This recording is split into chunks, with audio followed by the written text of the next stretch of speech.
G'day and welcome to the Inforunners. I'm back and my name is Execute and I'm joined by my partner in crime, Algared. How you doing, buddy? I am good. I am good. Good to see the scary picture at the front there. Badge's idea, I'm afraid. I ran into him. Well, you saw the thumbnail I was going to use. Yep. And I actually said to you, I was thinking I'm back, or here's Johnny. Well, that's kind of where it So came from. I was yeah. talking with Badges, and then he said, "Oh, you should use the image from the movie and just put your face there." And I was like, "Oh, okay." Oh, and I went and had a look and found it, and I tried it, and it looked all right. And he had a good chuckle, so I thought, "All right, yeah, we'll go with that." And And what was my response the second I saw it? that's awesome. Chuckle, and I like it. Yeah. So it's a little different, a little freaky, but I'm not used to putting my own face on the thumbnails for one. But yeah, just a bit of I fun. know. I don't think we've ever, apart from like 5 years ago, when we used to have the start screen of all the faces. I think we had we've never done it. We had a crazy hour one of the That's very right, first ones we did. Made you look like a used car salesman or whatever. But That's right. it's been so long since we've done one like that. So Yeah. But yeah. Yeah, so well, I should probably get the bot turned on. Yeah. I think that was one of the most amusing things I heard from people watching you and Paul struggle without the bot. Oh man. You don't realize we didn't realize how blessed we are with that bot until we were going through. It really does. Yeah, it really does. Stymie that conversational style we have. Yeah. It does mean we get to the questions a lot quicker, but it means you don't get that same depth of discussion around it because you're constantly going, oh, strike for shout scrolling. Well, that's why Paul's always kind of on his feet, isn't he? You know, and it probably works better with one person rather than two if you don't have the bot. Well, obviously the way you and I do it, it's better to slow it down. Yeah. Although, admittedly, with the two of us, I would tend to watch for YouTube and Paul would tend to watch for Twitter, and so that made it a bit quicker. Actually, speaking of which, I just realised I'm not sharing my screen with you. What a rude bastard I am. Yes, hang on. I know. Well, so just to bring a couple of people up to speed, I got home and my monitor, my second monitor, is just absolutely cooked. I've got a video in Tech Talk on the Discord, but it basically just like pulses white, and then it just like tries to restart itself and then does it again and just repeats that over and over. It's almost like it's trying to turn on but it can't. It's really weird. So yeah, I'm gonna have to get another monitor at some point, but yeah, so I'm back down to one. I've got a vertical one here that I have basically for Twitch and YouTube, just so I can make sure the feeds are running and I can see your guys chat. And then my normal monitor and that one up the top was basically, I just had it up for Discord for the questions and things like that. So Algared's pretty much going to be primary on the questions today because I'm going to be doing everything else. So yeah, if we suck, it's Algared's fault. That's what I'm saying. We never suck. No, we don't. When we're answering for questions, never suck. Yes, that's true. All right, so is there anything that you wanted to talk about? Because there's something I definitely want to talk about, and you already know what that is because I called you from the Philippines to talk about it, so you know what I want to talk about. But I also talked to Badges about it, I also talked to Daily Noob about it, and I also talked to Essay about it. So I've actually gone and talked to a few people about it, just to get some kind of hot takes and refine it, but when we're ready, we'll talk about that in a bit. But what about? I think when we were talking to Daily Noob and Badges, I actually ended up joining the call because I said, "Oh, Execute's home." Boom. Well, Essay left probably 20 minutes earlier, but yeah. All right. Yep. So, you Badges and Daily Noob. So yeah, we were just all catching up, obviously, because it's been a hot minute. But yeah. But what about you? Is there anything you specifically would like to talk about today before we? Well, I do know we've got the kerfuffles going on with the infamous Best in Show series. So there's always that discussion, and I'm sure people are going to have questions on. Well, we're going to do a show on the weekend, me, Paul, and possibly Badges, because we don't get Badges and Paul together very often. So No. we're going to try and do that. But man, I'm not liking this new Twitch thing. All right, so you got an ad coming up already, apparently in 30 seconds. Enjoy, Twitch. That's going to suck for you guys, so apologies. But that's just how it is. So we'll try and not talk about anything interesting for a full... I don't know how long it's up. I don't know how long it lasts for, but we'll try not to talk while you're away. Enjoy! And when they come back off the ad break, we'll say, and that's the really important news that's coming in the Star Citizen. You meant to say that after they leave, Algared, so they don't know. But now they know. You've preempted them. But I didn't want to be an utter bastard. All right. Oh, there's Daily Noob. Hey, man. Nice to see you, buddy. Oh, he's raiding. Oh, thank you for the raid. Didn't even know he was raiding. Oh, thank you. Oh, thank you, Mr. Noob. Good to see you, man. That was the other interesting thing. I guess we can probably talk about that while they're on their ad break. It doesn't say how long until they get back. But when I was heading out to the Philippines, I had an extra day in Sydney with Algared, and Daily Noob drove down, picked me up from the airport, and then actually took me out to Algared's place, and we actually played board games for the day, didn't we, Algared? Where you won the game. Well, yeah, it's actually we played board game. But we played Witcher Old World, game that both Execute and I had ordered on Kickstarter. I was cursing Execute because he said, "Hey Al, look at this." Curse you, Hogan. Hey, has yours arrived? No. I've had a lot of problems with the actual distributor in Australia. So basically, I contacted them before I was coming home, and they said they found my copy but had no idea why it wasn't sent to me. And then they said they found it and they're going to send it, but they said they won't send it till I'm back in the country. And I told them on last Thursday, I said I'll be back in 3 days. Just send it, because I'll be it's going to take you over a week to get it to me anyway. So just send it. It's now a week later. I contacted them yesterday and say, why haven't you sent it? And they're like, so it's like they said they moved it to preloading or something like that, but I guess that means it's on the end of the queue. So what does that take, another month to get to the front of the queue again? So it's just like, it's just whatever system they're doing there. It's what do you call it? Clown world. But yeah, it's bizarre. So anyway, I'll get it eventually. And now I've played it with you. I've kind of seen the things. I don't know. We haven't really talked about it much, but real quick, was there anything that you would change in the game we played? Like, the only one for me that I found a bit weird, and I guess this would have been a good discussion to have off stream. The one you constantly talk about, the as you call it, the beep blocking. Oh yeah. Well, that's fine. I think there's probably some rule there we missed. I think it's got something to do with the boats. I'll read it when I get my copy. But for me, the one that I found was a bit lackluster was the mutagens that we used.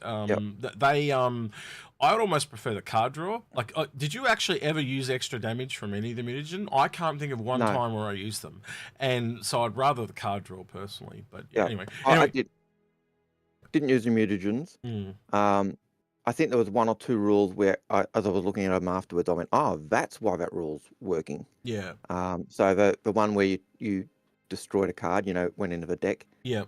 And we were going, why would we destroy cards from our deck? Yeah. Where it's actually cards from that are viewed. So you'd have to pull cards viewed, and then that'd make new cards be shown. That's it. That made sense. So there's one that's essentially trashes but upgrades the card that you have, and then the other one was just deletes. Deletes it from the room.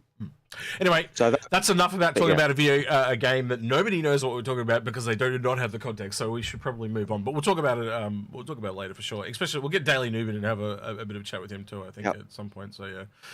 Although I will say, like I bought the game. You bought the game because you're a board game person. I bought the game because I looked at the figures and went, "These are freaking awesome." And the figures in it are freaking awesome. They are. They are indeed.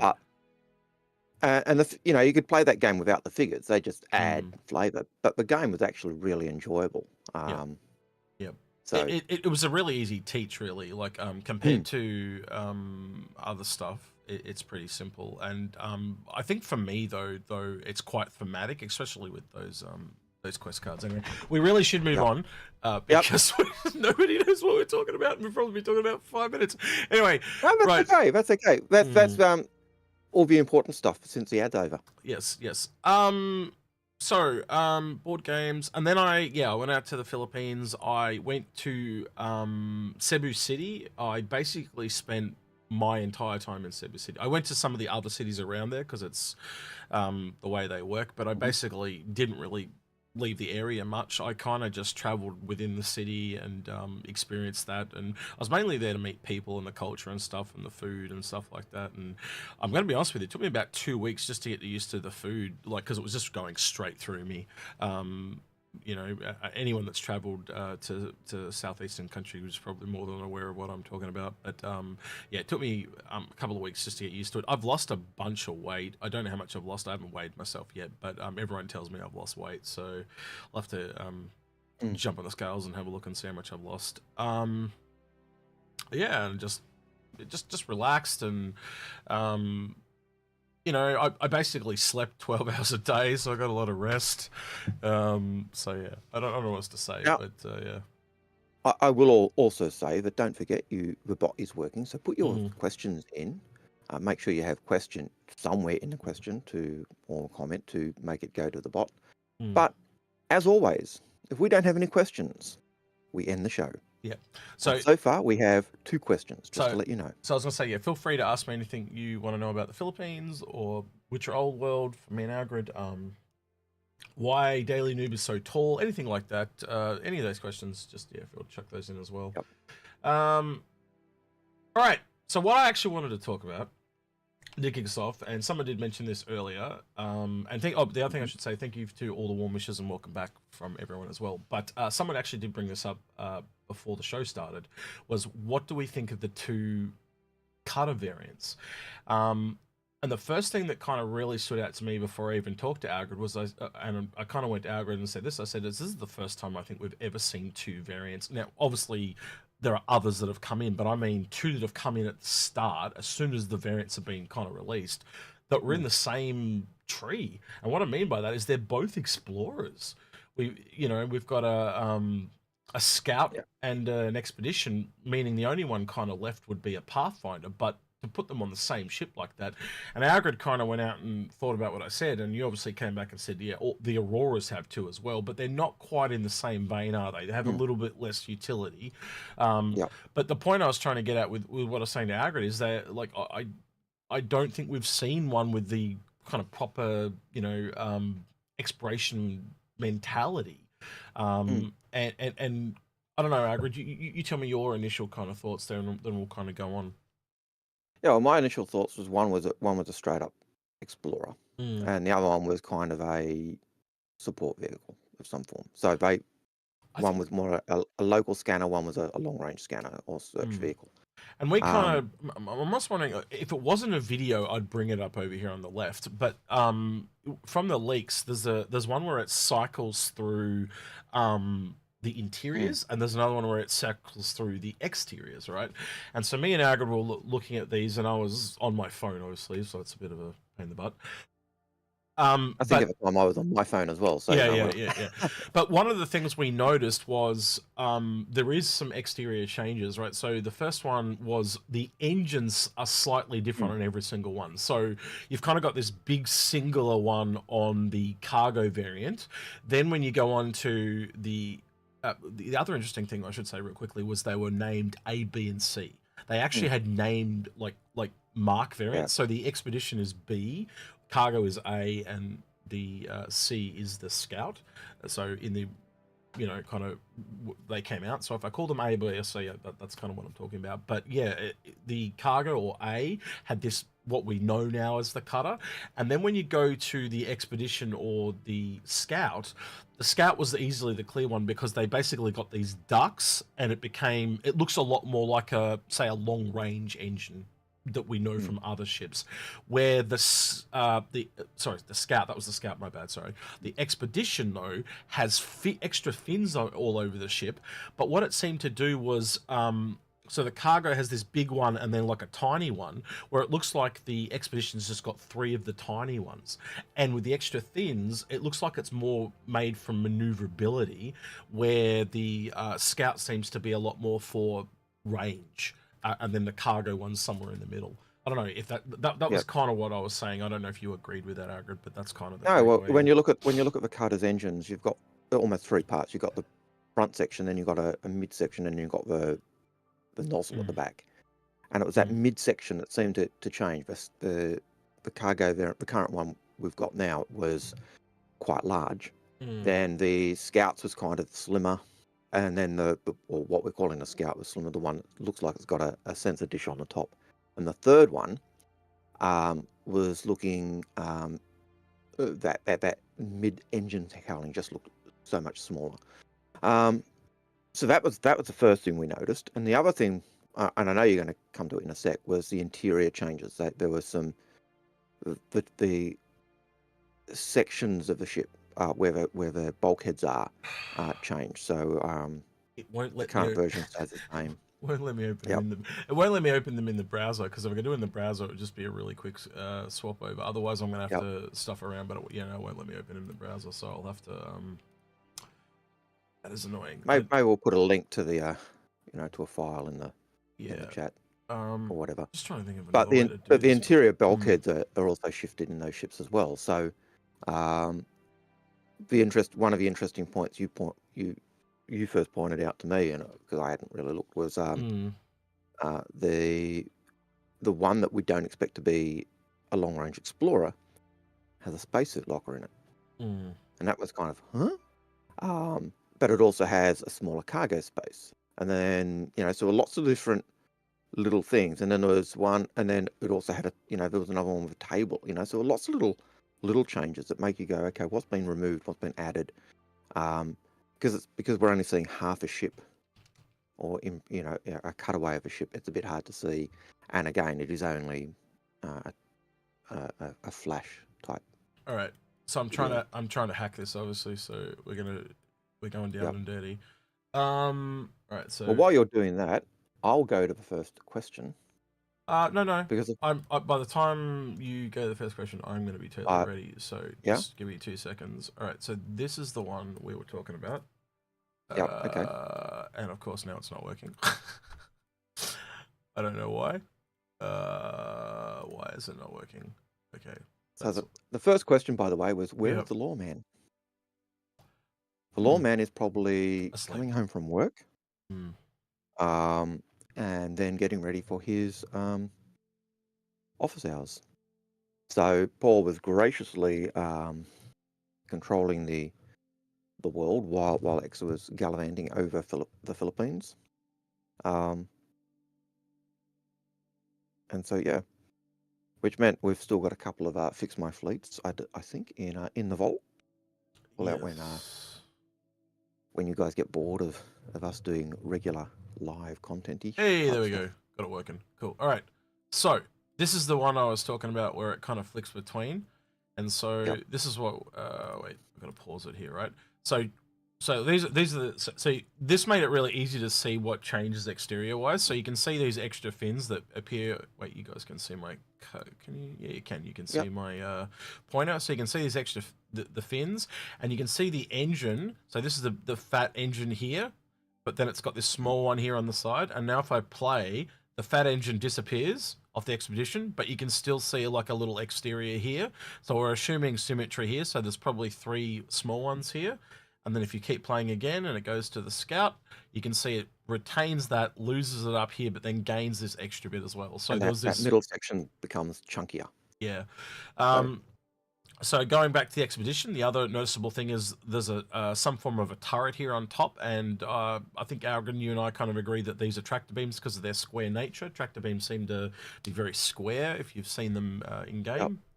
And the one other noticeable thing was there's some form of roll bar on the front of this one as well. So I think this ship is very maneuverable, Algared, from my point. So it's probably not as fast as the others, but it definitely handles better than the other two in my experience.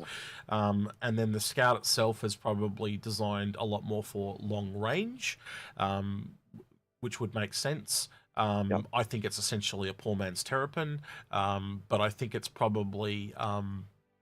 again, being the Scout, dedicated more to things like salvage and mining and things like that. That's where I think this is heading. And I also think as you're mentioning the interiors, if I can quickly flick that one over. I think the interiors point to that as well. So this is the cargo variant interior. The thing that you want to look at here in the back, because it doesn't always put cargo in, is these vents, like features here, appear to be where you walk, and there are some very interesting things here. So right here you can see straight away it's got 2 vents on either side, but then there's some kind of weird thing in the middle that we haven't worked out what that is. This is the Scout variant. It's a little weird. The order's a little bit out of whack here. There is a kind of computer and component in the background here, which makes a lot of sense. The same like the Terrapin. But there is... And that cargo section seems to be enlarged where the crew quarter area is being significantly shrunk. And the reason, the best reason I've heard for that was Daily Noob said he reckons it's for vehicles and stuff, and I think he might be right. So something like a rock could potentially fit in there because it is longer. Again, if you flick backwards and forwards, you can see it gets considerably longer. So yeah. The other weird things that we haven't worked out obviously is that a lot of the shapes of these rooms change quite considerably. So obviously this looks like it's lost the toilet in my book, and the toilet is only not going to be required for some things, obviously. When you go a bit further along, this is the expedition variant. There is a table. I don't quite understand why you'd want a table, but there is one. Obviously this is the suit. Yeah. The suit locker. And it looks like you give up. So here, look, that's your cargo part there. It actually looks like you're giving up 2 SCU of cargo. I'm presuming that this is for tools. If this is the, by the way, I'll just kind of play my hand here. I still think this expedition variant is for the Reclaimer. And if it is what I think it is, that's what this is for. And I probably should go through that and just connect the dots for people, because a lot of people think I'm coming from crazy town when I talk about this. But if I go back to this for a second, hold on. So on the expedition variant, on the external, this thing on the roof, I think this allows you to connect to the bottom of the Reclaimer, like it's a magnetic attachment. I also think it allows you, when you go over to the other ships to get the components out, it allows you to attach to them as well. And with the space in the back and the tractor beams, I think it's designed to drag things back across to the Reclaimer. And that's why it's also more maneuverable, because it's actually dragging things and moving them around. And I also think that's why it's got the roll cage on the front, because you are going to be moving the other ships, so it's trying to give you a bit of extra strength in case you crash into things. And the tractor beams would be useful for moving capital ship components. Exactly. To the Reclaimer and stuff. So, and the same thing with the suit locker, because you have to put a suit on to go into other ships and stuff like that. So I think everything in my book points to this being what I originally thought the cutter was. And it does talk about the really weird thing.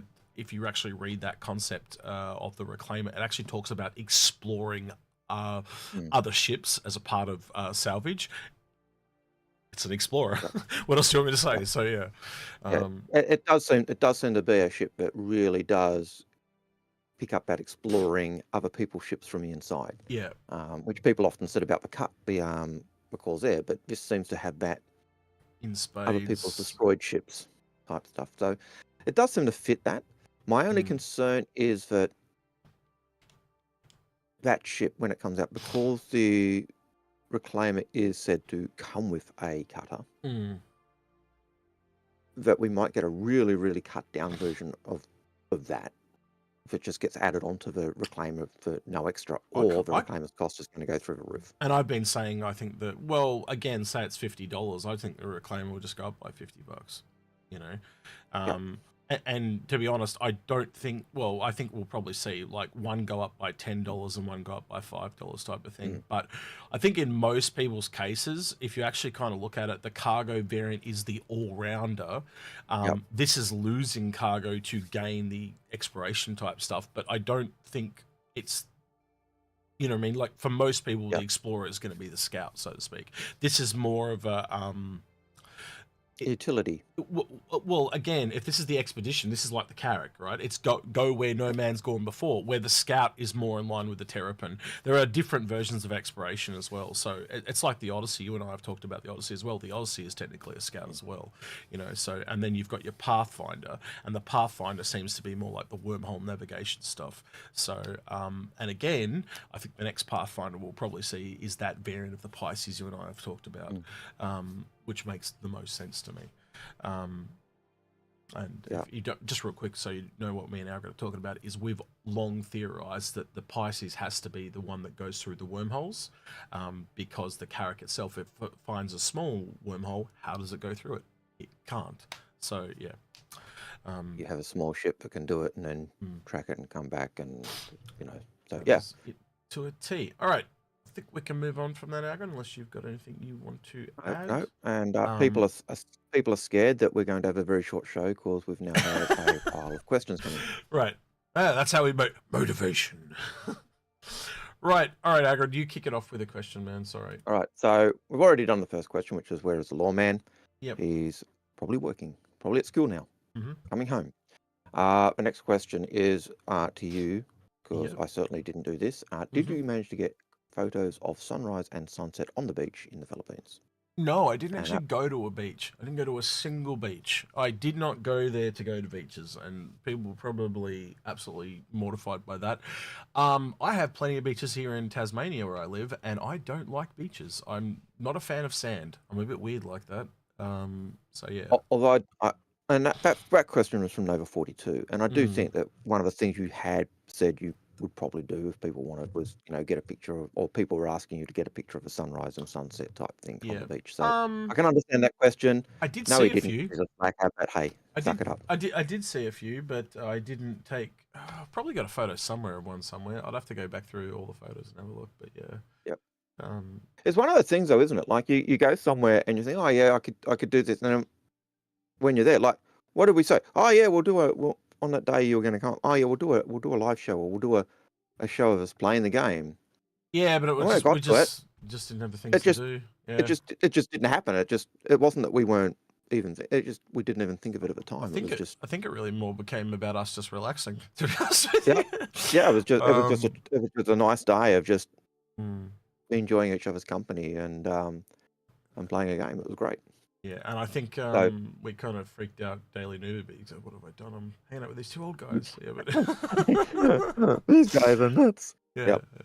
So yeah. What have I done? Yep. So it was fun. Yeah, we'll throw you under the bus, Noob. Yeah, it's hard. He'll come into the chat soon and be hassling us like, you liars. Wait, I'm a Skywalker, apparently. Daily Noob says so. Yeah. Yep. All right then. What is so the next question, next please? Question. Just real quick, we do have another ad break on Twitch. What is with these ad breaks? Crazy. All right, we'll wait till they get back. I don't know how long the ad break is. I think it's 1 minute, but yeah. So fill up with more. Just ask the question. That's fine. I'm not, okay. So the next gonna, question was ship showdown thoughts from Mongo Mo. I'm gonna be honest with you, Mongo Mo. I'm kind of, that's what this episode's going to be on the weekend. It's going to be me and Paul and Badges or Algared or whoever it turns up, talking about what ships we would like to put forward for the vote. I think that's kind of what the show on the weekend will be. So we'll probably go into a bit more into discussion. But my I guess I'll play my hat a little bit here. And I know Algared, you're a fan of it as well, but I actually think the Cutter, believe it or not, I think the Cutter has come in. And it is just one of those ships that it is so good for its price point. I held on to it. That tells you everything. Yeah.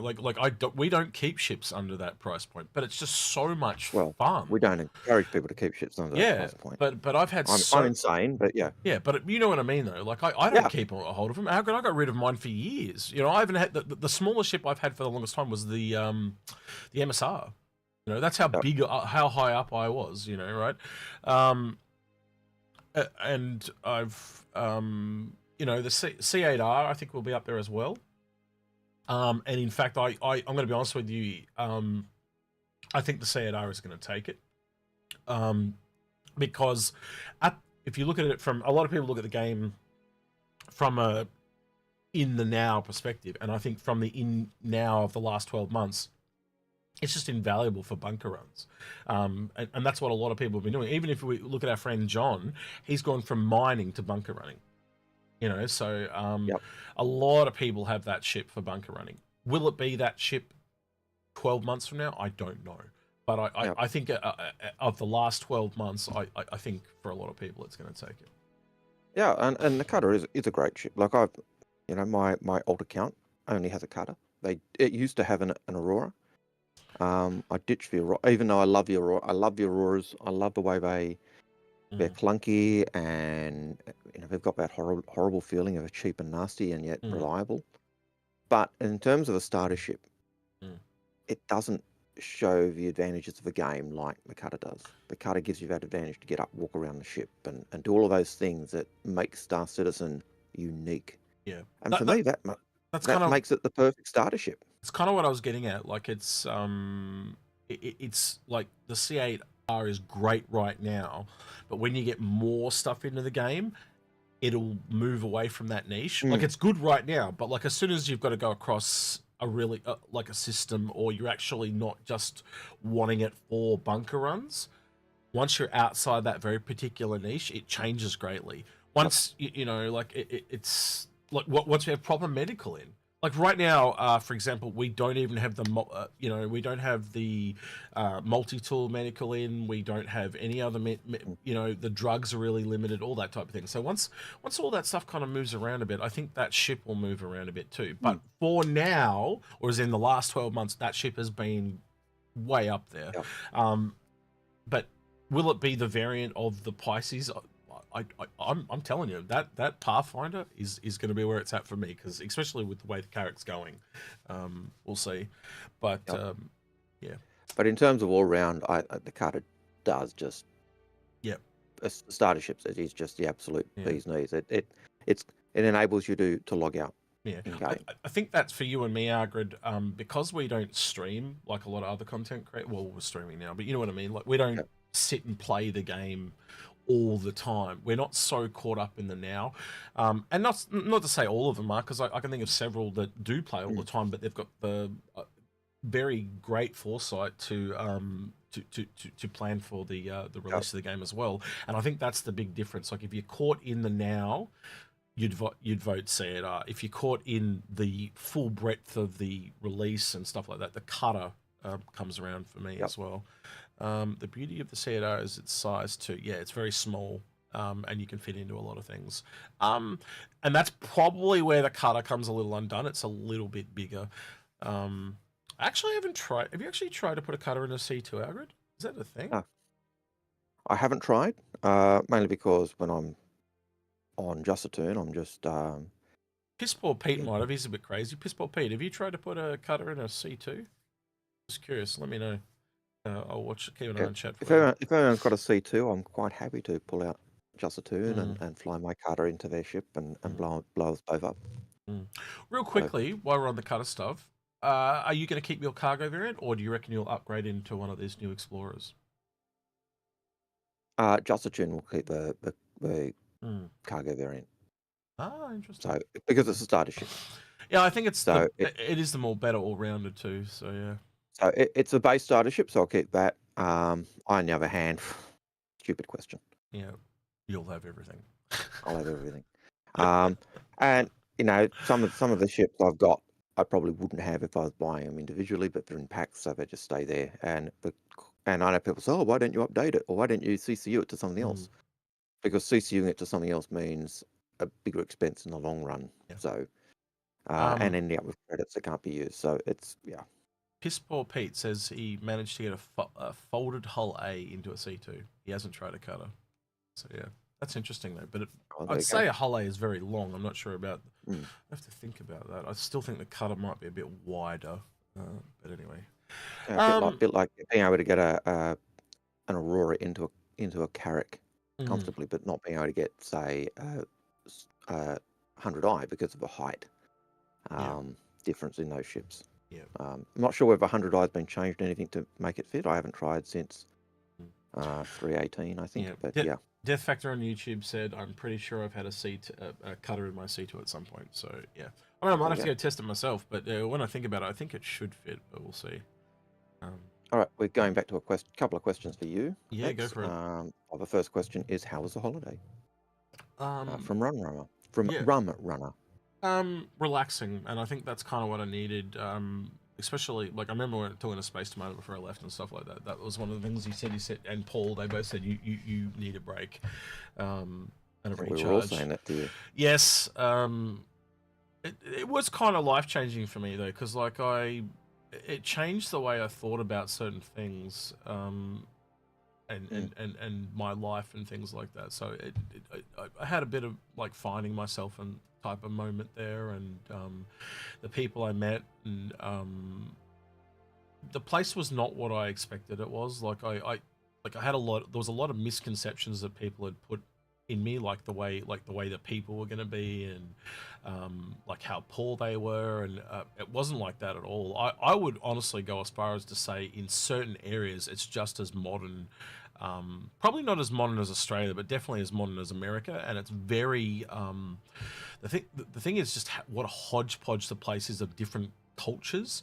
So it's so influenced by America, it's just not funny, especially capitalism. But the gap between the rich and the poor is way wider than here in Australia, Algared. You can get like people, kind of begging for money, but then you got people that make way more than anyone I kind of know here. But a lot of the malls, they have malls, and I'd say the malls are probably in a a 90 early 2000s style, so they're probably 20 years behind here. But I'll show you some video later, but basically, other than the people being Asian people, you would swear they're dressed just like us. They, they're walking around just like us. They have, the really interesting though is that you can take your pets in the mall. So there's a lot of dogs in the mall. I saw one cat in the time I was there in the mall, but the rest of them were dogs, and they really like Shih Tzus. A lot of Shih Tzu dogs, a couple of Malamus, a couple of American Pit Bulls, but the actual dogs that are out on the street, like in the, just walking around doing whatever they want, they almost look like dingoes. I don't know the particular breed, but they, you know what a dingo looks like, right? Yep. So they're kind of like that, but a little bit smaller. So you're definitely a relative of a dingo or something to that nature. And yeah, they were just everywhere, male and female dogs everywhere. And the female dogs were always, you can tell they've been feeding pups because of the way their nipples were just all down underneath. But yeah, I think the downside to the first thing I should say is the people. The people are amazing. Like, how friendly Australians are, they're more friendly than us. And a lot of their culture works on a trust system. So you'll get on akin to their bus, and they'll pass the money down from person to person to the driver. Now, that would never happen here, and I don't think it would ever happen in a Western country I can think of. But the way money works there is insane. And look, I had people tell me, "Oh, protect yourself, you'll get your money." No one even tried to pickpocket me. Nothing. I'm sure that probably happens in parts of the country, but like anywhere. But like where I was, no, nothing. It's the same I found when I've been in Indonesia. In Indonesia. Actually, it's probably a step up from Indonesia. So you having been to Bali in Indonesia like me, I would say it's like between Australia and Indonesia type of thing. Yeah, and you're fine with Indonesia. They do have malls, and they're building more malls, but there's still got a lot of traditional markets and things. Exactly. And you get the same thing where there are people who are very rich, and then people who aren't, and then generally everyone's wearing, or most people wearing, Western clothing. In Indonesia, in Bali, they have one day where they'll wear their batik, which is generally Batik Friday, and then in Bali, on a Wednesday or a Thursday, they will wear, people in offices or work will wear traditional Balinese dress, and that's just a national, almost a cultural, we're proud of who we are. But other than that, you'd be just, wear the European style clothing. Which sometimes makes you go, why? Because it's so hot and humid. You'd be much better wearing the looser clothing. But yeah, I've really enjoyed the times when I've been in Indonesia as well, and the people are very, very friendly and accommodating, and that's all positive. So even though you do get the warnings, don't go there, So yeah. Ash was just saying on Twitch, you still look pretty tired. Yeah, that's because I had to get up at 5:30, mate, motherfucker. Yeah, remember it's only just gone to 6:45. Yeah, and we've been on for an hour. So yeah, the big negative for me, and I think it's the public infrastructure.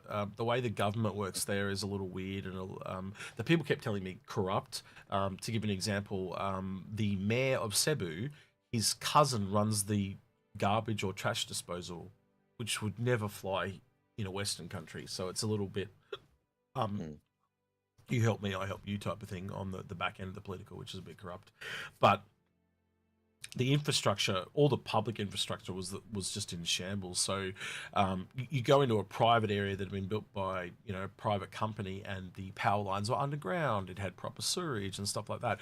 But as soon as you step outside that area, like literally half a block, I'm not kidding, there would be power lines that looked like going. You've seen the ones in Indonesia. They're exactly the same as that. They just got like 100 different cables going everywhere, and you could go down a street and it would literally have an open sewerage like Roman times, like a little waterfall type thing, and it just stunk to high heaven.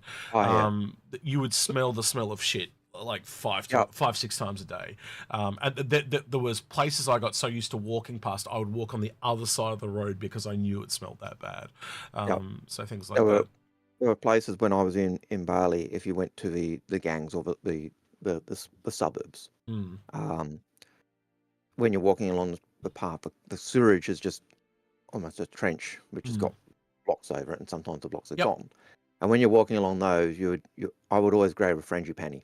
And, because then I could at least get rid of some of that smell. But the one but on the main streets, no problem. The one I was talking about specifically, where I went onto the other side of the road, it was between my hotel and there was a McDonald's, like the start of the area I go to regularly, and literally there was those rocks you were talking about, but literally right next to those rocks, I shit you not, was a street food shop that a lot of people ate at. So literally less than a meter from shit to food, and I was like, how the fuck is that allowed to happen? But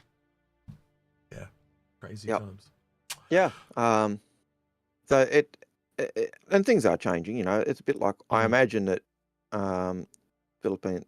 I'm not sure how much the Philippines is like this, but in Indonesia, you always use bottled water. Absolutely, it's exactly the same. Even the locals prefer bottled water. And how's this? For 1 peso, they had these machines at a lot of the shops, right? And what it was, you'd go up there and you'd get a plastic bag, and for 1 peso, which is like 1 cent essentially, and you'd get a plastic bag off the machine and put it onto this kind of drip-fed tap thing, and it would fill up with a certain amount of water, and they'd just drink the water out of a plastic bag. So even they would do filtered water. So it's kind of and you'll see, Indonesians will do similar things, but they actually subsidise the bottled water. So the government subsidises the bottled water because the water purity isn't that good. But a 600 ml bottle of water, 600 ml bottle of water. But we'd buy in Australia, so one of these type things. In Indonesia, I would buy for around 5,500 rupiah. And yet that's in Australian dollars, that's like 55 cents. Whereas that in Australia would cost me, at the shops, 450. So, I think they were like 15 pesos, which is like 50 cents Australian. Lemon, can you please link that to me directly on Discord? I'm having trouble opening it from where it's at. I will try getting it from over here, but I don't think it's... Oh, wait, I got it.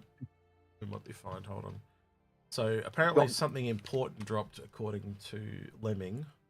I don't know what it is. It's a Spectrum post. Let's go have a look. If it's not interesting, we can just all blame. Well, while you're doing that, I'll answer a question from John Ski. There's no need. Which is, there's no need. Who's the new guy? Who's the new guy? Well, John, the new guy is a new Inforunner we're introducing. He's Execute's evil twin. Yes. All right. So there you go. PT Wave restructure, sharpening the tools. They're restructuring the PTU waves. Interesting. As you may know, one of the most impactful development resources we have is the direct feedback coming from you all. This increases the player behavior data we receive from the latest builds in the public test universe. Whether pushing the servers or limits or under the heavy loads in luring out bugs out of hiding and putting new features through its paces in focus cases, you're an essential part of the process. The PTU is a replica environment of... I'm gonna speed read this real quick. right, so for the last 4 years, we haven't changed the wave system. Totally led us away from our initial goals of testing waves. We have also come to notice that many players only log in once per PTU phase. You know what? I live on the PTU. I love the PTU. I don't know about you, Algared, but I play the PTU, and then when it goes live, I stop playing. I'm the opposite of most people. I'm the opposite. I will get into PTU as often as I can, but often I find that every new wave, I've got to reapply to get in, because there seems to be a gap that just stops me getting in. So Bacardi, same thing. Yeah, so here it goes. So this led to very high player loads for the first few hours of each wave release, combined with a completely high server cost and download provisioning, but not sustained player testing we would have preferred. As a consequence, towards the end of the PTU phase, we sometimes lack the necessary numbers of testers to put the server under pressure once the most significant bugs have been fixed. For this reason, the team has decided to restructure the PTU waves to focus on player activity, which is great. Now, the more often you play, the more experienced, familiar you are with the game and its mechanics, the earlier you'll be invited to the PTU to support. Okay, so my first question is, what happens to subscribers? Yep. Go ahead. I think they've still got them in. So they've still got the wave 1 is still going to be Legatus and Novium as well, and the concierge back, those levels. The next one will be concierge. So I think they're still going to do that, but I think they're saying they're going to open up. But it goes back to what we were saying when they were doing, when people were saying, why did they put out 3.19 so early when it was so broken? And we said, if people aren't going into the PTU and doing the gameplay, how do you stretch it out more? If you've done everything you can to get people in the PTU for the testing, and you still can't get the stress testing, where do you go from there? I don't quite agree with the one thing they're doing here, because the thing I'm reading here is it's for the people that play the game the most. I don't play the live game. I only play the PTU, right? So that's going to knock me way down the list. Though right now I play the PTU all the time, because this is what he's saying here. He's saying to support this, the players that would access the PTU will review the activity-based wave allocation several times a year to ensure that we have the most active testers within the first wave. So you'll have to be following development more from sidelines recently. Don't worry. Hop back into the pilot seat, as future activity will lead to earlier PTU access. So that basically means because I only play the PTU, I'm going to get it punished. Yeah, probably. And then you get these people that play it all the time. But here's the other thing. Like they said, that's not going to fix the problem, because there are all these people that the most active players that play the game right now, the reason why they don't stay on the PTU is the grind is pointless. Yeah, they don't like the PTU. They don't like the bugs. They don't like, the people who play now, they're the people who also complain most about the game is broken. I would, if they added some kind of small modifier to that, is if you specifically play it on the PTU, maybe it's worth 3 times as much or something. So it, ups the way it counts, because that's all I do is play on the PTU. The only time I go on live is when I'm doing an event with like yourself or Daily Noob or Pittsburgh Pete or Henkin or whoever I'm playing with. That's more of a socialization, and I don't do it like maybe once a week, but when the PTU's out, I play it very extensively, as you know, because I'm trying to test and find all the new things. My concern with the changes to the PTU is, yes, you may get more people in that wave, which enables you to get your stress test, but you're not necessarily getting people who actually want to test for improvement. They're wanting to play. And I've noticed something else here that that's kind of a bit bullshit. So subscribers are in wave 1, concierge is now in wave 2. So they've been able to split that, because now what they're trying to do is encourage people to get a subscription. I guarantee you that's why they've done that. They've also got So you've got your subscription, you've got subscribers up there, but you've also got your highest level of backers as well. And concierge. But you tell me, Algared, think about back to the waves. How often, like, wave 1 will be around for quite a while. Wave 2 is like that. It's usually instant. I don't know. We'll see how it goes, but it seems like a bit of a money grab to me, but I could be wrong. I can understand why they're doing it. I can understand, the things that are in there. And I suppose one of the things that the subscribers, they were always supposed to get back, 1 month early access of new ships, blah, blah, blah. So I can see it kind of work. Oh wait, it's worse. I just read it. Look, it's Legatus Navium Concierge backers in Wave 1. It is Praetorian Concierge level backers. It is Wing Commander, Space Marshal, Grand Admiral Concierge and level backers. High Admiral backers. Wow, I'm technically a High Admiral. So I've just been knocked from Wave 1 to Wave 4. Oh, well. Yeah. I am annoyed. I can see that. Yeah. That pisses me off. I can see the value of having subscribers there, but also there's that issue that subscribing was never supposed to be. Well, it's just become a necessity for me. It was never seen as being a subscription game. Subscription was so that you were funding production of content for viewers. Let me double check. I don't think I'm that far off. One of them. Let's have a quick look. What is it under? Accounts. Concierge. What's there on that? Space Marshal. Okay. Where does that put me at? Let's go back to the thing. Hang on. Damn Windows. Space Marshal. There you go. Wave 3. Wing Commander, Space Marshal, and Grand Admiral. There we go. That still annoys the shit out of me.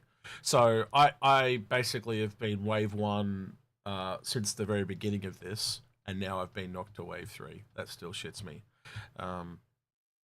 Nothing to do with how long I've been playing the game or anything like that. That's kind of annoying. I don't know. Yeah.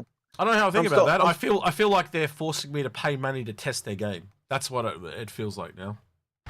I don't know.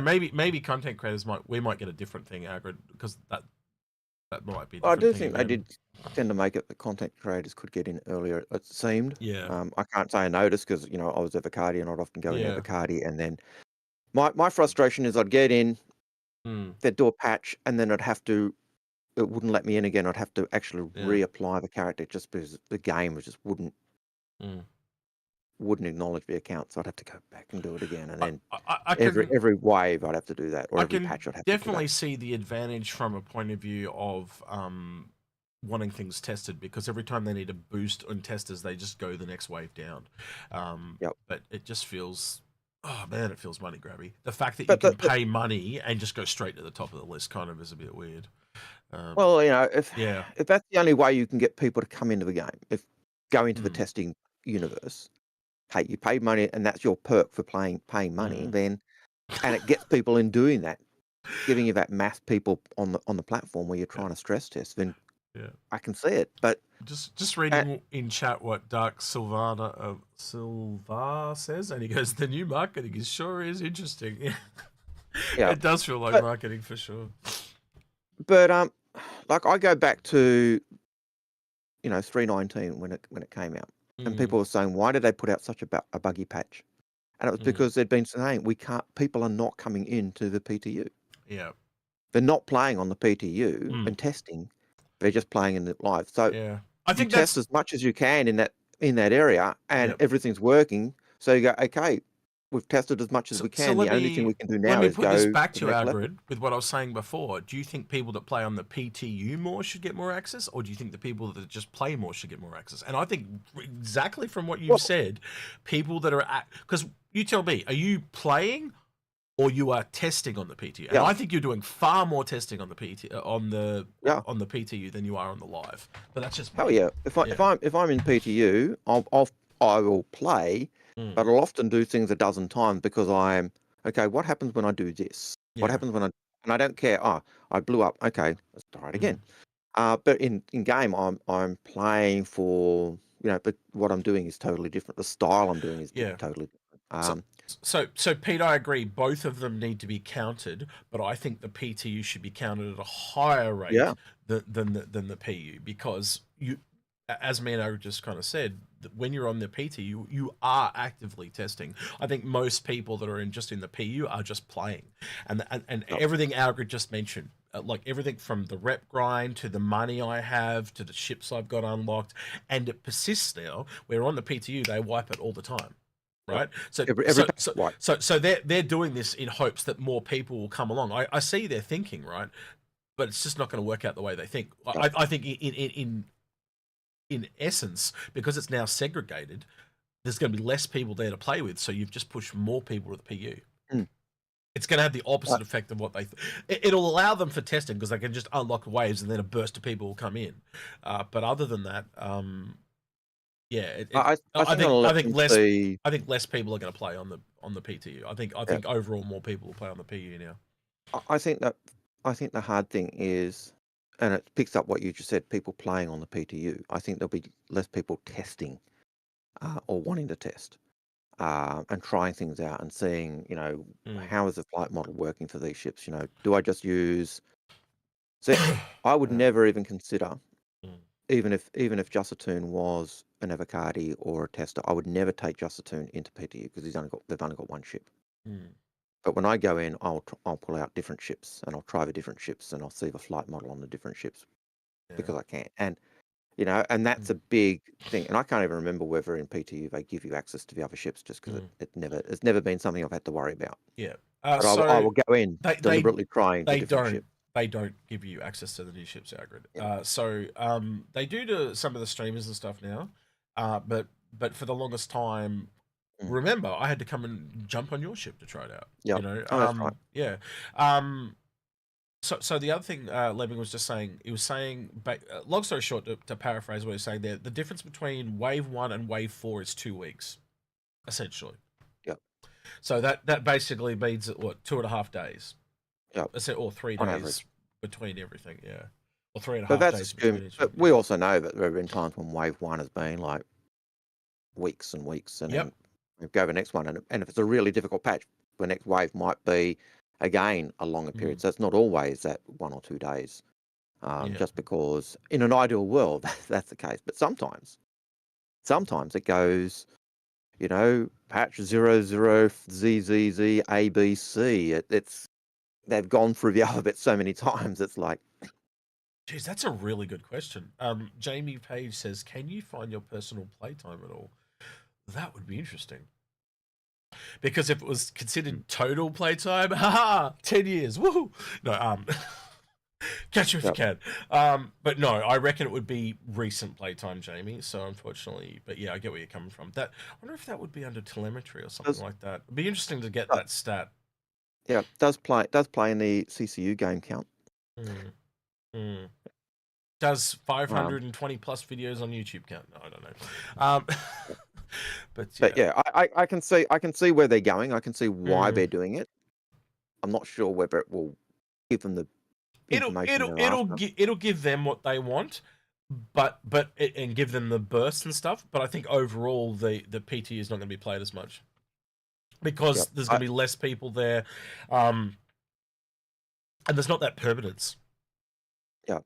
So that lack of permanence, and I could see that there's an element where they will want to test the permanence in the PTU as well, but they do wipe significantly a lot more often in the PTU.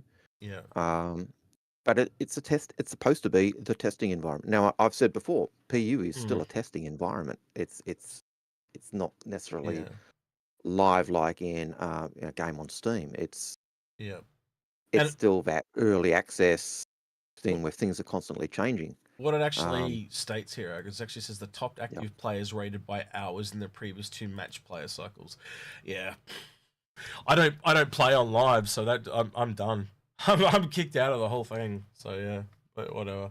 Yeah, I just don't find there's enough game to play at the moment, and that's one of the reasons why you and I don't burn out, because I don't play the game 24/7 like a normal streamer does.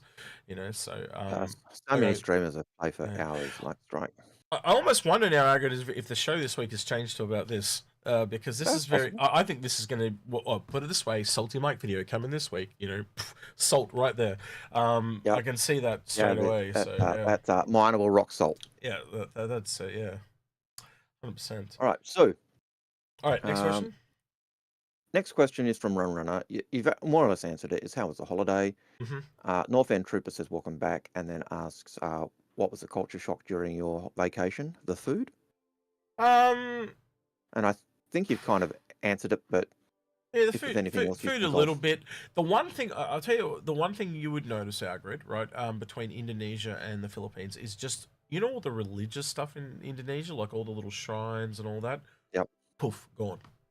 Yep. So imagine Depends on Indonesia without all that, and they're not too dissimilar. depends on which island of Indonesia you go to. So Bali, you will see those shrines because they are, Balinese Hindu. But if you go to, say, Java, or then you won't see that because that's mainly Muslim. But if you go to Sulawesi, you'll see it's more, you go to more tribal. You go to Papua, and it's literally more, highland New Guinean style villages and that. So again, it's going to depend on the villages, but I found the people overall to be more friendly than Indonesia, just because it didn't have that religious mix, and I'm talking about Bali mainly because that's where I spent most of my time. But I don't know, I was really surprised by how it worked there, like the whole trust system with money, and how people treat each other was just insane. And they still use sir and madam for everything. Like it's really weird. Like there's times where it feels like you're in the 1950s, and then there's other times where it feels like you're in the 90s. But the whole place is lagging behind where we're at. You look at Indonesia though, and they do the same thing. Like they don't say sir and madam; they'll say pak and bu.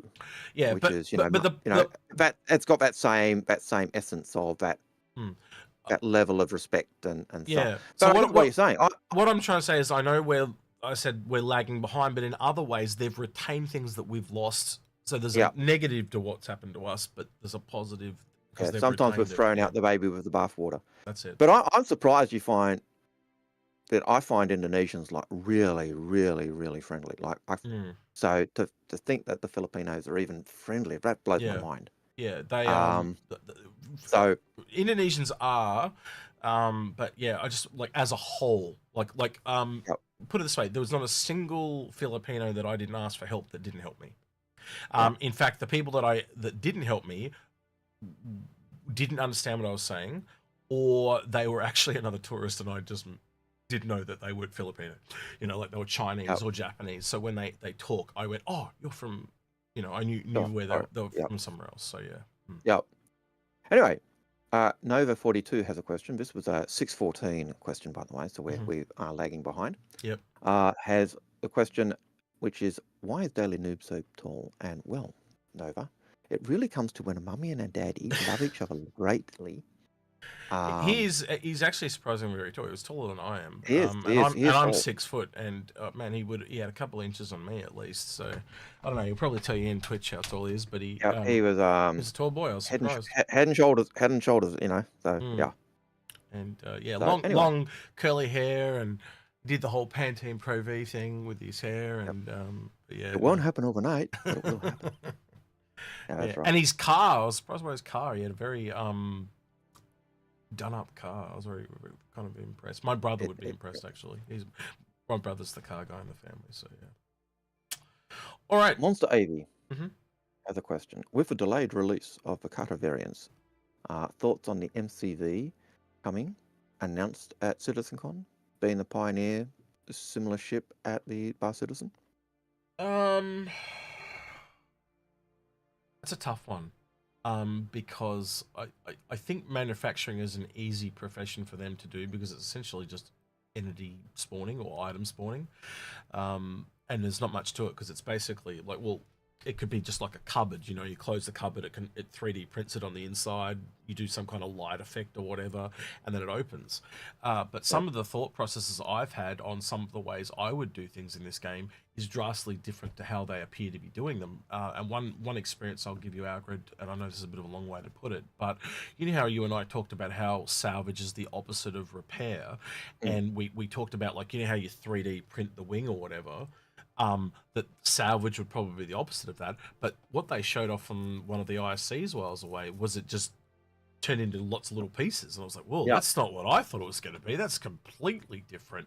Although that was like grey box testing, and just the guy was using the assets that he had available and just trying to stress test and see what was going on. I am hoping that is completely different to wait, because I don't think they need to do that. I think they can just keep it as one piece and it kind of gets disintegrated. Yeah. Go on, sorry. No, I'm kind of done. I was going to say what surprised me with that was the fact that they turned the whole ship into those bits rather than the piece that they were working on. So, you know, the whole 890 got wiped, not just the section that they were working on, which really just increased that stress through the roof. So, yeah. I in terms of your question, Monster AV, I'm not sure myself. Delayed release of the Carter variants, well, you know, they come when they come. I think the Carter is probably clearly, like, look at what happened with the Pisces and the CNR. They were 2 years apart. Yep. But again, we're at low-hanging fruit. Like, look, this is, from a monetary perspective, we've kind of gone backwards. Like, the funding is lower than the first time we've seen a step back in funding, and that's because, well, look at Invictus. It just had the lowest hanging fruit I've ever seen, and Carter variants are very low hanging fruit, and we know the expedition's been around since last year now, so that kind of tells you a lot. You know, we know the SRV is coming in. We know the whole C's coming in. If you look at things, they are basically essentially using backlog. Yep. And it makes sense because we know they've also retraining a lot of their artists. And so the fact that they need to retrain artists and they want to get the artists in, they don't want to put new artists in, regardless of how skilled they are, on a brand new ship, on a big ship, which is going to burn them out or you know, be too difficult for them. So they let them go on the small ships. Well, so now I think we'll see that plethora of variants coming as they're testing, as they're giving their new artists that experience of working on a small ship, getting the feel of that manufacturer and the style of that manufacturer before moving on to something bigger. Because you don't throw a new swimmer into a deep end swimming pool and say swim. You put them in the shallow end. The other weird one is we could, like, the way I'm kind of looking at it is we could just see a flurry of small stuff, and that's kind of what we've kind of been seeing this year already. Because the other thing that we know was someone said, oh, they're moving on to the X1 next. Now things do change though. But like, if you kind of line up the things that are available, they're all fairly small. There's nothing really big. Last year's biggest ship was the Galaxy, and let's be honest, as big ships go, that's only a large. That's not a capital. It's the first. Well, it's not the first time, but it's been a while. The Perseus is technically a large. The Hammerhead's technically a large. So there has been other president years where we haven't seen a capital. But what I'm saying is, the last capital size ship I think we had was the Odyssey. Yeah, and they've kind of stepped a little bit down from that, and I think a lot of that's got to do with the not wanting to do bigger ships until the whole ship teams are in place. Squadron 42 would be well and truly out the door. Yep. You'd have that whole other second team dedicated to Star Citizen. I think a lot of those ships are on the backlog until that happens, and because they've had a lot of complaints of, I've brought ship X and it's going to take this many years, you know, and then we've had disappointments like the Banner Merchantman and things like that. You know, they're working on the Polaris and things like that, but I think a lot of them have been pushed onto backlog because they just don't have the people, and there's a priority.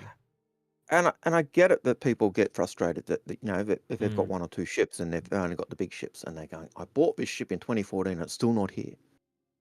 I get your frustration. Yep. But as we always say, you know, what would you rather? Would you rather the BMM brought out today or 2 years down the track? Eminence. And I'd rather it 2 years down the track just for that.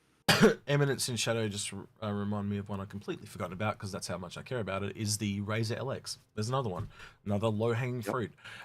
So it looks like the end of this year, it looks like it's shaping up to be a variant.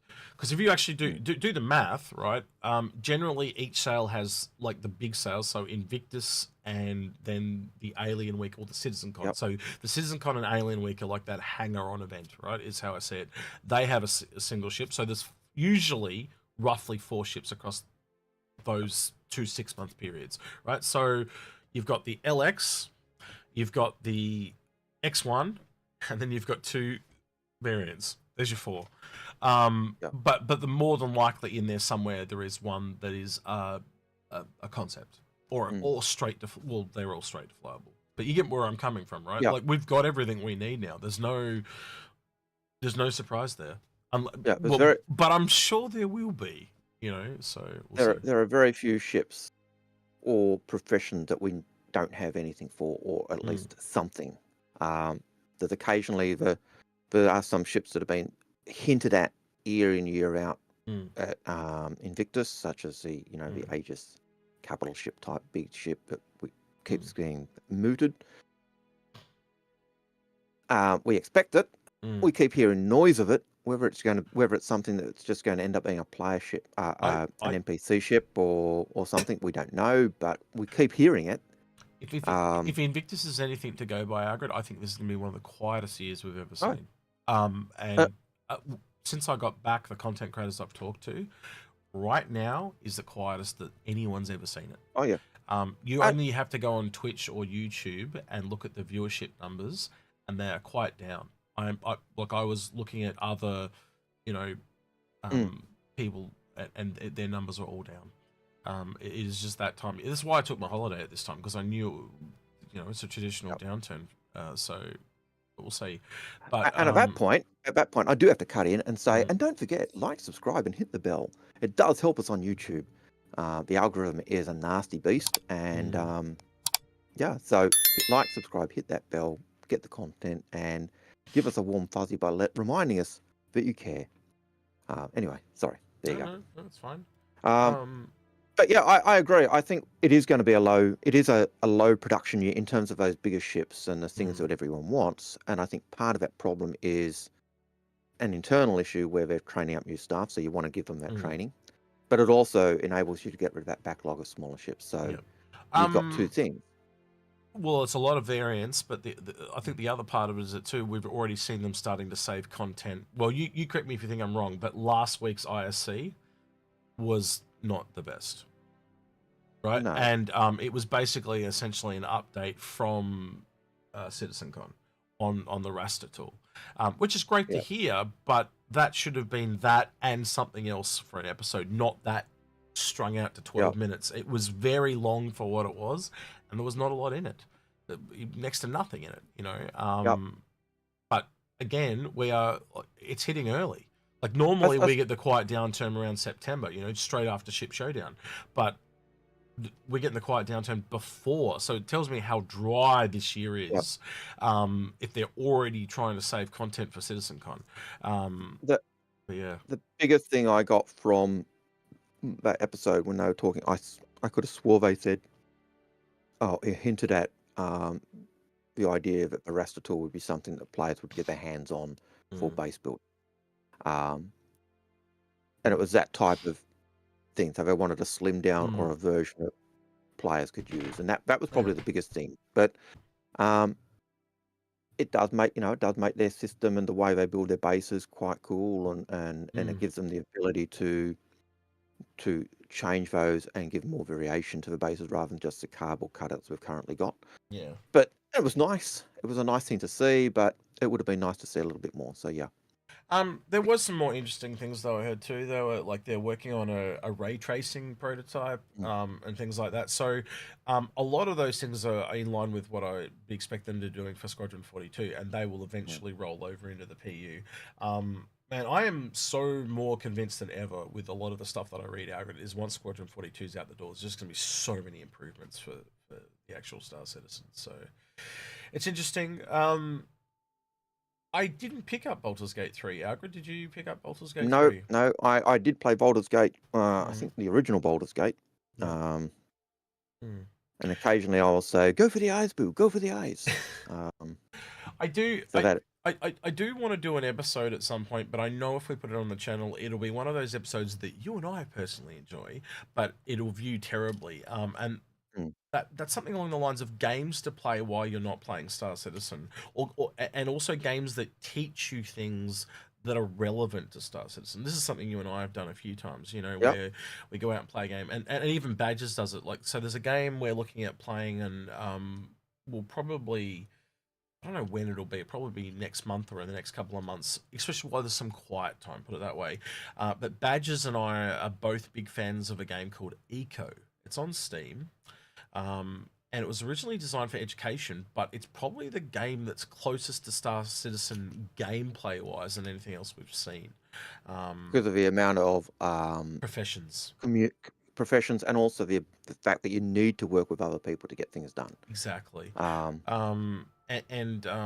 Space Tomatoes played it with me, but it does require a bit of a time investment, and it's defaultly set for 30 days, but this time around we're probably looking at compressing it down to a week. Last time we did it over about 10 days, but we're probably going to turn it up a little bit more. It actually goes through time periods as well, so you kind of like go caveman, pilgrims, steam, and then modern day.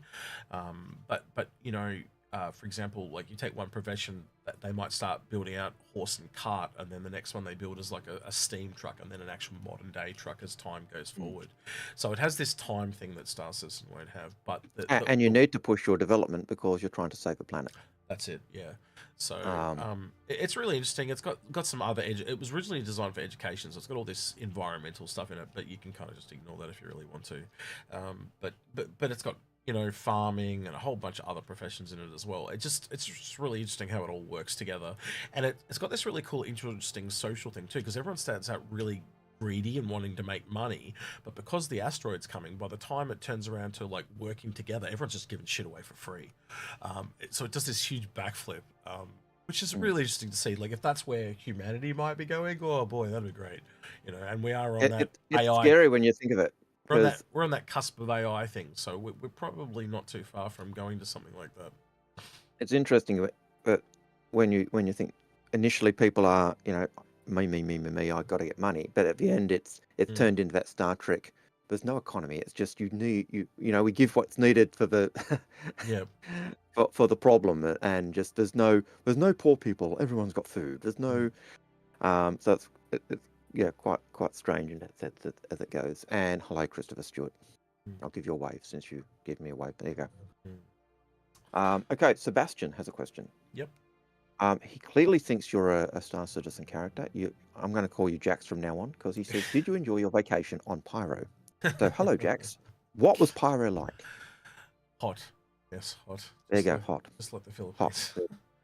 Hot. Man, I'm going to be honest with you, Algared. You know what I'm like with heat. I struggled a lot. If I was out like an hour, and not in air conditioning, I would be like absolutely soaked in sweat. I think that's probably why I've lost weight. I don't think it's because I ate anything different. In fact, I probably ate worse than I did. It's just the sweat. Like I was just wet from head to toe after an hour. It's just so hot there. It's you made me chuckle there when you said you don't like you know, you struggle. Well, you know what I'm like, so yeah. Well, it was interesting when we were playing the game. You're there going, oh man, I understand why. Because my little flat was becoming an oven. And you were like, and this is winter. And this is winter. Oh my God, what's this going to be like in summer? A death trap. But now I understand what it's like for you. So actually, that was probably the most interesting thing about coming to your place. I got to see another side of you that I haven't seen, and I'm sure it'd be the same if you came here eventually. It's not what I expected. Like, I thought I was going to walk in and it was just like there were uwu girls everywhere, and this giant. No, I'm just kidding. But yeah, no, it was. It was. I didn't know what I expected, to be honest, but it definitely was not what I thought it would be. I had a vague idea, but it was different from what I expected. So yeah, but yeah. Yep. All right, Monster AV. It's a Star Citizen question. Oh wow! Finally. We're only an hour and 20 minutes in. Well done, guys. Yeah. This has been the most weird stream. It's not been about Star Citizen at all, almost. But yeah. Monster AV says, okay. Also on the cutter, thoughts on the variant potential. Oh, sorry, the variant potential. Potentially sorry, I'll try that again because I stuffed it up. That's all good. Also on the cutter, thoughts on the variant potentially having different size components versus stock original. I don't think they will do that. So the Scout variant has an extra component, but it's clearly a computer. Yeah. I saw people going, "Oh, it's got an extra." It's obvious what it is. If it's got a scanner on top, it's got to have a computer to collect the data. But I don't think it's going to have different size. Like No. different size. It's a starter ship, and all the variants are going to be starter ship. That means they're all going to have size 1 components. Oh, you might get 1 or 2 components that go, like, for example, and I'm spitballing here, right? We talked about the Scout having a bigger engine or whatever. Maybe it's just, it's a size 2 instead of a size 1, but it won't be drastic where all of them go up a size, Yeah, I could see it having extra. If you were saying it wanted extra power, you give it an extra power pack. Exactly. Yeah, so it might get an extra. So if it's got a size 1, it might have 2 size 1s or something like that. Yeah. That's what I mean. So going from a size 1 to a size 2, it's more likely going to have 2 of. So Two of maybe the it's things. yeah. So maybe it's got 2, 2 engines or whatever. I don't know. Again, the Expedition seems to be like it's got extra maneuverability, so I think it'll be something akin to that. But it also has the tractor beam, so maybe it's power related as well. You've got the extra engine, so I'd expect extra fuel capacity on the Scout Algared. I don't know about you, but that's kind of where I'm thinking. I would expect them to give it greater range. I don't expect the fuel capacity at the moment to be any different, because the fuel capacity that's listed on the thing is broken. But yes, is broken. But you know what I mean, though, right? Like you know what you mean. You'd expect it to have a greater range potential.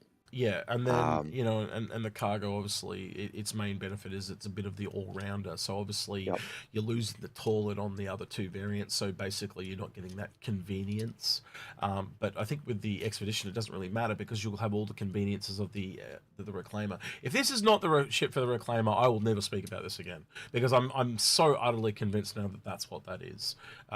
It just speaks to me so clearly that it's designed for that. Well, what do you? Okay, you tell me. What are you going to explore with a suit?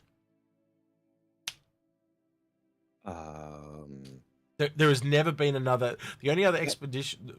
Well, technically, there's the C8 expedition, but it's a skin. It's not actually an expedition, right? That's the only thing. The only thing I can see you exploring in a suit is the caves in asteroids, like big asteroids, and going and checking those out, which is basically the same as exploring a ship. You could also go underground. I'll give you that as well. And you could go into planets as well. I'll give you that. Underground moons that don't have atmosphere. So again, checking out the caves in those areas. But again, it's that type of gameplay is no different from going into a ship and exploring the interior of a ship. But also, if you think about that on the Reclaimer, that's kind of what that ship will be on the Reclaimer. It's basically the MPUV of the Reclaimer. It's going to be the ship. Well, you're not going to take the Reclaimer down to planet because it's so damn expensive, but you would take the Expedition, and guess what? Take out if that tractor beam is powerful enough to, say, pick up a ship, you would pull said ship back up into atmosphere, would you not? Yeah, but I don't see that being the case. I would see you'd use the tug.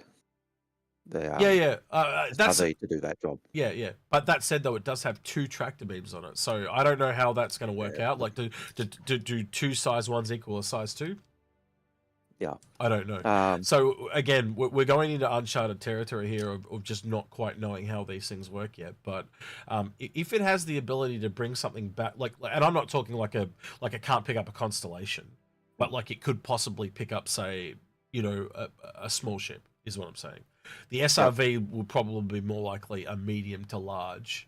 So yes, the SRV would be for that. I'd agree with you, but I think you could we'll put it this way: if a tractor tool, they were talking about just on the large tractor tool that you hold in the hand, can stop an Aurora, right? They're not saying that's what it's going to do, but it could, right? So if a hand tool can do an Aurora, one on a ship surely can do a small to a medium, type of thing. So we'll have to wait and see. Being able to.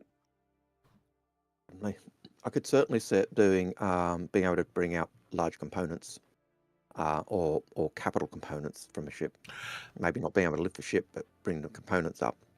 And then you need a method to be able to cut them out of the ship. So, Old Man Zim is technically correct too. The C8X is technically a variant. He's right. It's got 2 different hard points. But does it really count as an expedition? Yeah. It doesn't really have anything extra than hard points. Hard points don't add shit. It actually makes it more combat than expedition. But yeah, we'll see. Yeah. If you look at the C8 and the C8X, the only difference really is the extra hard points for weaponry. It doesn't give, whereas the C8R is really the first real variant in terms of changing the interior and the role of a ship. And I'd love to see a scout version, something that's got extra sensors. Do you think it? I'm just, and maybe in chat they can join us here. What do you think that variant's name would be? I'm thinking P for Pathfinder, but maybe I'm completely wrong. Like C8P or because well, it's technically medical, but they called it rescue. But then rescue is a part of medical, so I need to go. I think it would be a C8P. It'd have to be just based on their own. Like even medical has 3 groups, so Yep. I don't know. I'll have to think about that after the show. Yeah, I think I'd have to do the same. I initially went to Pioneer, C8, Trapper or Scout or or Settler or any of those things that the first type of explorer that goes in. But yeah, I'd have to look at. If someone can link me the little grid that talks about the different profession types, I can't remember the exact page it's on. You know what I'm talking about, Algared? So it has the professions and then it has the 3 types of each. If someone can link me that, I can't even remember where that is. I know it's on an old page, but I've got it linked somewhere, but I'd have to go through my links and find it. Wait, the C1 has a size 3 tractor beam. Do you think that's strong enough to tow another ship? Yes, it probably is. But isn't there only 3 sizes of tractor beam? There are only 3 sizes of tractor beams. One, and they 2, have and 3. recently come out and said, while they've got the different sizes, like the 315P has a size 3 mount, which would mean if you've got a gimbaled tractor beam, it'd be a size 2. If you've got a straight one, it'd be a size 3. But they've said the sizes will be made to fit the ships. So the 315 won't have a size 3, but it will still have the capability to do so like what is planned it to do. So technically it's a question here. So it says question, the C1 has a size 3 tractor beam. Do you think that is strong enough to tow another ship? Well, I think that technically, going by what you said, technically makes it a size 2, which makes more sense because the only one I'm aware of that has the big one is the SRV, which is the size 3. But so but they have also said that the sizes that are on ships, like regardless of what they end up being, if they say, oh, the 315P only has a size 1, it will still be able to carry or move or do whatever they intended the 315 to be able to do. So it's more of a it's more of a gameplay thing than a I get you. Yeah, so they might go, it's a size 1A rather than a size 1D, and the difference in those might be what they can do. But we've just got to wait and see, because we know tractor beams are coming. We know they're doing it with ships. We know they've now got 3 sizes. How they're working that out, who knows? And all right. Pagan Linux Greek has a question, or a beef, or a complaint, or a concern. Statement. And so it is a question, and it goes, Sergi posted that gaining entry into ships by weaponizing ships was valid gameplay. Yet, when a trader rams attacking pirates with his ship, he gets a 3-day ban. Do you think this is fair?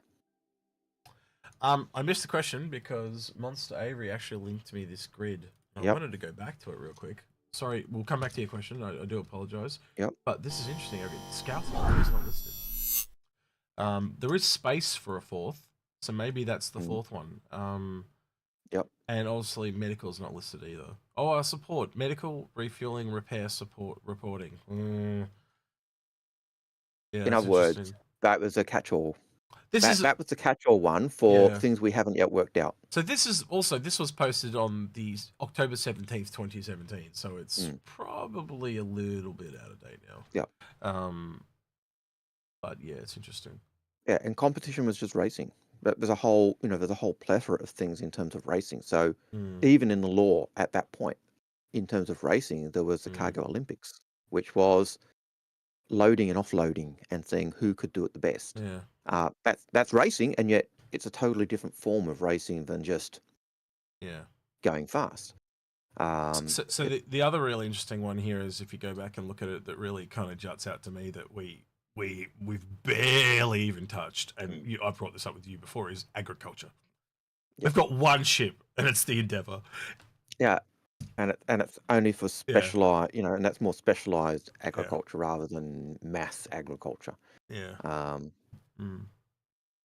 But I think the industrial, like the industrial and support, they're kind of a bit more nebulous in terms of they've got almost brackets of what they're doing rather than they need a bit more detail, don't they? Yeah. But I think medical kind of falls into that as well because it just seems so niche. But then you look at expiration and it's like I didn't realize. Well, now I understand why they have touring under expiration. That makes a lot of sense. So basically, Origin is a touring company. Yeah. Okay. But yeah, scouting could fall under that as well. I don't know. What is that? Is a scout a path? Man, could it be even weirder than that, Algared, where I guess then technically Pathfinder is a scout. So yeah, that's interesting.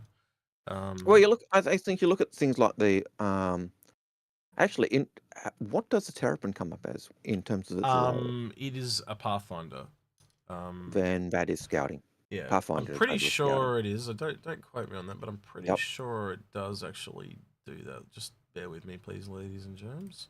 Because I think that the Terrapin is probably the most scout-like ship we've got in terms of the role of what it's doing.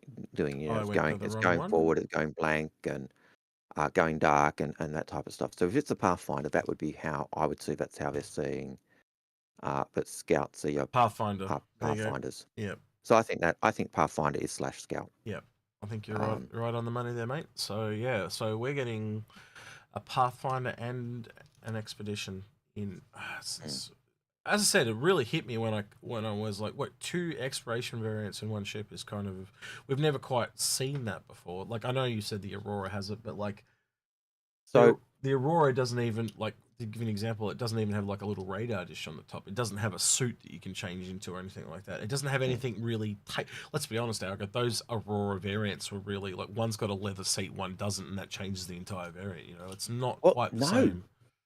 Not quite. Like you look at the. You get what I'm trying to say, though. It's a lot more minimalistic. It's a lot more minimalistic, but it's not just a leather seat. Like the CX and the LX and the LN, the difference is in the missile launcher. Yes. So the LX has a size 3 and the LN has a size 4. That changes the missile load you can have on the ship. Yeah. I just mean, in generally speaking, that the steps are a lot smaller. I think that, what is it? They are a lot smaller. It's almost akin to the difference between a C8 and a C8X, rather than a C8X and a C8R. Yeah, the difference between an Aurora MR and an Aurora LX is literally it goes to a leather seat. That was what I was trying to get at. Like that's not really a real variant anymore. That was, I think that was when the Aurora really came out. It was more of them trying to show you how customizable the ships were going to be.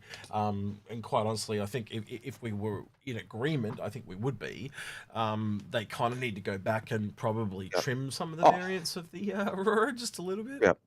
Well, you look at the ES, the Essential, has 2 hard points. Yeah. It doesn't get the wing hard points. The MR and the CL get the wing hard point. All 3 of those have a size 2 missile rack. Oh, okay. The CL has the larger cargo container. So on Twitch, Scavenger678 is also saying there's more fuel with the LX. Okay. Yep. Cool. All right. Maybe they've gone back and filled in some details that I. And then you go to the LX, and the LX has same weapons as an MR, but it has a size 3 missile mount, and then the LN, same weapon mounts as a LX, but again has a higher weapon mount. So all 3 of them are all of them are actually distinct variants, but they're very minimal in that sense. So it picks up that idea you were saying. But in a sense, you could look at the cutter and go, well, the base cutter is a touring version. Yeah, you can go see the sights in a cutter. You know, it's so it's just not luxury. Here you go. Look, starter, light freight, Pathfinder, light freight, Pathfinder, light freight. So 3 of them are light freight, and 2 of them are. No, the last one was light fighter. Oh, light fighter. My bad. Sorry, my bad. But yeah, it's very similar to what you're saying, though. It's the roles of those ships are very, very similar. Yeah. Well, the fact that one of them is starter Pathfinder and the other one is Pathfinder, that's. Yeah. Yeah.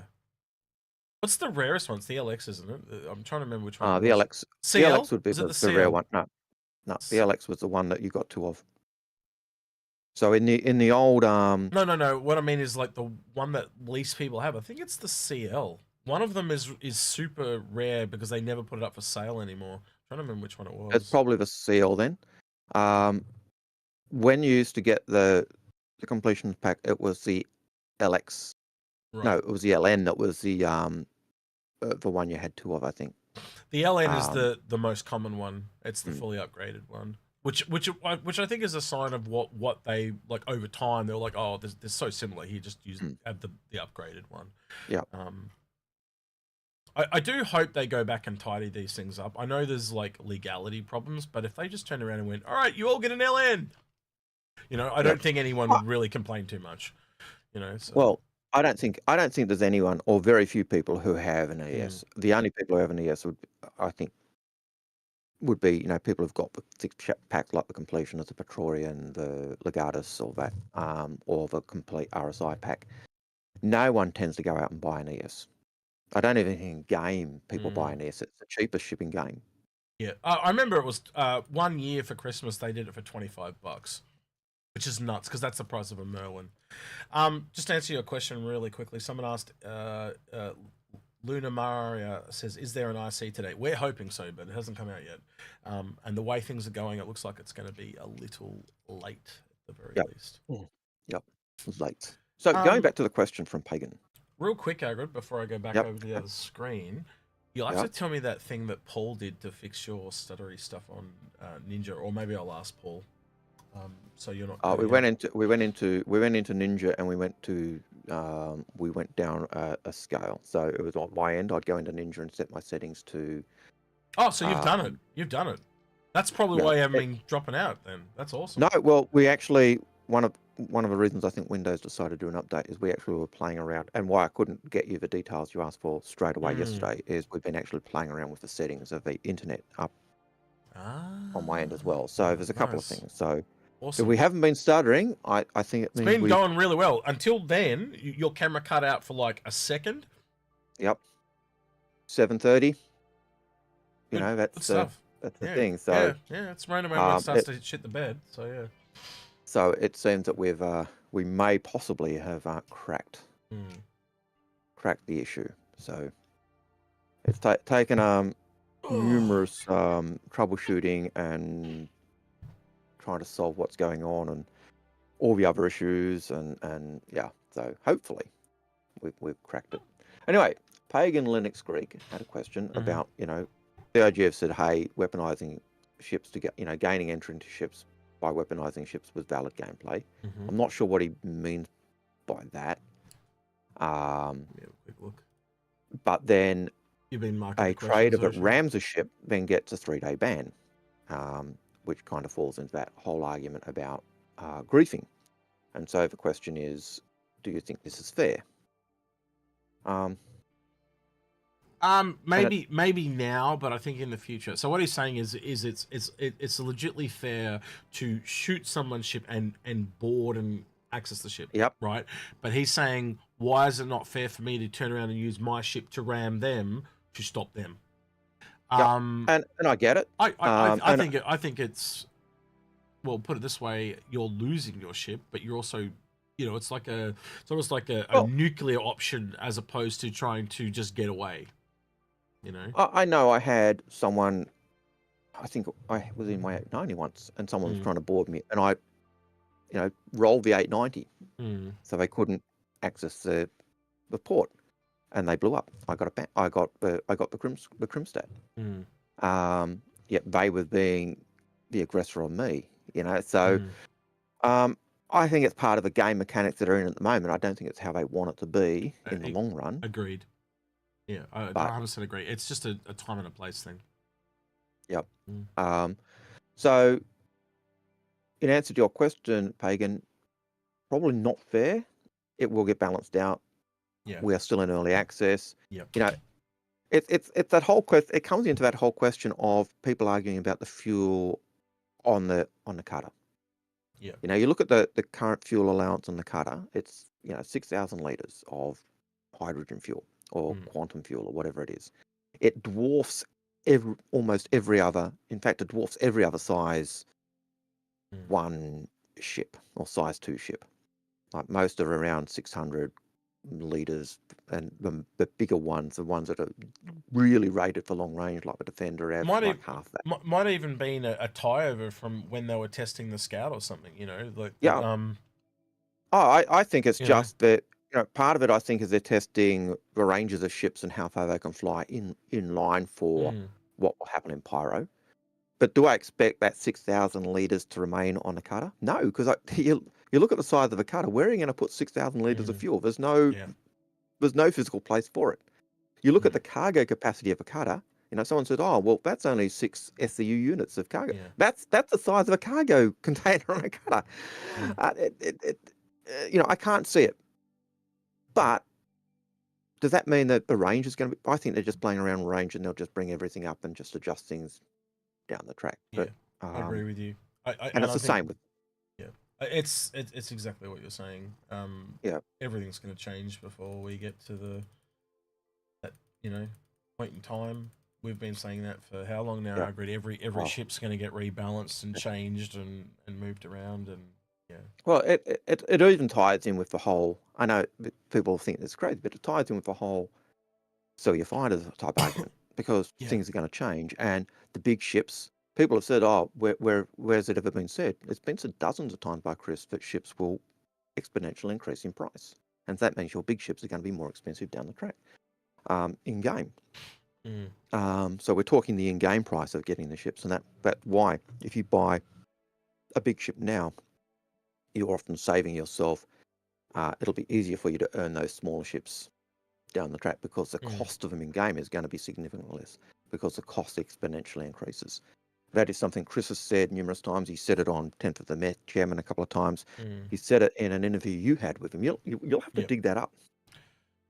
You really should dig that up. It's probably one of my worst interviews I've ever done because even if you get the short, I might link it to you, but I was very bipolar back then, so I didn't like the interview because I interrupted a bit too much and things like that. But very different to how I was back then. So but it'd be worth to try and get that cut of Chris saying that because I think that's one of the things that has stayed standard, and we see that with the thing of prices. I had people say, "Oh no, they're talking about the respawn time of ships." No, they were talking about the price of ships. I think respawn will also come in, but yeah.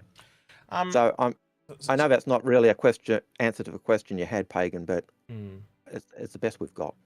So a really quick question here.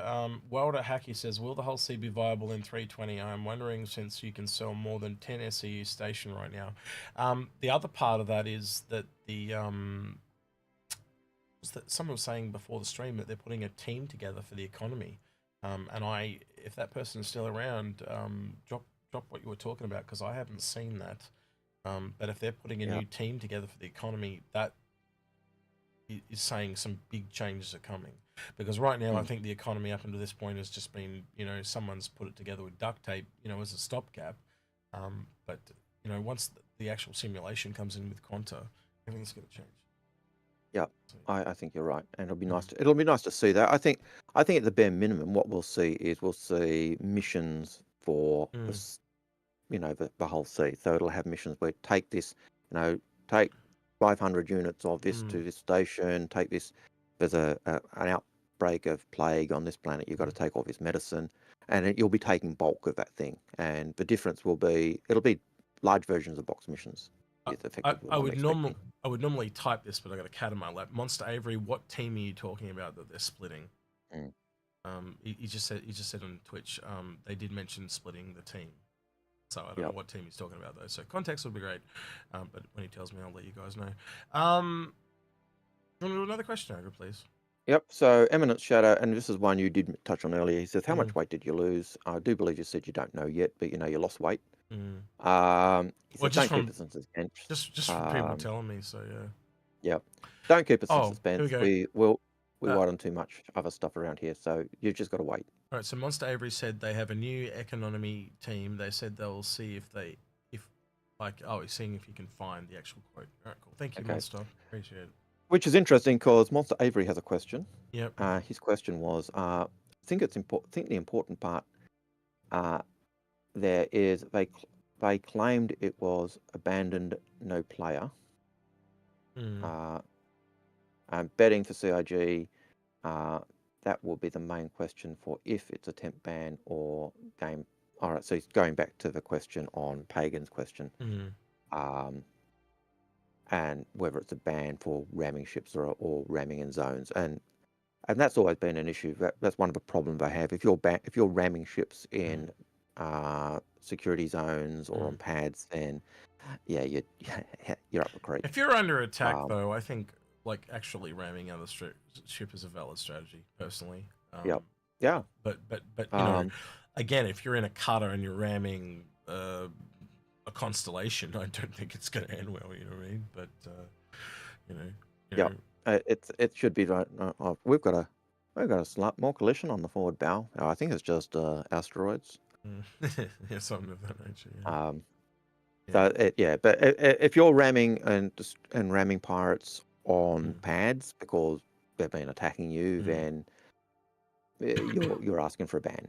But if you're, I think what you've talked about there, Agri, just leans more into what we were saying about coming down the road, because like we don't have proper health values, armor, any of that stuff in yet, so it's all subject to change. So I know it doesn't really answer the question the way you'd hope that it would be answered, Pagan Linux, but it really is just the game at the moment is just early access, and things are going to change. Everything's going to change. Flight models are going to change. You name it, it's going to change.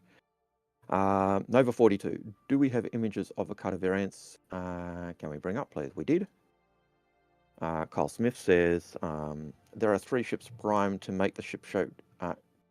There are 3 ships primed to make ship Showdown that would require updating to accept paints. Terrapin, Gladiator, 890. Do you think CIG would disqualify all 3 to the like the PTV last year? Gladiator has been the 890 has been in ship Showdown in the past. You know why they excluded the PTV? Because me and Paul were memeing like mofos. That's the whole reason. And both Paul actually messaged Jake and said, you guys did that deliberately. Like, and they did. Because by the way, they also mentioned everyone was going to get a free skin. Where's my free skin? It's a year later. They also said, this is the other thing they said, that they were going to change how the voting was done. So if they don't change the voting this year, we know that they were full of shit. Because they also said it was going to change. Because the whole reason we were doing it was because it's so one-sided. So if it doesn't change this year, we're going to hold them to account. Don't you worry. But like we said earlier, I think it'll be the C8R that takes it this year. But I hope the cutter's up there as well. Just Kyle Smith has reminded me, I would like to see the Gladiator. The Gladiator is one of those old stalwarts. In lore, it's a classic ship. Hurricane would be up there too, just based on what you're saying. Hurricane should be up there. I have seen Hurricane versus Scorpius being suggested quite a lot. I know Lemming and a couple of other people said to me the Corsair, but there's a lot of people that hate that ship too. Like they were disappointed with how it came out. So I think the Corsair might be up there, but I don't think it'll take it. I don't think it should win. I'd love. I don't think the Gladiator will get a Guernsey, but it should. Terrapin, I could see the Terrapin getting a Guernsey. I think they're gorgeous ships in lore. The 890, I'd love it to get a skin. But yeah. Okay, so it becomes whenever the 890 is in, it becomes a joke. The joke, put it up against the Dragonfly just as a joke, and it gets much. Put it up against a Vulture and some other ship, and it wins, and then goes down against the next joke ship. So here, just let me read this real quick, Agrid. So this is what he was talking about with the economic team. So it says, with this updated, we wanted to make you aware of a few upcoming team chambers of Star Citizen to better support upcoming tasks to accommodate the additional development resources coming from our Montreal studio. That means they're moving the Montreal studio around a bit and organizing and stuff. US PU gameplay feature system service and tool teams are being reformed into a pair of new teams. These teams will be the gameplay. So PU US gameplay feature becomes gameplay feature team, and the system services and tools teams becomes the economics team.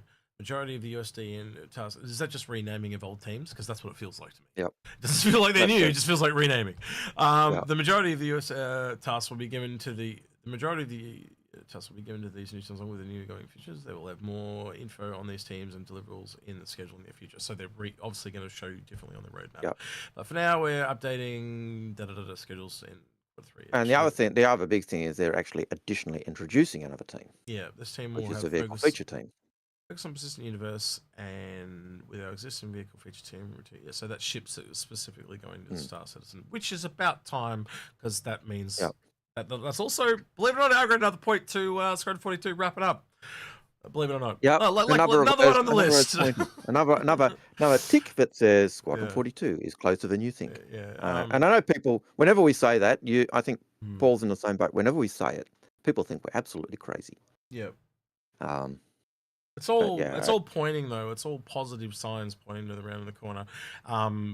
I think at CitizenCon this year we're going to get some big information on it, and I like, why is there 2 days at CitizenCon? One for Squadron, one for Star Citizen. I think it's really obvious. We'll see. So interestingly, Monster AV has a question for you. This came through at 6:26, so you'll see why I say it's interesting. Your take on the Year of Drake for BIS. Seems like Corsair is a front runner with a decent bit of pre-game votes for the Vulture and Cutter. And it was interesting you were saying the Corsair has a lot of haters and. Well, it's got haters and it's a polarizing ship is the way I put it. You know, we'll put it this way, Algared. I went out and brought it. Like I went out and got it because I wanted it, and then I played with it on the PTU, and I was like, I don't like this. Yeah, you've got rid of it, and I got rid of it. Yeah, I think I unevolved mine into a Hurricane at the moment, but it's earmarked to probably turn into a Galaxy or something like that. Yeah, and that was a ship you were. I remember as it was coming. I'm looking forward to it. It's such an awesome ship, you know. It's got the interior, and it does. It ticks a lot of boxes, and yet you get in it and go. I got caught in the hype, Algared, you know. And after I got it, I sat back and kind of went, well, this thing falls right between the Redeemer and the Constellation. I don't need it. Yeah, and I've I've got issues with it and the Constellation, just in terms of the number of weapons that the pilot actually controls, and I think they need to shrink that down and either give them to other people or. Or at least up the I think eventually, Algared, you'll be able to do whatever you want. You know, you'll be able to chop and change and use the MFDs and sort it out yourself. But at the moment, because we don't have that functionality and it's just not there. But and I kind of agree with Daily Noob. It is so much better than it was at launch. You know, it is, and every kind of ship. But yeah, we are. I mean, also, Death Factor kind of hits on as well. It's neat, but it's kind of redundant. But well, look at it this way. It might be redundant for me because I've got a Constellation and Redeemer, but if you don't have a Constellation and Redeemer, and you might say, yeah, that's the shit for me. Why buy 2 when I can buy 1? You know? Yeah, I still prefer the Andromeda or the Connie range over that, even though as a pilot I've got more weapons and forward firepower on the on the Corsair. It's going to happen more and more, though, isn't it, Algared? As more and more ships come into the game, we're going to get more and more crossover and overlapping and things like that. And that's not a bad thing. It's not. It gives more variety. And it's obviously, the more towards the bottom you are, the more variety there's going to be. Just like in real life. You know, there's more cars than trucks on the road. But then there's less aeroplanes than trucks, you know. So you get where I'm going with that pretty quickly. You know, what's the top end? Rocket ships? Heavy Falcon Heavy, Starship, you know, but you get what I'm trying to get at there, right? Death Factor says in YouTube, you know, it's neat, but it's kind of redundant. And he says, I've got a Connie and a Redeemer as well, and and when you do look at it like that way, the last line he just said's even better. I prefer my Redeemer even when it pulls on. Do you know what I think it's everyone's favorite ship when it pulls on. So on Twitter this week. I'll see if I can open this actually while we're here. I don't know. I don't normally open Twitter, so I might have to log in or something. But you mean X? Yeah, it's not called X, isn't it? Yeah, but why isn't it X.com? Funny that. So notifications. What do I got here? No. Maybe I should just go to Paul's. Here we go. Yeah. So Paul made this post. He's thinking about making a thing every time someone talks about the Redeemer, and I said, I'm tempted to get yourself the Astropub pinup style on the nose of this thing. Who do we get at CIG to make this happen? Now, I'm considering approaching CIG and saying, if we earn X amount of money for charity, would you guys consider making it like a skin with Paul's face on it? You know, maybe like Cupid or something like that with a trumpet or something like that, and you put on the side of the, you know, like pin-up style on the side of the Redeemer, like a one-off skin just for Paul. I think that would be really funny if we could get that done. And we'll, The scantily clad girl, but lazy on the beach, but with Paul's face, with well, no, Cupid just shooting like a chubby little Cupid, you know, like with the love heart, like a heart seeker redeemer, essentially. All right, so basically Cupid with Paul's face type idea. Is that what you're looking at? Yeah, that type of thing. You know, or the other way we could go is like the lawman or something like that. But you know, and we'll go to them and say, like, if we get like $20,000 for charity, it'd have to be a decent amount, right? Like, you know, would you guys consider, you know, it? And that's why I made it nose art, because it's really just, you know, that's the only really bit of art. The rest of it is just the ship itself. So really, essentially, it's a decal that you could apply. So I don't know. I just thought it'd be funny. Yep. I'd love to see decals in Star Citizen. Like, and again, if we pave the way with Paul, maybe we can pave the way, you know, and you get a morphologist A2 or, you know, something like that or whatever, you know, you get a space tomato. I don't know what ship he would have. Terrapin. It'd be Terrapin. Space tomato Terrapin. You know, a little red Terrapin or something like that. But, you know, eventually you could get, you know, skins for a lot of content creators, or at least decals or something like that down the road. So yeah, it'd be kind of interesting to see where it goes. Show your streamer support by wearing their skin. Yeah. In front join Inforunners Cult of the Endeavor skin. Yeah. Church of the Crucible, Cult of Endeavor. I never know. I never remember which one it is. It Church of Endeavor, I just call them both, or Voss, because they're both interchangeable, isn't it? It's. I just call them both Cult. So yeah. Okay. All right. Next question, Algared. If you Rip My Space Planes has a question. What do you think about the Spirit A1 getting added before the C1? Is bombing places like Ghost Hollow and Cat Rex enough gameplay? For some people, yes. Do you know what I actually think it is, Algared? And you can correct me if you think I'm wrong. I think it's the tractor beam. Yep. I think they want the tractor beam to be on the C1 before they put it in, type of thing. And if you think about it, they've got more advanced bombing in than they do tractor beam. The bombing doesn't add any new gameplay. It's literally shrinking down what's on the A2, and then putting into, and it's even the same company, so you just have to shrink the, you know, you're using the same language and view, you know, style language and the rest of it. So it wouldn't be as hard as adding a new system that hasn't been added in. So I think that's why. I think you 100% agree with what you're saying. Yep. Nova 42 has a question. Yeah, go for it. Is sand coarse and or rough? Does it get everywhere? Since you didn't go to the beach, you can't answer that question. No. In regards to the Philippines, but there's different types of sands too, you know. So you've got, one thing a lot of people don't realize is that is essentially what sand is. It's just rocks that have been, so the older a place is, the finer the sand. So when you go to somewhere tropical, generally speaking, a lot of the beaches are newer, and so they'll have like little stones or something like that. And that's just because they haven't had the thousands of years to be worn down into sand. That's just in a nutshell. A lot of people don't realize that. So I was looking for my pet rock. I've got a pet rock. Not one that was purchased in the 70s, but one that was sent to me in the 80s from one of my cousins. And I was going to grab it because it was it's a yay size, but it's one they picked up off the beach in England. So, you know, England doesn't have beaches. They have pebble rocks on their beaches, you know, that type of thing. They do have sand as well, but, you know, it was just, There are many different types of beaches. I've seen beaches, Algared, where it's not sand or rocks, it's just shells. Yep. You know, and that's why you'll often see in sand, you'll see these like little white flecks, they're shells. But yeah, that's all sand is. It's just ground down. It's just stuff that's been rolled over and over and over. Yeah. Just ground down and yeah. All right. Fat Gus says, are armored vehicles more expensive, and how necessary will vehicle armor be for the average citizen? I think armor is going to be a really, it's really going to change the game quite drastically in my book. you know, as far as I'm aware and as far as I can work out, what ballistic is to armor, lasers are to shields. So, you know, and from what I can work out, you can be able to shoot armor off, or at least, you know, somehow damage it. And so what I mean by what I was saying before about ballistics to armor is lasers to shields is shields regenerate, lasers regenerate, ballistic runs out, armor will run out. So it's stronger, but it's temporary, essentially. And it's the same. It's exactly the same with, so ballistics is temporary as is armor is temporary. So you get this buff because it's better, but you're on a time restraint.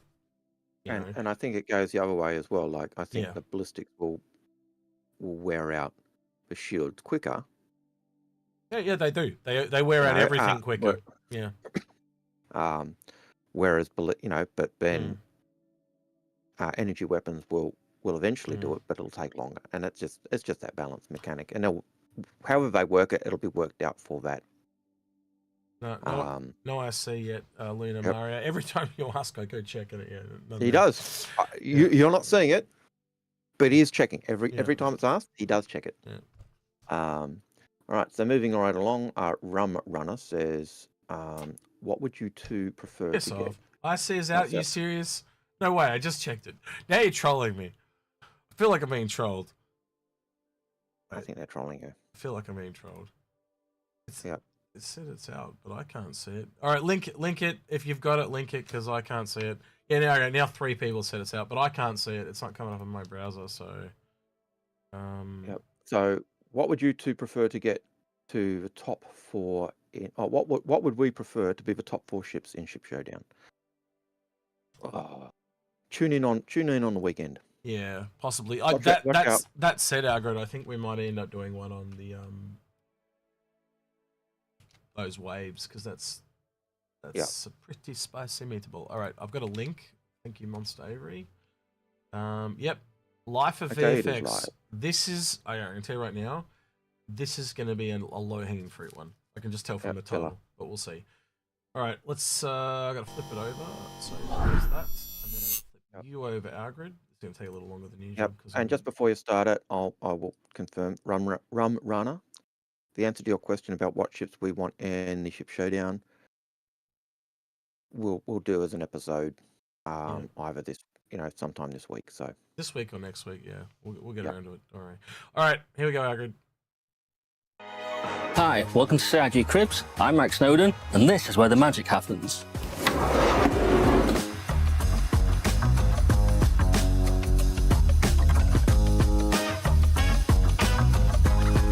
Right, I can tell you right now this is low-hanging fruit, because Nose has all this extra footage of where he is working or whatever, and it doesn't mean shit. All right, keep going. I'm not getting sound X. Shit. Hold on.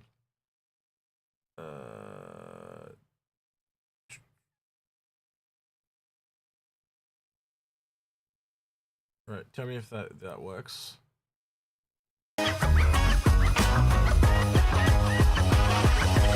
I will just watch it via YouTube. All right, sorry. So VFX in video games, certainly in our games in particular, it's basically it's energy represented visually. So yeah. Sorry, Algared. I'll just watch it on YouTube. I'm not doing anything. It's shared on my screen and it's gone yellow on my side, so I don't know why you're not seeing it, buddy. Sorry. Yeah, I'm seeing it. I just can't hear it when it plays. Have you got it muted? Have you got it muted? I didn't have it muted. I did double check that. Oh, okay. Yeah, because you can have it muted in Discord, so maybe you might have it muted in Discord. I don't know. All right. Anyway, sorry. All right, here we go again.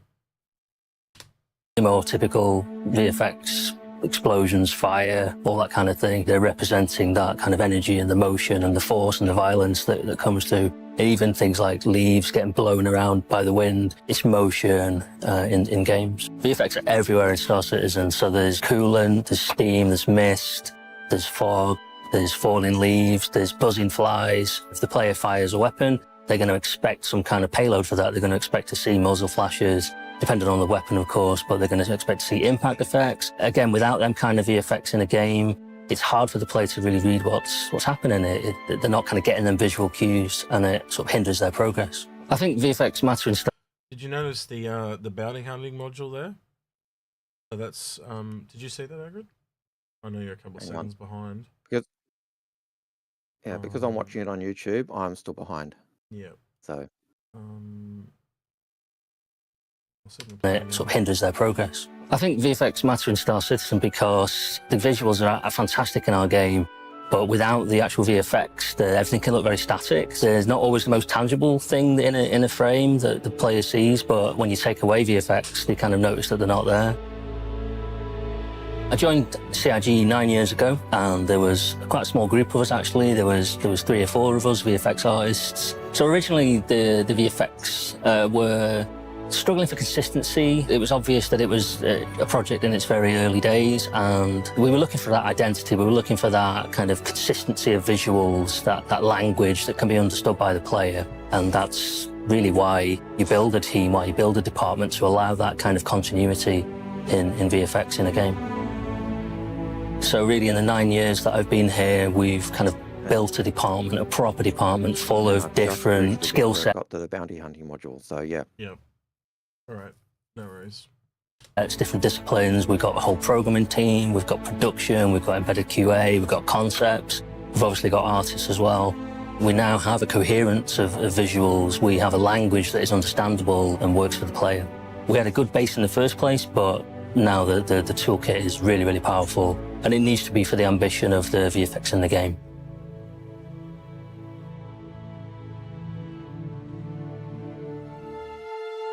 So the VFX team is basically a microcosm of game development. The team is currently 21 people. We also have a core team within that, being the programmers, the production side of it, the concept inside of it, and the QA side of it as well. And we need that because we're serving other departments. We're serving art, we're also serving design. And we need to have that kind of skill set within the team to be able to do all the things that are requested of us.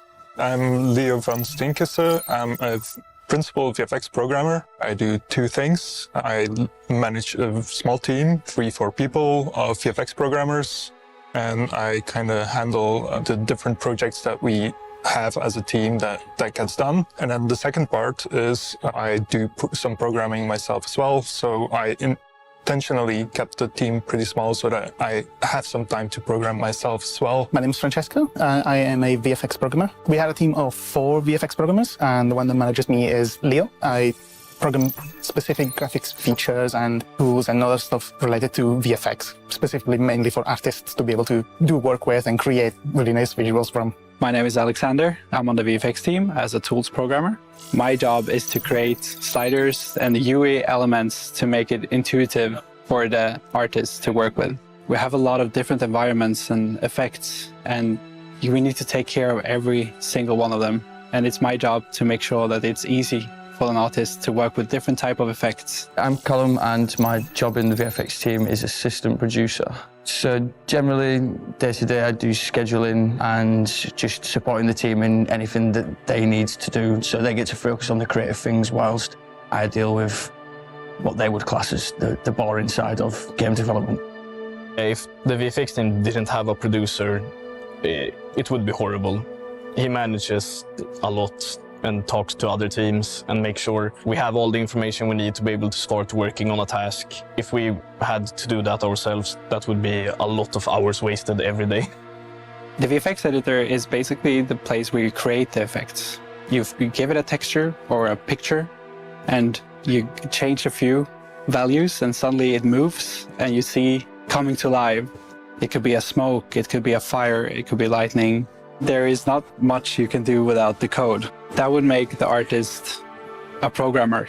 We program everything related to VFX. That includes tools, that includes features, that includes smaller things like triggering VFX from game code to system for managing VFX, making sure that VFX stay alive, that they die on time. As VFX programmer, we get to work closely with VFX artists. My name is Kevin, and I am a VFX artist here at CIG. 90% of the effects we make in Star Citizen are particle effects. When you fire a weapon, at the end of the barrel, we will spawn a particle with a texture on it, and then we modify parameters to be able to make that look like a muzzle flash or smoke or whatever. So basically, we just have a bunch of parameters on how to spawn, how to move and what a particle looks like. Star Citizen is a really beautiful game, and VFX are a large part.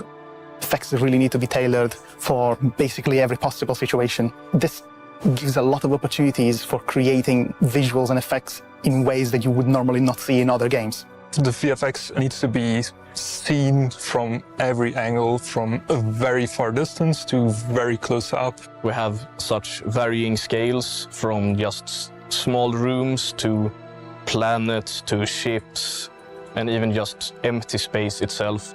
Everything needs to be dynamic and systemic, so all the VFX, they are based on the underlying systems. We get to look at these systems, find the right hooks, and try and trigger the right effects at the right time. Getting all of that together to get a consistent whole is pretty challenging, but the results are always pretty cool. The relationship within the team is very dynamic. We work together a lot, and it kind of depends on what you're working on to who's involved. Production tends to be involved a lot of the time, generally on a day-to-day basis. Working closely with artists and obviously other programmers is pretty great. There is a lot of feedback and information circling around what parts of what you're working on you may want to improve on, or even what parts are working well and should be iterated on even further. It creates an environment in which no one feels like they're stuck on something.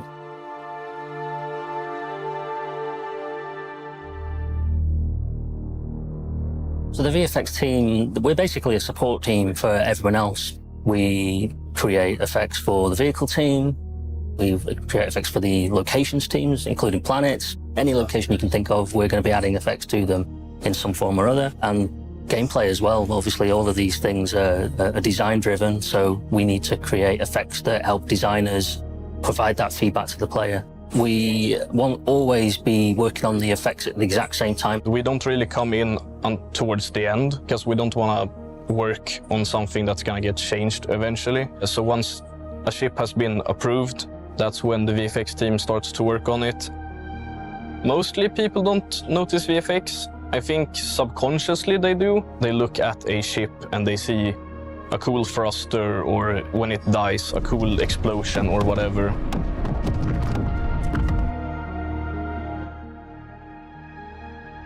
But then again, we have the subtle effects. You don't notice it, and the less you notice it, the better it is. It just plays in with the whole environment. We provide a supporting role, and we contribute to making the game as good as we can.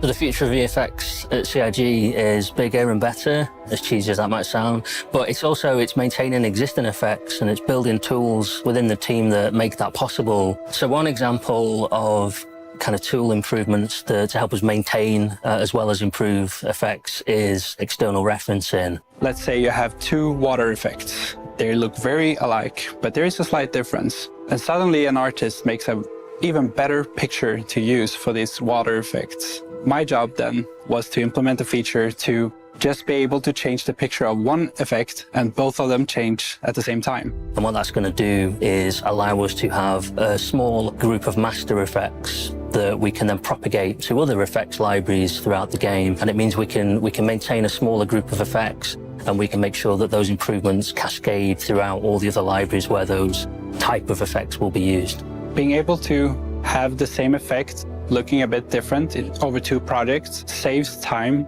for the artists, and it's easier for them to keep track of everything and upgrade the visual of an effect. So that's going to streamline the process, absolutely. It's going to make it easier to keep a high quality, to keep updating and improving the high quality through the years as well. So currently I'm working on lightning within gas clouds. We already have some lightning system in place, but now we're adapting it to be possible to strike from within gas clouds. This will give some extra gameplay opportunities for designers and environment artists to dynamically spawn lightning and hit ships, hit players, and make gas clouds more dangerous, I guess. I think the lightning is cool, but I really like the new fire.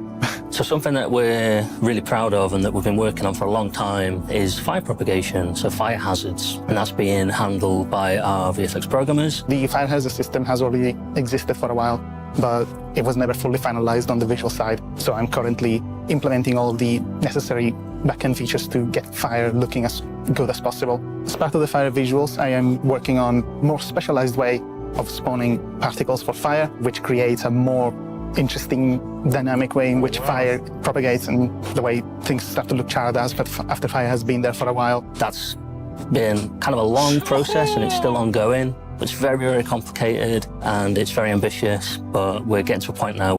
That looks, I know you're probably a little bit behind, but man, that looks awesome. That made the whole video, just that little bit there. That was mad. Where I'm really, really happy with where it's going. The fire hazard system itself is obviously gameplay critical. The visuals obviously help to communicate where fire is present, how strongly it's there, and to give a real sense of danger for the room you're in. The actual damage that the fire is causing on rooms is communicated through these visuals. One of the best things about working on VFX for Star Citizen is being able to see your work enter the game so quickly, because we update the game so often. So being able to see your work in players' hands is always exciting. You release a feature, some new VFX that are part of one of the releases, and you see players actually use your system and kind of push it to the limit, and it's always great to see. Working on Star Citizen in particular is especially good because Star Citizen is a really good looking game. Working generally in graphics and VFX, I think personally is one of the more satisfying sort of disciplines when it comes to programming. VFX is one of the big puzzle pieces to making the environment feel rich and full. I feel like fire does look really good. Yeah, it really does. That's one of the biggest gains of VFX, is making the game look beautiful.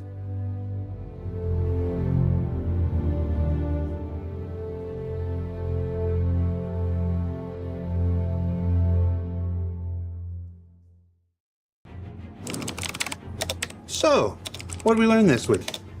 Well, hopefully we learned a bit more about how downstream teams like VFX, these folks who generally come in towards the end of the pipeline, bring life, texture, and nuance to any game, add those finishing touches that elevate the amazing work of other teams, and add essential elements that really make the difference between the immersive and the not immersive. Now don't forget that this year's Ship Showdown has begun, as well as a new initiative spotlighting the various missions in the verse. I'm pretty sure this week it's Salvage. You can check it all out now on the robertsspaceindustries.com website. For Inside Star Citizen, I'm Jared Huckabee. Thanks for letting us share the process of game development with you, and we'll see you all here next week.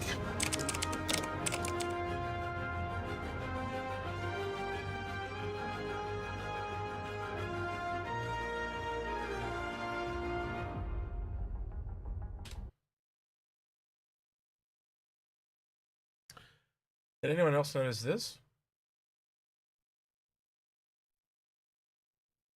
Now, I don't know what ship that is. It might be the SIV, but that looks with those thrusters. Algared, can you see that? Not at the moment. 13, hang on. 1335. Yeah, I'm currently at, what is it? I think it's the SIV. Yeah, it does look like the SIV as I look at the screen. I don't remember the SIV having three pairs of thrusters like that though, but yeah. And I only know that because someone said the SIV at the end looks finished. Yeah. And they said, well, it should be. It came out at the end of last year. You know, it was ready to go at the end of last year. So, yeah.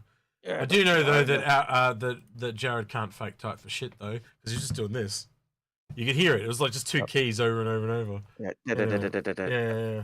Anyway, that's kind of okay. The fire recovered it for me. If it didn't have that fire thing in it, it would have been a bit of a loss of a video for me. And but yeah, that's all very standard. I don't know. Maybe I take it for granted, but for me, the amount of times we've seen videos like that over the years, they really haven't changed much for me. So yeah, I think the big thing there was they've actually had the one guy saying he is implementing the fire. Wait, the other ship behind him? There's another ship. People saying there was another ship behind him. What ship? What? Give me a timestamp, guys, on on Twitch. Axis 96. What? Which? Give me a timestamp. Apparently, there's a second ship. Yeah, and the fire was pretty dope. Yeah.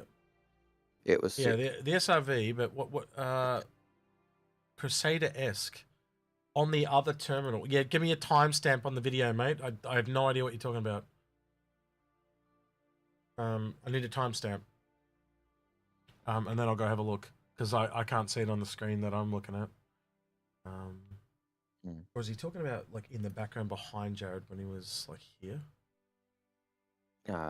Possible.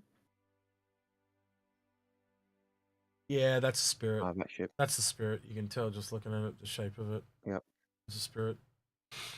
If that's what you're talking about. I think that's what he's talking about. 1251 onwards. Let's have a look.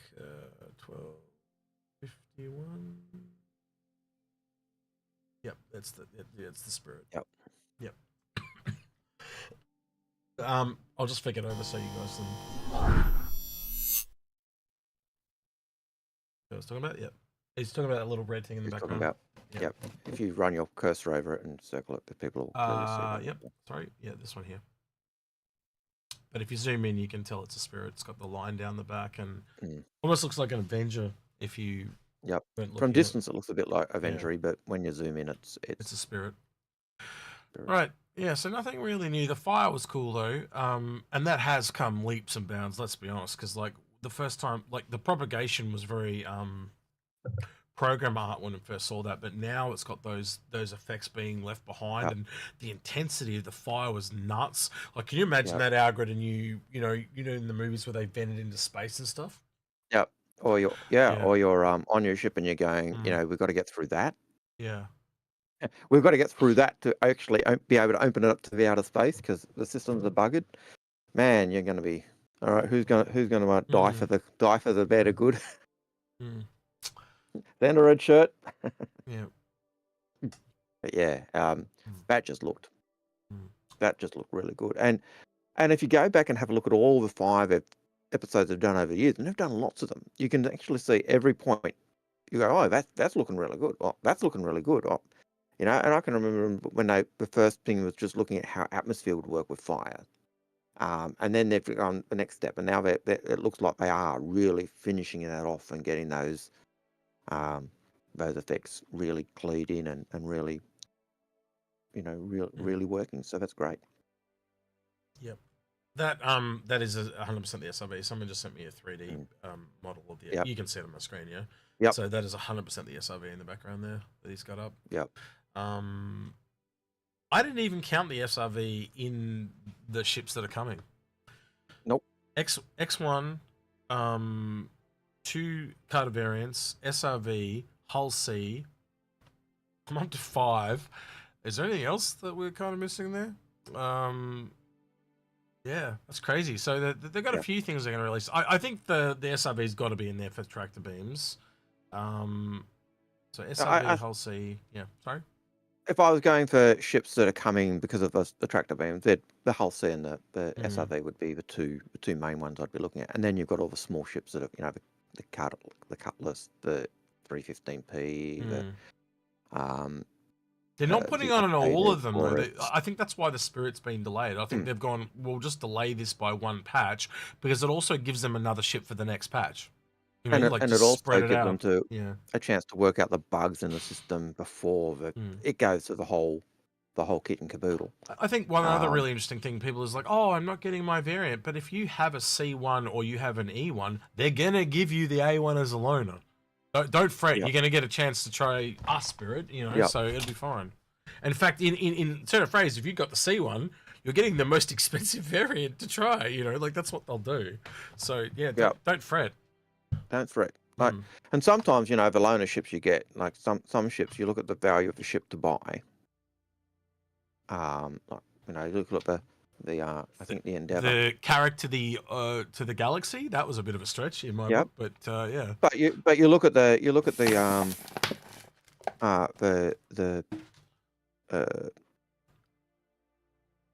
Endeavour. The Endeavour gets $350 to buy, but it gets the ownership of the Starfarer and a Cutlass. You add the value of those two ships up to buy, and you're actually getting something like $450 worth of ships, and two different ships to play around with. And so sometimes, the loaner ships well and truly just blow it out of the water in terms of value.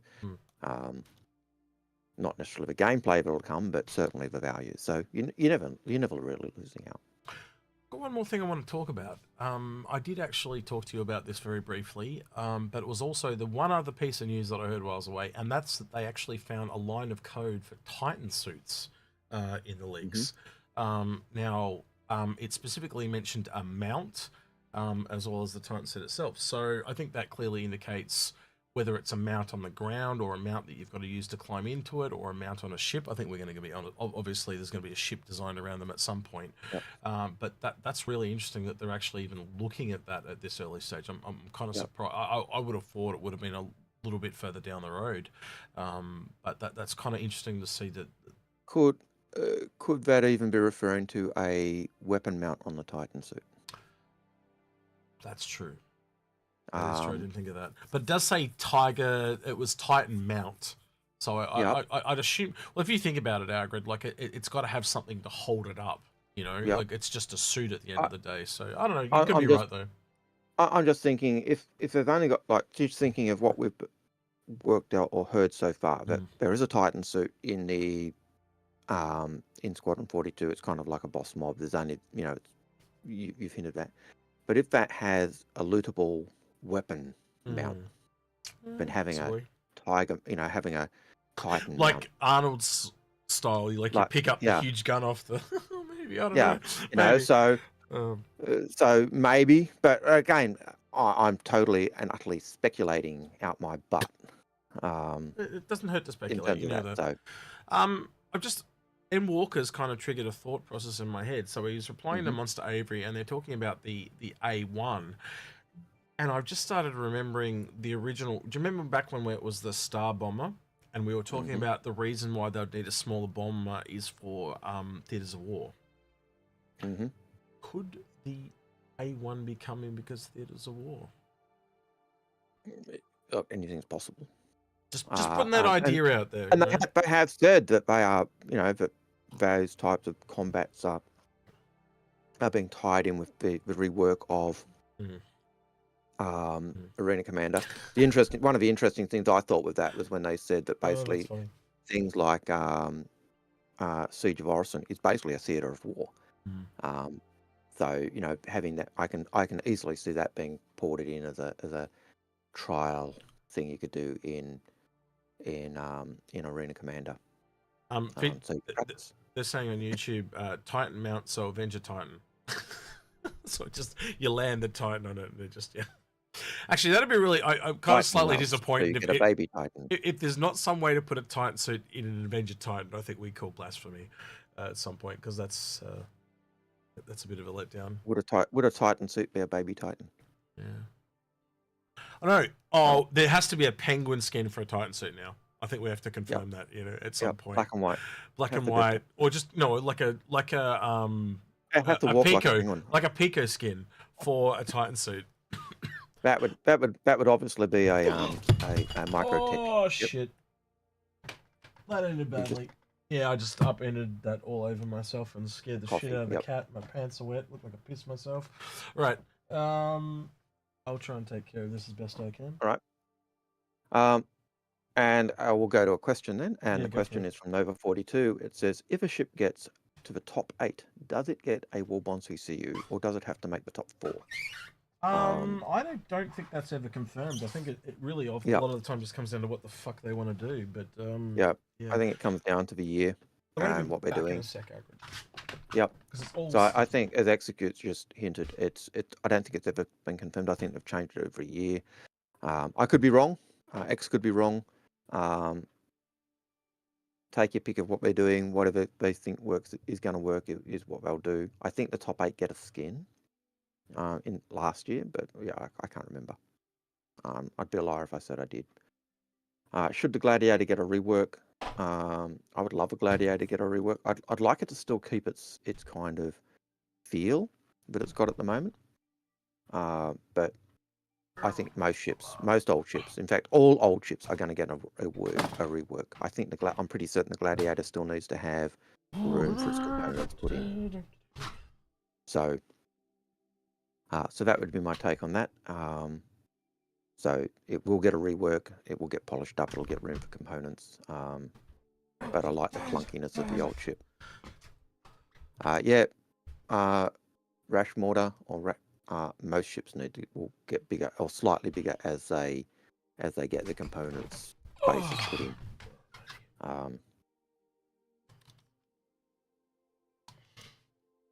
Alrighty.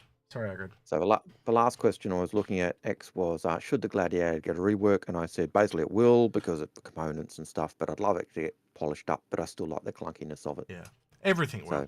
It's kind of like we were saying earlier. Yeah, every like the last ship made will be the gold standard, and everything will go back and be brought up to that point. At some point. Yeah, even and in some cases ships will get an update just for Squadron 42, but then 5 years down the road they'll update it again, or they've even talked about in the past about making different year variants. Like they talked about updating the Hornet, they've talked about updating the Constellation, and there'll be new marks and variants and things like that. So 100%, and that'll happen for everything.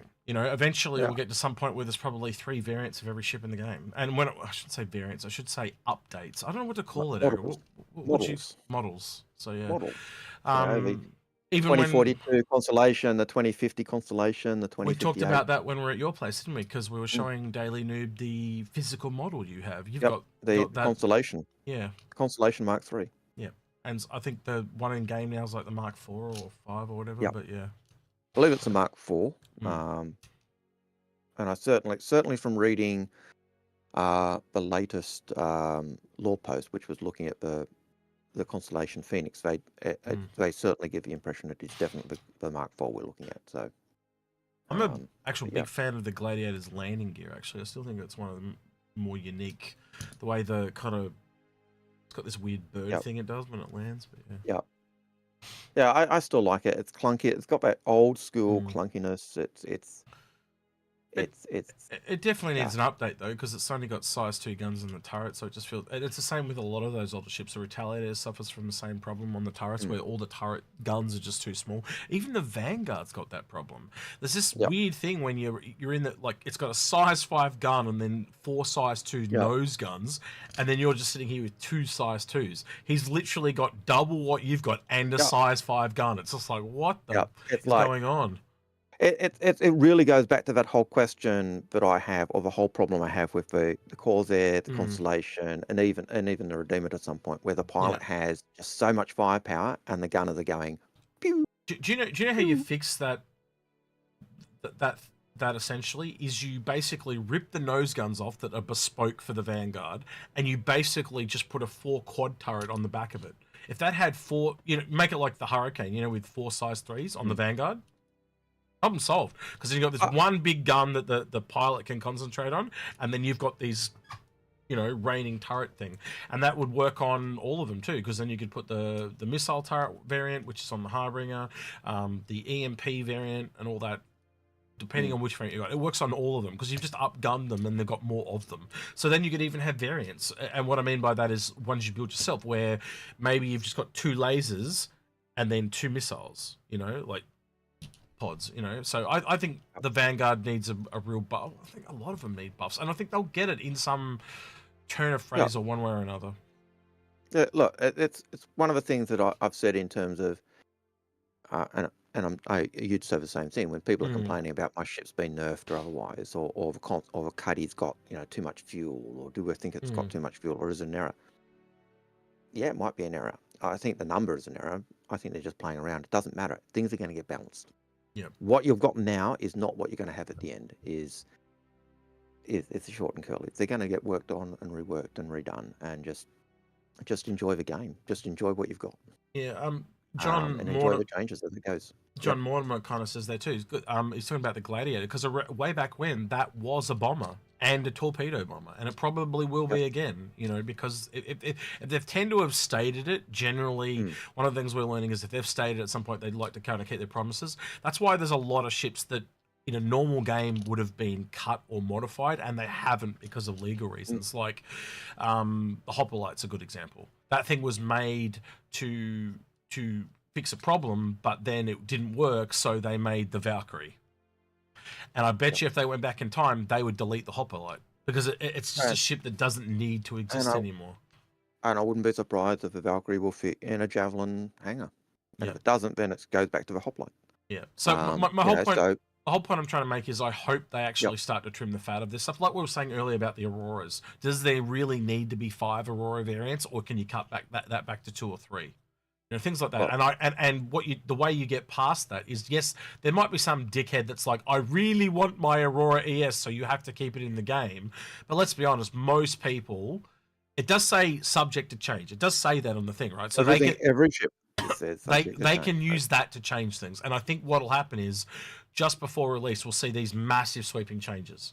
So they might change the names of things. They might, you know how we've complained about how they're inconsistent with their names? They can go back and do all those, you know, and make them all consistent. So things like the Liberator Valkyrie probably won't be a thing. It'll probably be the the Valkyrie Rebellion, or whatever they want to call it. I'm just making up names, right? But you get the point I'm trying to say. I think that's where we're going to see it. We're going to see all these sweeping changes just before the Liberator, you know, the Valkyrie becomes the Liberator IAE 2042, whatever year it was. That might be another way to do it. Yeah, absolutely. So yeah, I was going to say something and I've forgotten what it was, but yeah, it was relevant and I've just lost it from my head. It was tied in with what you were saying, but hey, that's life. Happens when you get old. Yeah, I was going to say. You're beating me to the punch with all my normal insults. Stop it. Yeah. You do well.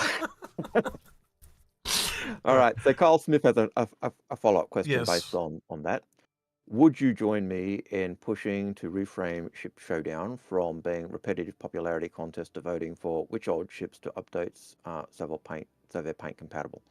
Well, we tend to push ships that we think do a job of breaking the meme of just the popular ships. And kind of deserve it a bit too. But as I said, they've said they're changing it this year. So and they promised us that last year. So if they don't, we clamp down on them really hard because that's not fair. You lied. CIG, if you don't, we're going to put up another meme. Yeah. And we're going to screw you with our meme. So yeah. Something like the Merlin or something really. Yeah. Merlin P52. That'll be our ship of choice. Actually, I was half tempted to do the Fury just because it's shockingly bad. I wanted an 8-ball skin for the Fury. So yeah, it needs an 8-ball skin. Actually, you need all the colours of the pool table. Yeah. The cue ball. Yeah, that's it. The 8-ball. Yep.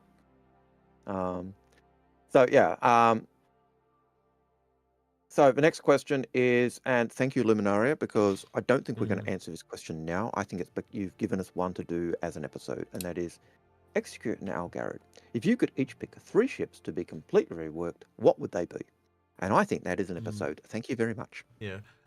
The other thing, actually, while we're talking about episodes, is one of the ones we pre-recorded was the top 10 ships to buy based on value. And you were saying, Algared, there was a whole bunch of people in the comments that wanted ships that was the top 10 to buy right now that are in game. Yep. And then we were going to split that into the top 10. Yeah. And I said, hey, we'll do top 10 best and top 10 worst. So that might be something we do as well. We don't tend to do low-hanging fruit, but they are low-hanging fruit.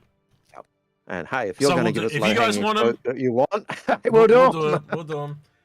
Especially there's some weeks that we'll sit there for an hour just trying to figure out what to do. Like we're going to spitball ideas and stuff. But we'll add that to a document and. But I think that's a classic. That one you've asked us, Luminaria, is a classic question that we would easily spend 30 minutes on doing each of our 3 ships and then defending our choices and saying why. So thank you for the episode. John Mortimer has a question. Wow. Okay. I don't know how political that is, Lemming, but that really fucking sucks. So. I'm gonna. Yeah, I think I'll show this because it's part of our community, so I think it's important to see this. But it is slightly political. Yeah, I don't know. Like, I don't want to get it politically involved, is what I'm trying to say. So let me just switch this over.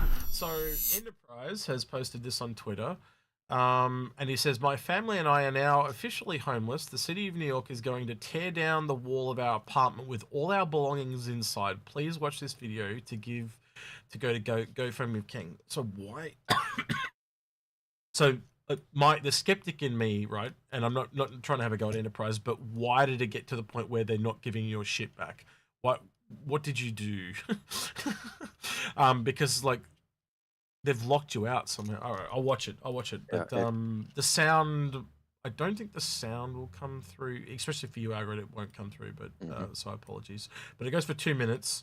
So Algared, I'll link it to you, and you can watch it on your own because you're having issues watching it with me today for some reason. So there you go, and I will watch it now. Yesterday was amazing, and I built a new streaming setup, and I was going to stream for all you guys today, and we were going to have a great fucking time. But my landlord just called me, and the city has to tear down my entire wall. The whole wall has to go down. Where my drums are, where my clothes are, where my bed is, where my wife's things are. Our life, they have to pull the whole wall down, and they're going to put a tarp up. Like, everything I own will be stolen. Everything I own will get wet. Everything I own will be ruined. So you know what we have to do now? I have to get a moving truck. I have to get moving boxes. And my wife and I, under the cover of night, have to illegally go into my apartment and box up our entire life. Because movers will not come in. The sign says no one can go in. The sign says unsafe. But we have to go in. We're like 150 pounds each. All right? I have heavy things. I have big things. I am so fucked. I'm scared. I'm freaking out. I don't know what to do.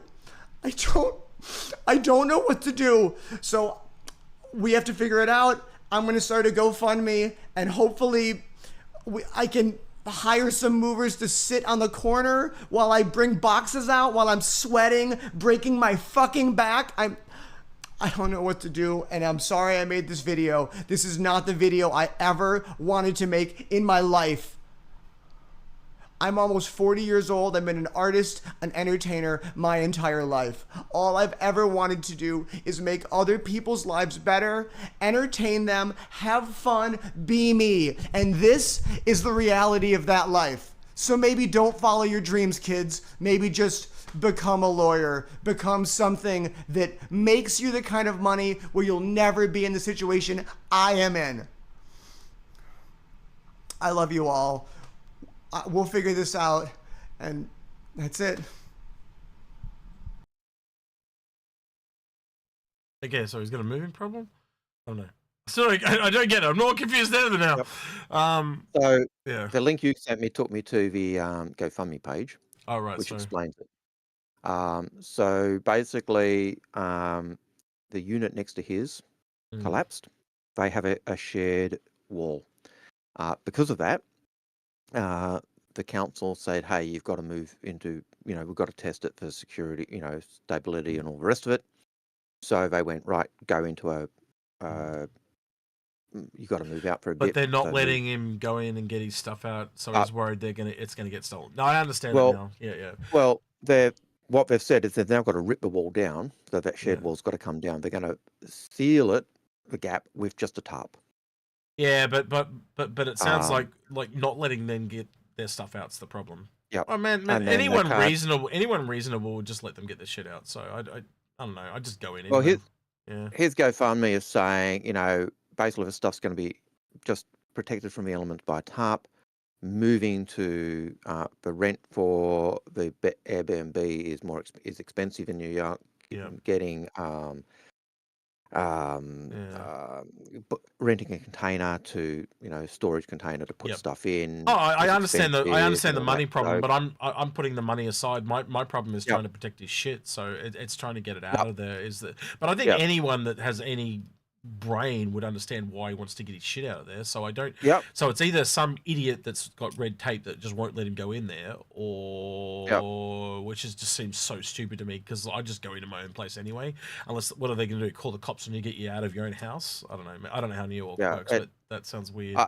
It just seems, it's only in America. Yeah, only in America. Because here, common sense tends to prevail.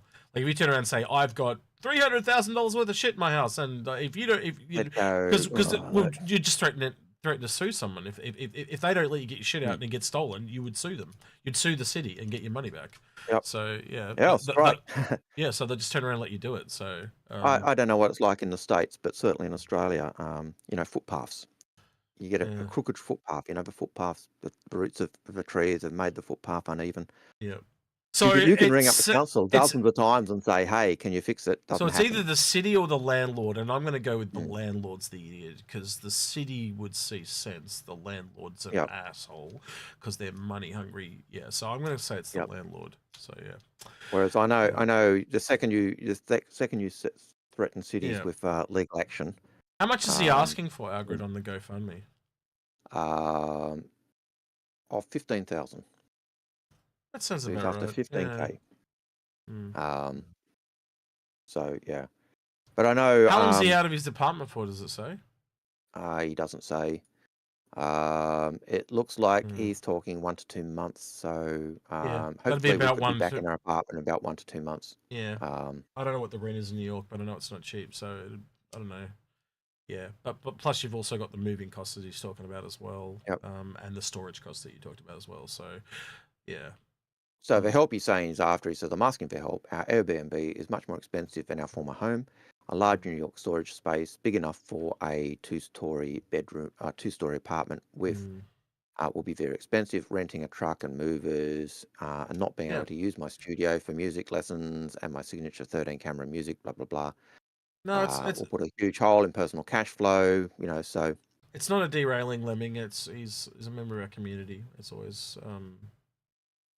help our own, so to speak. But yeah, if you want to help him out, go ahead and go to that GoFundMe link. Algared, can you drop that in the chat for me, or Lemming? Drop it in the chat. And help him out, because I'd be panicking like a mofo if it happened to me. I'll tell you that right now. If I had to get out of here tomorrow, not to mention how much time it takes, right? So he's just lost a lot of time. Right, so he's also lost the income that he's going to have for streaming, because you can't just get a new internet connection. You've got all the shit you got to put in storage. So he's basically lost income for 2 months as well. That's the other way to look at it as well. So it's probably less than what he actually needs, to believe it or not. So yeah. Yep. Good luck to you, Mr. Enterprise. Wishing you all the best, because that's good. That would stress me to high heaven. So yeah. Yep. So that's the link if you want to chuck that into the Twitter as well. I just chucked it into YouTube. Yeah, and you can obviously go to his Twitter there as well, and probably share that for him on his behalf as well. Yep. And yes, Luminaria, I know you're going to be watching. I saw your message before that you're watching for that episode. I see your message again that you're going to be watching for that episode based on your question. We will do it. Every time you ask, it goes a week back. That's right. Every time you ask, it'll go back further. It will get done. 2 weeks now. Yep. it goes into our bank because I'll be honest, because it is such that one and the 10 ships we to get now in game and 10 ships worse ships to have in game, they are what we would consider low hanging fruit. For us, they are no problem. That's what we're doing when we're just chilling. Which means they're evergreen. Yeah, we can do them anytime we like, and so it'll be either A, when we're absolutely struggling for something, or B, when we're too buggered. Well, we are in that period now, aren't we? The quiet before the storm. We're going to have ship Showdown in about a month's time, or winding up now and going into that, and then it goes quiet for about another half a month, and then we have CitizenCon, and then it goes quiet again, and then it goes loud again. So and then it goes really quiet while we have the summer holidays. So it's a weird type of year because it goes hot and cold very quickly. Yeah. And so whenever we're in a really quiet period, that's when we those evergreen topics really are golden for us. So you might get it sooner than we're hinting, but we're not making any promises, but we will do it. Wow. Okay. I don't know enough about what Noble is saying, but that sounds really bad. So there were 4 buildings contained and there were 235 violations. 235 sounds like a lot. That's a lot of violations. Yeah. So I don't know enough about that. And obviously being Australian, we do hear horror stories of things that come out from over in the up over, but it's kind of hard to relate because we don't quite have that same problem here. A lot of things are a lot more regulated here, wouldn't you say? There are things, but I would say generally we're a little bit more regulated. So yeah. Arc VR, thank you for the raid with Party of 31. Hope you had a good time. Lovely to see you. First time chatter. What were you playing, buddy? Arc Raider, what were you playing? I'm assuming Star Citizen. Assuming. We don't play Star Citizen here. We just talk about Star Citizen. Who would play that game? It was radical. Talking playing Star Citizen. By golly. Yeah. So hi guys, glad to see you here. Definitely weird stream. This always one. Lovely. Yeah, we don't play it. We just talk about the game. We're probably the only people that can get away with that, though. I don't know if anyone else could get away with it. Do you? But it's a weird. It's weird. Yeah. Well, we tried playing it and people complained. So when we started doing our live stream, our chat live stream, it was we will play the game and we'll talk about the game, and people got peeved off at us for talking about the game. I think, in honesty, it was because I'd stopped playing to answer questions, and then the noise of the game and you getting lost in the game as well would distract us, and then something had happened in the game and I'd get distracted and stop talking to people.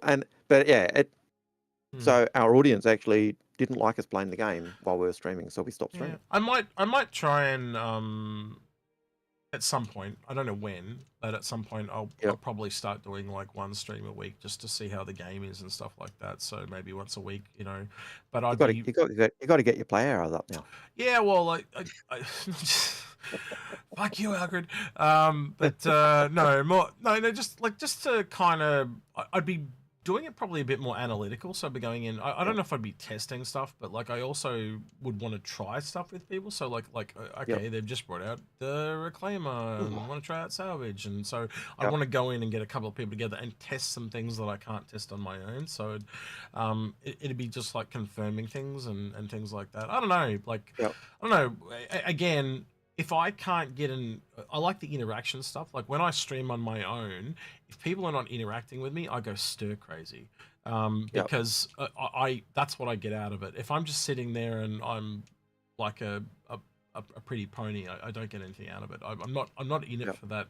Like I can do that on my own. For me, it's the interaction, the intellectual thought, and like why you and I do discussions. We don't do grandstanding. We don't just sit there and talk nonstop. And it's because we don't have a script. We don't have a script. I want that intellectual exchange. Is what I want. So yeah. I don't know. I'll maybe I'll put a poll up on YouTube or the Patreon or something, and probably try and find a day. It'll probably be Australian Monday to Wednesday, somewhere in there. So that'll be American Sunday to Tuesday, somewhere in there, and maybe just 2 to 4 hours, somewhere in there, one day a week.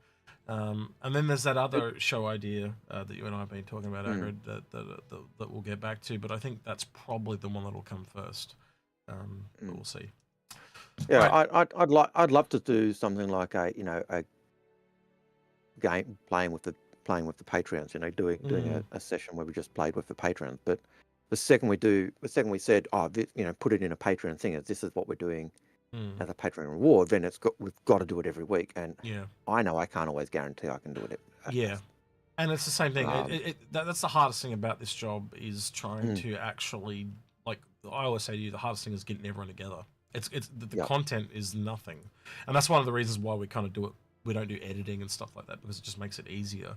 But yeah, as soon as we go to an edited video or something like that, the difficulty level just goes way up. Especially trying to get multiple, like we're trying to get 4 corners of the globe together. It's just next to impossible.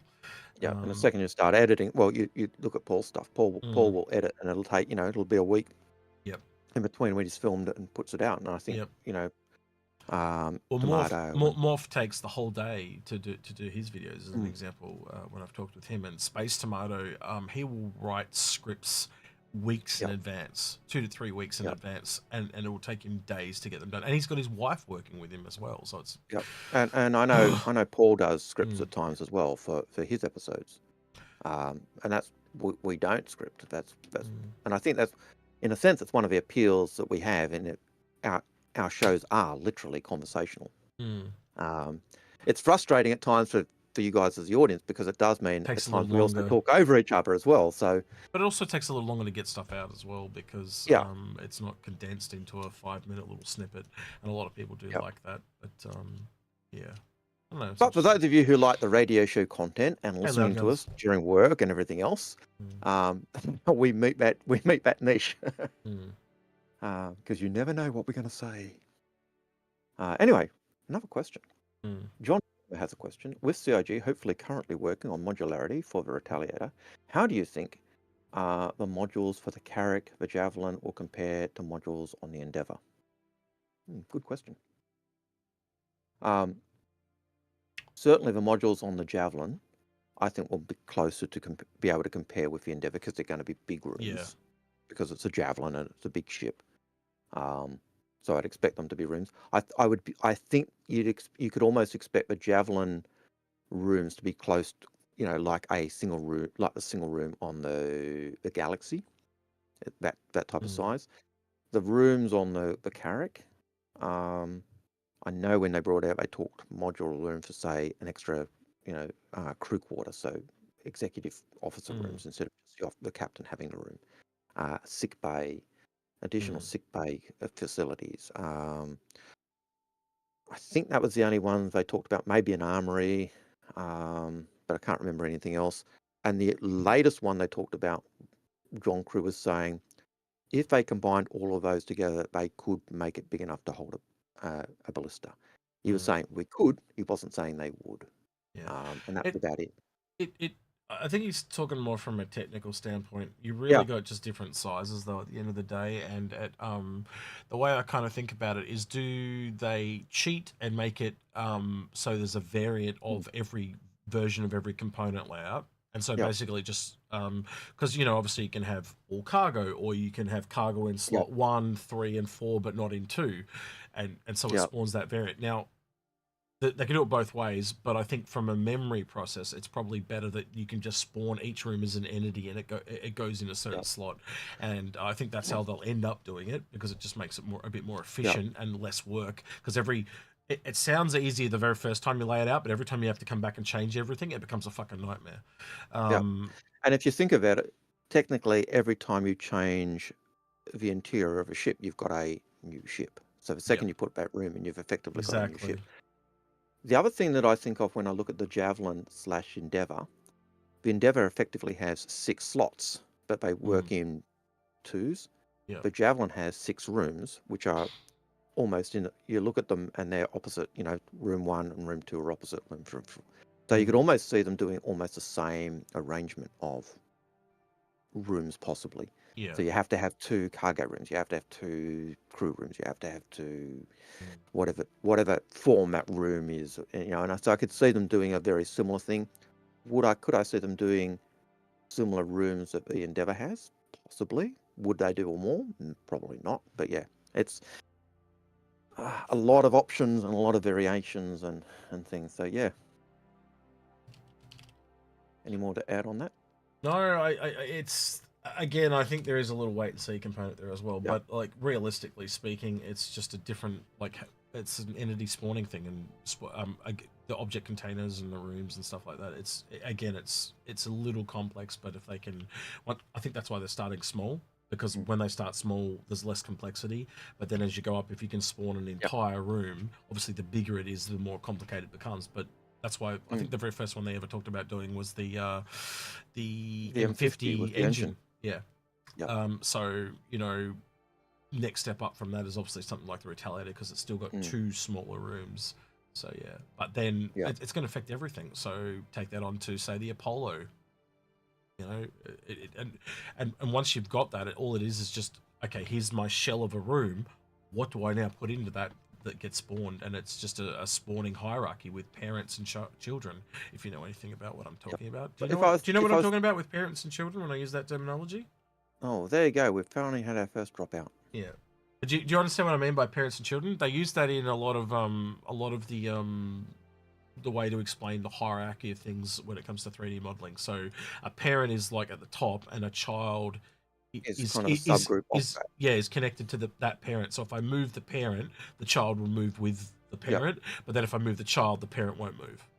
So they can move a glass in a room that's a child, and the room won't move. But then as soon as I move the parent, the entire room, the glass will move with the. Yeah. I could see if I were looking at a different ship besides the Retaliator, I could see the Vanguard series with that that module room being one they'd work on, because it's just a single room. Yep. But I think they've picked the Retaliator though because it's in Squadron 42, and it probably drastically needs the rework to work properly in that. 100% agree with you on that. And the other thing was the door on the side. I'm really worried about how that thing's going to look when it's done, because moving the docking port from the top to the side, it all of a sudden doesn't become symmetrical. So basically, they're going to have some kind of morphing body to make it keep that body shape. How they pull that off, I don't know. Well, not specifically. Which may be why it's been delayed. They're sorting that out and working out how we're going to do it so it looks good and all the rest of it. I think initially it was to do that. And then I think they went, well, if we're going to do it now, we must do all the other shit with it as well. So I think it's getting like a complete, not a complete rework, but a drastic overhaul. So because essentially as soon as you change anything on the outside, you're going to remodel the entire thing, rewrap you may as well do the whole lot. You must do the whole lot. But then on the same token, it was like, well, then if we're going to do it again to do other things like the turrets and all that is connected to it, we might as well just do it. So we might as well do everything in one hit. And I think that's why it's taking longer than expected. Yep. So initial plan, we'll do that. Oh, we've got to change that, so we may as well do might as well do it once, then do it twice. Yeah. And I know it adds time, but then you think about it, it also saves money. And so do you want it done? The old thing: do you want it done quick or do you want it done well? You do quick, it's cheap, but you've probably got to do it again and again. You want it done well, it's going to cost you more. It'll take more time, but it might save you money in the long run. It's that type of thing. Yep. Jamie Page. Do we know how big the garage will be on the Odyssey? Not officially, but the last thing we heard is it has to fit in a Polo. And it's going to fit 2 Cutlasses, yeah? Odyssey. I've got myself up. Metrics is You're thinking the Odyssey? Yeah, I've done garage, not the hangar. Yeah, I've done a daily noob. He mixes those up all the time. Odyssey is the same size as the Polaris, which is the standard metrics, which makes it a small. Or we're talking S2. We're talking garage, not the hangar. So the hangar's the ship, garage is the vehicle. I think in the graphics we've seen an Ursa being parked in it. How much bigger it is, don't know. An Ursa. Yes. And it needs to be I know they talked about the garage being able to have the vehicle go from a garage to the hangar, so you could, so it'll be a ship that would fit possibly in those. So rock. Yeah, up to an Ursa, but I don't know. So the way to put that is a medium-sized vehicle. Yeah, so it's not ballista, it's not a Nova, not a ballista. It's medium. But I think the other thing we looked at was you could technically tractor beam a large one into the hangar from above. So if you really could probably do that, it's type of thing. Although then you might have trouble getting it through the garage door from a hangar to the garage and then out of a ship. So you'd have to You'd have to track it in, track it out. That's the only way you're going to get it. Yeah. But people will do it. People will do it.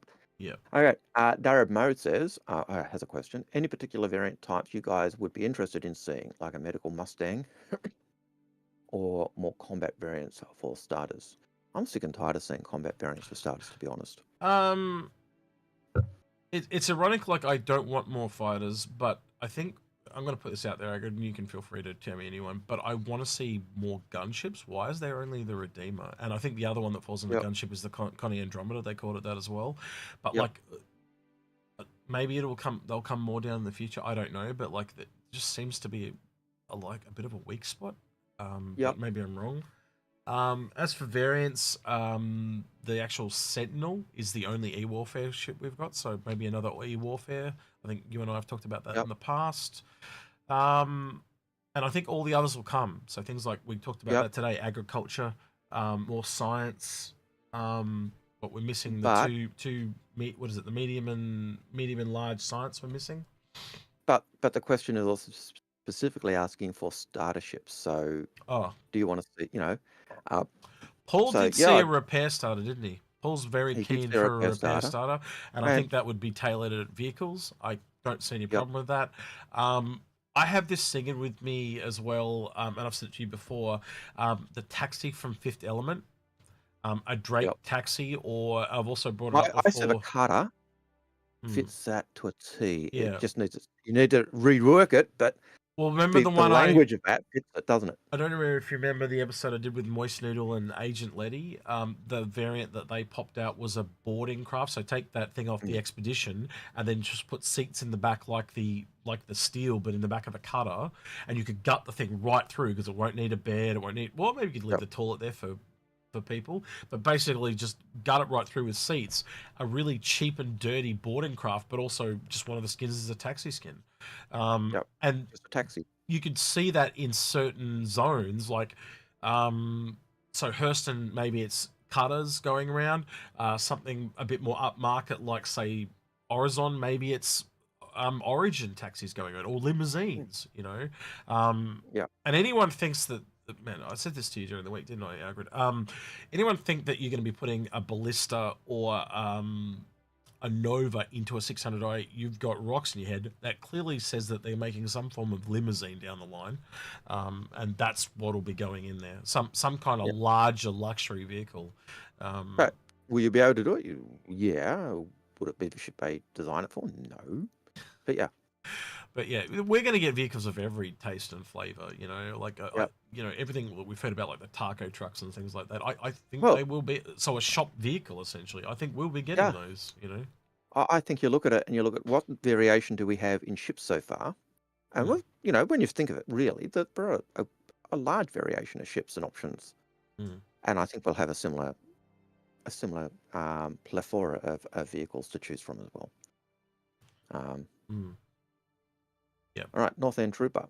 During your vacation, did you follow any of the development, or were you unplugged completely? No, he followed some development. He even rang me from the Philippines. Yeah, there just wasn't much. It was really quiet.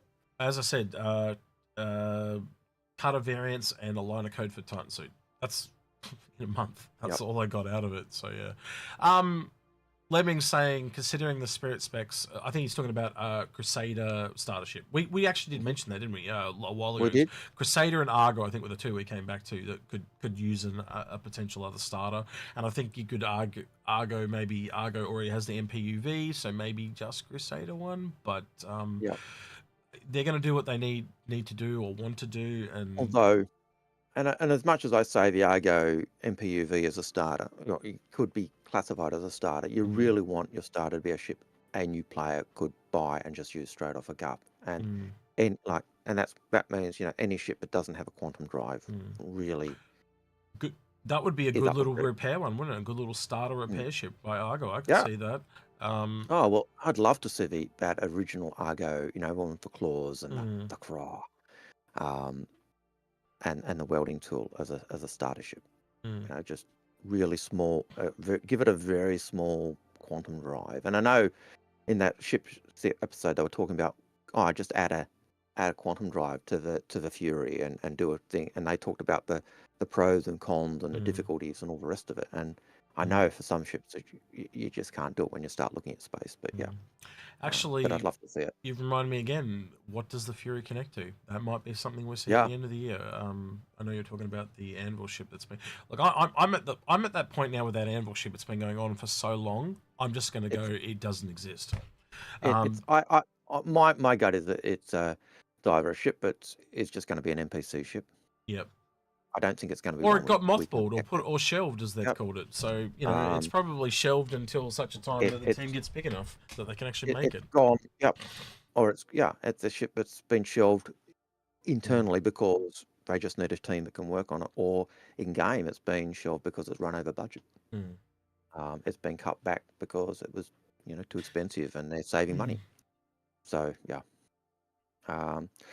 Monster AV has a question. They say, bit of a question there. Yeah, maybe just subscribe certain months for PTU or something. So there you go. That's a great way to do it. You don't have to subscribe 4 months of the year, or not even that, actually. Probably only 3 months of the year if you do the math. But yeah, he's absolutely right. Yeah, you don't need to subscribe to. In fact, I'm going to be honest with you. That's probably what most people are going to do. They'll just sign up. Like, oh, it's out. I'll just subscribe now, and I can get instant access. Yep. I'm done. Yep. Leave. Pick up your gear. The subscriber gear that you wanted. then exit stage left.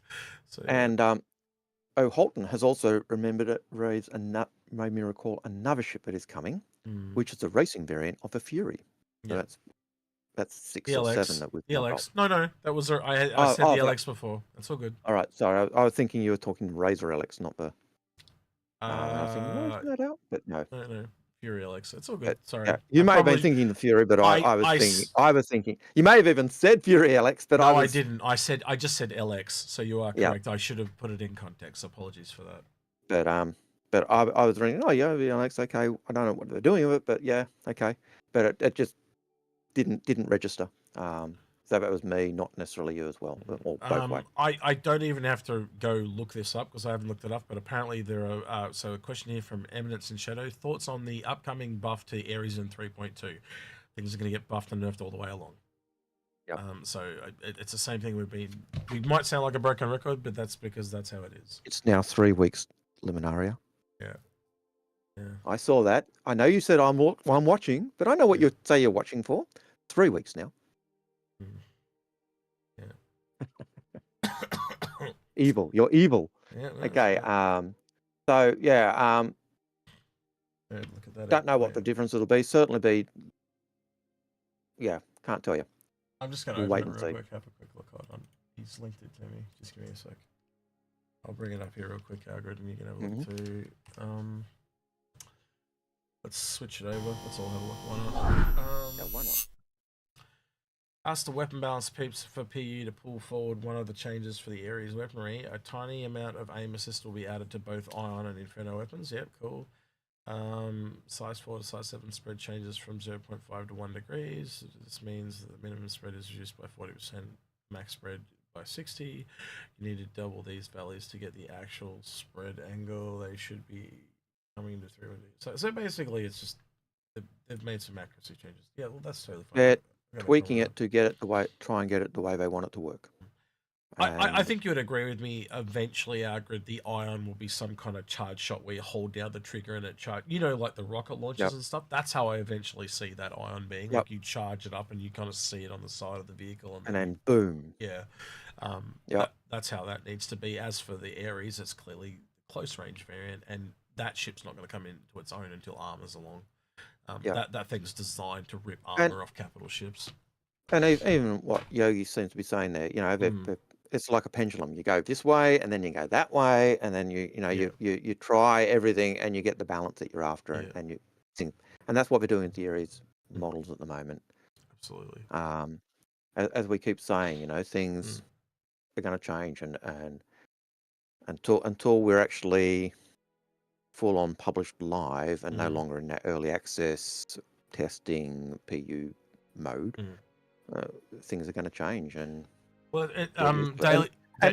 Daily Noob's just saying there, these two ships are so underwhelming in DPS, it's ugly trash now. But that's what I keep saying to people. They dirty nerf things because they just nerf it and move on. Like, and you go back, if you've been around as long as Algared and I have, and I know a lot of you are, and think about all the ones that have just been problem childs, and they've just what's the one? The Raven. That's the one I always remember. That was so nuts when it came out, so strong because they wanted everyone to go out and buy the bloody ship, and then bang, nerfed it into the ground, and it's never ever come back. Never. I think Redeemer, part of the problem with the Raven is also Ares, just you can't get the Raven anymore. You get the point I'm trying to make, though. Like they're just, no matter what it is, it comes out kind of strong, so it sells well, and then they nerf it in the ground. They Yep. dirty nerf because it's not a priority. They will come back when the Yep. game is out and ready to go, and Yeah, they'll 100%. pass them all, and it's just got to be patient. Again, the dirty nerfing points to the fact that this is not really proper game territory yet. You know, once Squadron 42 is out and they actually start actively working on Star System, then you'll start to see the real. But when the team there is to work on it, that's when you'll see it start actually being worked on. But then even if you look at, MMO games that are out, Lotro, WoW, any of those types of games, they bring out a new patch or a new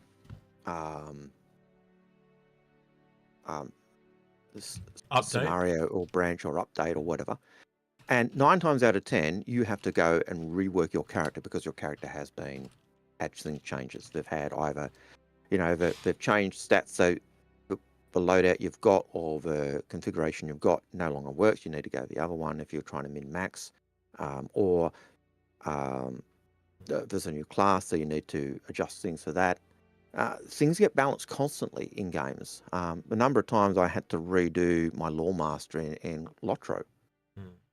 I stopped doing it just because it was becoming so difficult. I stopped playing just because it was so difficult to constantly redo my Lawmaster and his staff and everything else. And that was not even looking at trying to get the top end gear. It was just trying to get him functional.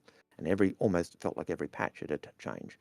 In Dark Age of Camelot, you'd have the same thing. Your new character would come, and almost every patch, the characters would go, the heretic would go from really strong to mediocre to, it was constantly changing. And that'll be the same in this game. We'll see it constantly going up and down. And it's games. You can essentially take any problem with any ship and realize it's going to get worked on down the line. It's just, it's just like, I'm seeing like every problem under the sun being dropped into chat right now. Yes, it'll be fixed.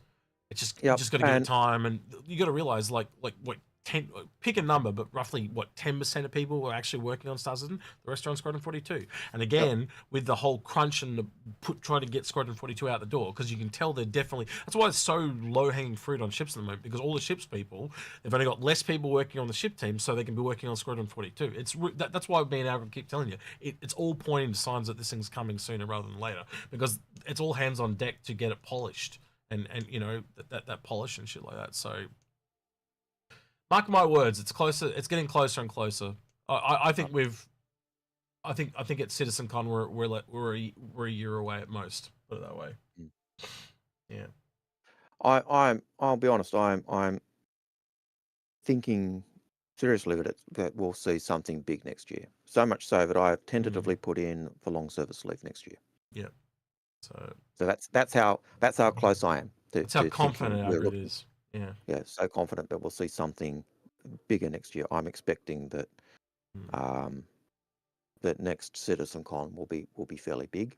I'm pretty certain it'll be Manchester, and I'm pretty certain that's where everything I've heard, that's where they intend to do the launch of Squadron. And not that this year won't be, small. No, not saying this year won't be. I think you'll see some celebrities and stuff, and some Squadron 42 stuff being in LA. Don't get me wrong. Yeah. But it won't be the release. I think it'll be start of the hype. Let's put it that way. Start of the hype. We'll probably get a trailer. We'll probably get Mark Hamill or someone like that to announce it, or a bunch of them or whatever. Don't get me wrong. I think it's going to be quite large. Yeah. But the big one is the release, and that'll be next year. And it might be different for you guys, right? Because, but as content creators, I want to be there, so it'll be the first time the developers can actually talk about what they've been doing, because the wall comes down. So I can be there and I can interview whoever I want and say, what was this like? What was that like? Because they've been closed off for so many years since about 2017. So, what was COVID like? All those questions I want to ask. And initially, you guys are not going to give a shit, because as soon as the game comes out at Manchester, you guys are going to fuck off and play it, But for me and Algared, it's all that other stuff, Algared, isn't it? All those other questions that we've had for years and years. But yeah, I expect this year's will be good. It'll be a great one to go to if you could. But if I can only go to one, I want to go to the one where Squadron 42 is launched, and I'm thinking that next year is the one where we'll see the launch. It may not be out, but it'll certainly be with the big, hey, we're rolling red carpet type thing for it. Yeah. So that's my gut feeling. I've tentatively put in for long service leave, but yeah, that's my thoughts. Yeah, we've got to start saving now. Good. Yep. That's also what it means I've got to do. Well, coming from Australia too, it roughly costs us like 3 times as much to go to England because oh hell yeah, it's not cheap. That's why. When I had a choice of England or the States, it ended up being the States because the States was actually cheaper by about 1,000. It was significant in savings too. Because when you're there, like because you got to currency convert everything.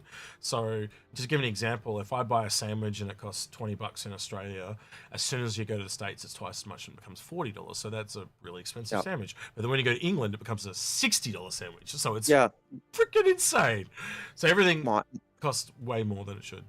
My brother, when I went to the States the first time, it was lovely because I'd go to the States and go to Macca's and I'd buy a burger and it was like cheaper than it was in Australia because our exchange rate was so high. Yeah. My brother went to England and he'd go into Macca's and a burger, it's £4 or whatever, same price as in Australia. And then it was like, hang on, no, it's not. It's like double the price because the pound to Australia was like so much. So it's like it's the same pricing, but not the same value. It's really, Shinobi Trip has a good question. Yep. The question is about the new PTU waves. Can you think of any incentives that they can give players to leave the stable patch, i.e. the PU, for a potentially worse experience in the PTU? And I think that's the problem. Gear, isn't it? Like little pieces of gear that they can earn or an exclusive. That's the only way you're going to get people to go there constantly. Is something that they get out. You got to give them something out of it. And right at the moment, they're not getting anything. Yeah, it's just and I think that's why people don't do it. Like for me and Algared, it's different because we're trying to find things and show things to you guys and things like that. That's why I go there because I get more out of the PTU than I do out of live. Right, the only time I go to live is to socialize with friends. And as I said, if I was only in live, like if they want me to get my numbers up, so to speak, I'll burn out. That's how I've been able to do this for so long. And Algared's the same because we don't burn ourselves out playing the game because there's just not think about all the people they come in and within 2 weeks they just burn out and you don't see them for 2 years because there's just not enough content. It's not there yet. It's not. They can say it's a game and a bigger game and all this other shit. It is not a game yet. It is not. It just isn't. And it's not even half the game they intended to be. So until we get it to we don't have a full complete game loop. We don't. There isn't. We've got parts of them, but with until we get piracy in and scanning in and cargo in, where we can do the piracy and stuff, that's the basic core thing. And that probably looks like it might be here at the end of this year, halfway through next year. Then things will kick off a little bit more, but we'll see. Now, Loud Guns, the pound might be in the doldrums at the moment, but it's still twice the value of the Australian dollar. Yeah.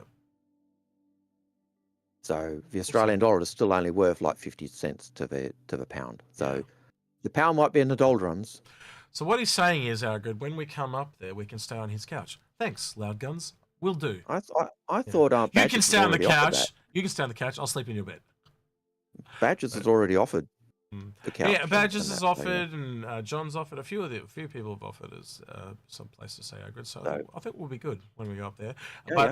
We're probably looking at getting a bunch of people together in Manchester and doing like a big Airbnb. See if we can get a big place to stay and maybe have 10 or 20 of us in the one place to bring costs down. Be interesting. Yep. I've heard of people wanting to organise big bar citizens. We'll see. But again, if it's the launch and now it's 2 days, we'll probably, I don't know, maybe you and I will go there for about 4 days in Manchester and then probably another week or so to see people we know. Yeah? Yeah.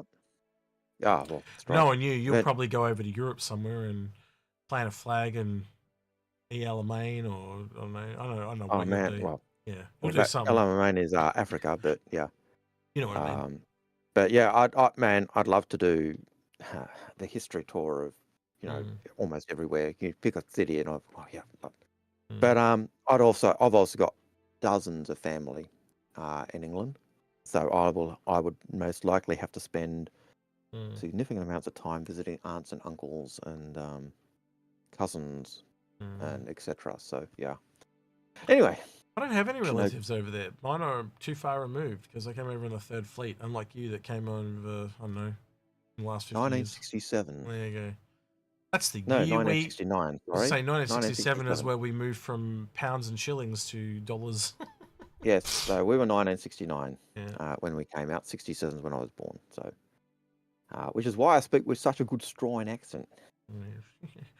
All right. Anyway, John Mortimer. How many capital ships? Actually, go back to Shinobi Tripp's question. I think the question is how do you stabilize? And I think getting people to move from that stable patch to the PU. I think you do something like they've done with the recent guides, the guide program. And I think like you said, you've got to give people a reward. So whether it's something like a nose art that goes on the ship and says, "Hey, I was if you made it so it's something like you do 7 days of testing or whatever, or 7 hours or whatever it is, like just lock it to hours or whatever, it'd be fine, you know. And they don't have to do anything too great. They could have the same, you know, they could do a ship skin. Hell, they could take you get this month's subflare if you do this. Yeah, you know, like whatever, but you get the third subflare whenever you're not, or an older subflare even. Or why not an older subflare? You get the pick of an older subflare from this long ago, you know. So just, and I don't think people that are subscribers will care because, you know, whatever. But I don't know, they need to motivate people. But as I said, my biggest problem with it right now is I don't play live, but I play the PTU. But it looks like I'm going to be kicked to the back of the queue because I don't play not live. But that's a me problem, not the rest of you problem. And often the PU or the PTU is really smooth in terms of frame rate and lag and all the rest of everything. But the downside is you've got bugs galore. And sometimes you go into a PTU patch, and you can't play it. There is nothing to play. It's just bug after bug after bug. What you're literally stating is we're gamers at the end of the day. We want to play a game, not a bunch of bugs. Yeah, and the problem is people want to play the game, and so if you want to play the game, you stay in the PU. And you'd have to make certain things persistent to keep people to stay.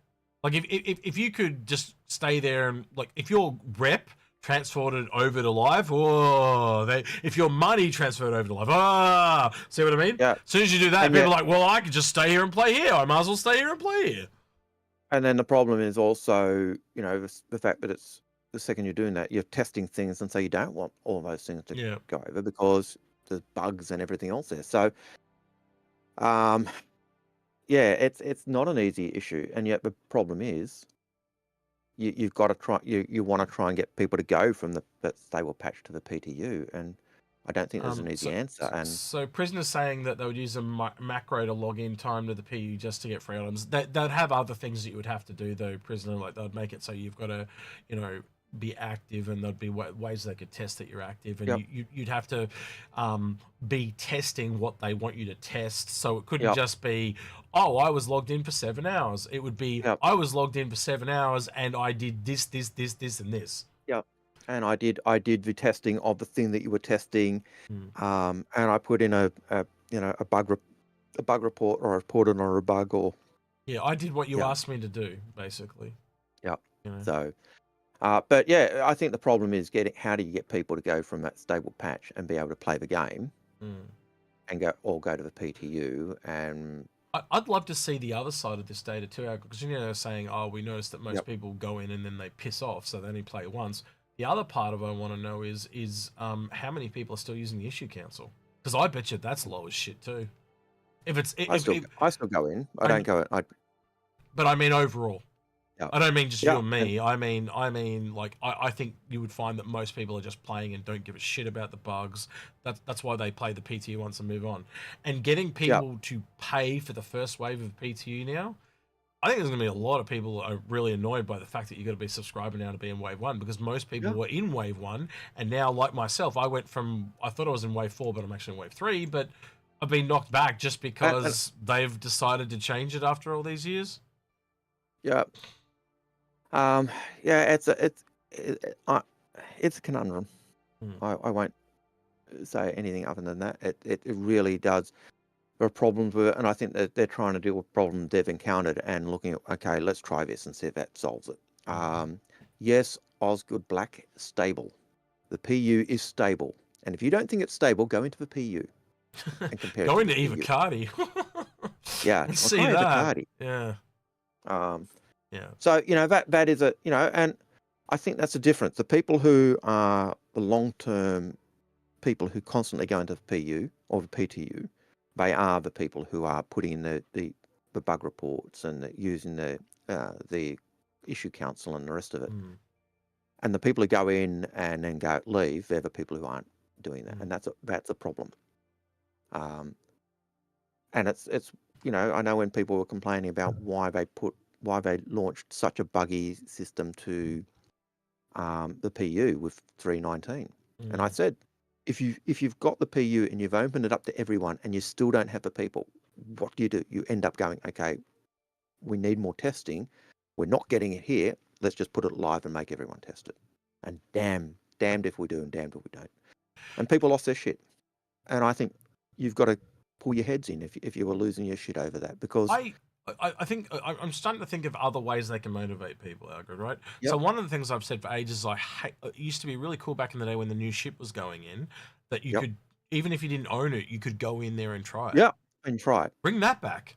That would motivate me to go in there, and I'm pretty sure, I don't know, you guys tell me in chat if I could do a poll. Actually, let's do a poll. We haven't done a poll in a while. I know that years ago there were times when maybe it was just Evocati who got it. They'd just give you every ship that was flyable, or the ships they wanted you to test. They'd say we want you to test this ship. That's the only ship we're giving you. Okay, we're giving you every ship because we wanted you to stress test or do whatever. Now I didn't really notice because I'd go over and I'd copy my account and I'd have everything anyway. So, but giving people the ability to get in and test those ships. If you've got a new ship, you want to put through its places, you give everyone in the Evocati or everyone in the PTU that ship. They are going to test that ship, and they're going to put it through its paces, and they're going to run it into the ground. So, yeah.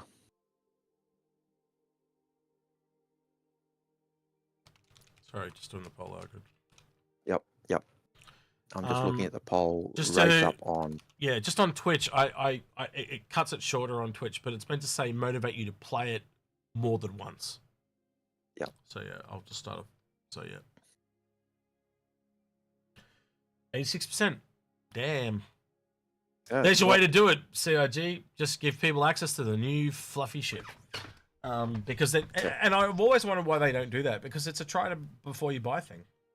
Hey, I was really unsure about this Corsair, but you know why? It also shows a lack of confidence. Because if it comes out and it sucks, people aren't going to buy it, but they will buy it blind. So I think it makes them make better things, and it means it kind of has to they have to hold themselves to account if they And I know Pete, I know the PU or wave 1, 2, 3, 4, the later waves, they're not locked in by the NDA, and I understand why they have the NDA for the Evocati, because they are literally testing stuff that may not make it into game. Yep. And but the stuff that's in wave 1, that's generally that's going to go in, unless it really balks at the end, so they don't mind that. But yeah, it is a problem of trying to get that stable patch and get the gamers over there. And what else could they do? I'd love to see more extra credits that go into some extra alpha UEC, because you got your starting alpha UEC. So if you were in the top percentage, I know what the number is. If you are, you will permanently get an extra alpha UEC added to your account of 1,000. So for every 10 hours of actual testing in the PTU, you get 1,000 alpha UEC. That'll go to your starting account when the game goes live, or actually goes into your actual account of not alpha, but your actual starting. And that'll accumulate too. So by over years, you might start with an extra 100 alpha UEC by the time the game comes out. And I don't know, that costs them nothing, but it's a gain for you. Older subflare items, so they don't have to go out and make new art stuff. Skins are fairly low effort for them, but the problem with skins this is the problem with skins, though, Algared, is if I make it for the MSR and you don't have an MSR, why would you give a shit? You know what I mean? Yep. But if I make it for an Aurora, you know, so and chances are everyone's got it. So yeah. So skins are a difficult one because you don't motivate as many people as you think, and we can tell that with already other events they've done as well. That's why people get so salty at the ship showdown, because my ship didn't get I didn't get a skin for free. I'm pissed. You know. Yep. Yeah, you've given me the skin, but I don't have the ship. Whoopie doo. Yeah, and you get why people get salty. But yeah, they almost need like a default color for all ships, and then the top 8 get a special one, and then the top 1 gets another one. You know what I mean? So like everyone gets a red skin. Everyone gets a skin. Everyone gets a red black skin for the top 8, and then it's red, black, and gold or something like that for the top 1. I don't know. Yeah, when everyone's and you know the line, when everyone's special, nobody is. No one is. But yeah, we're at that point, unfortunately. All right, John Mortimer. Well, we've killed your question to death, I think, Shinobi. Yeah. So John Mortimer had a question: how many capital ships are in Squadron 42, and how long after release do you think they will release them in the PU? Well, we know it's a Javelin and Udrasers, and that's about the only ones I know of. Probably, like I would say at the earliest a month or 2 after, but like again, is the tech there ready for it to go straight in? And I don't think it is, especially with server meshing and stuff like that. It just depends where it's at the end of the day. And I do think that as another capital ship that I think is in or could be in Squadron 42, apart from the Vandal ships, which we can't use, is possibly the Caterpillar, the Kraken. The Kraken. No, the Kraken. Yeah. I think we'll start to see our own ships. I think we'll start to see some of those come in as like quest items and stuff like that as server meshing comes online and things like that. But we'll see. We'll see. Like a derelict Bengal could be really cool. Like imagine flying your Connie into a derelict Bengal as a mission and stuff like that. I think that'd be kind of cool, but we'll see. Maybe there's a mission where we've got to all get together and repair and deliver cargo to a Bengal to get it back up on its feet or something like that, and then it goes off and does something. You know, there's a whole bunch of things they can do down the line. We'll see. Yep. So of you 69 people watching on YouTube, vote. There's only 27 of you who have voted. So the rest are asleep out on that. No, well, there's 71 watching currently at the moment. Yeah. So for 71 of you watching and only 27 of you voted, vote. Do your civic duty. Be Australian, not American. Oh, that's harsh. 100% of people on Twitch said yes. Only 7 of them voted. That means like 31 of them didn't. So, we've got 28 votes now. 71%. So 29. It's still at 29, 28, 30. Good. Glad to see you all listening. Come on, keep voting. We're almost at halfway. Can you tell who the school almost teacher got is half of you between the two of us? Can you tell who the school teacher is? I'll wait a few more minutes. Yes. Excellent. Come on. I've now got 31. Who hasn't put in yet? Who hasn't registered? We'll wait a few more minutes. You're delaying the game. All right, next question, Algared. All right, next question. Crix says, this is, I think, a fairly easy one. What is Aegis and Drake's relationship like? This is in relation to the Reclaimer/Cutter. We actually don't actually know. Now, I'll give my take, because I know you've got a take. My take is we don't actually know what the relationship is between Drake and Aegis per company. I expect that they're not that good. The reason we think there's a link between Drake and the Reclaimer and the Cutter, i.e. the Cutter we've got, is because the original thing talks about the Reclaimer having a Cutter as a snub ship, and so it just fits. And I think your counterpoint to that is that Aegis as a military the UEE don't like Drake, and I get that. But technically, this is not a military ship; it's a civilian ship by Aegis. There's only 2 civilian ships by Aegis, and that's this and the Vulcan. The Vulcan doesn't have a snub, so if you're ever going to have a combination of Aegis and Drake, this is it. And I think they would take that opportunity, as I've said. to just break the mold, and we've seen that with other things, like the Gemini and things like that. I do kind of see where you and Paul come from, but I just can't unsee the cutter snub in the reclaimer concept sale, and the fact that it's exactly the same name. They even believe it or not, if you actually go back and look at the original concept, it has these smaller ships underneath the reclaimer, and silhouette wise it's not that different.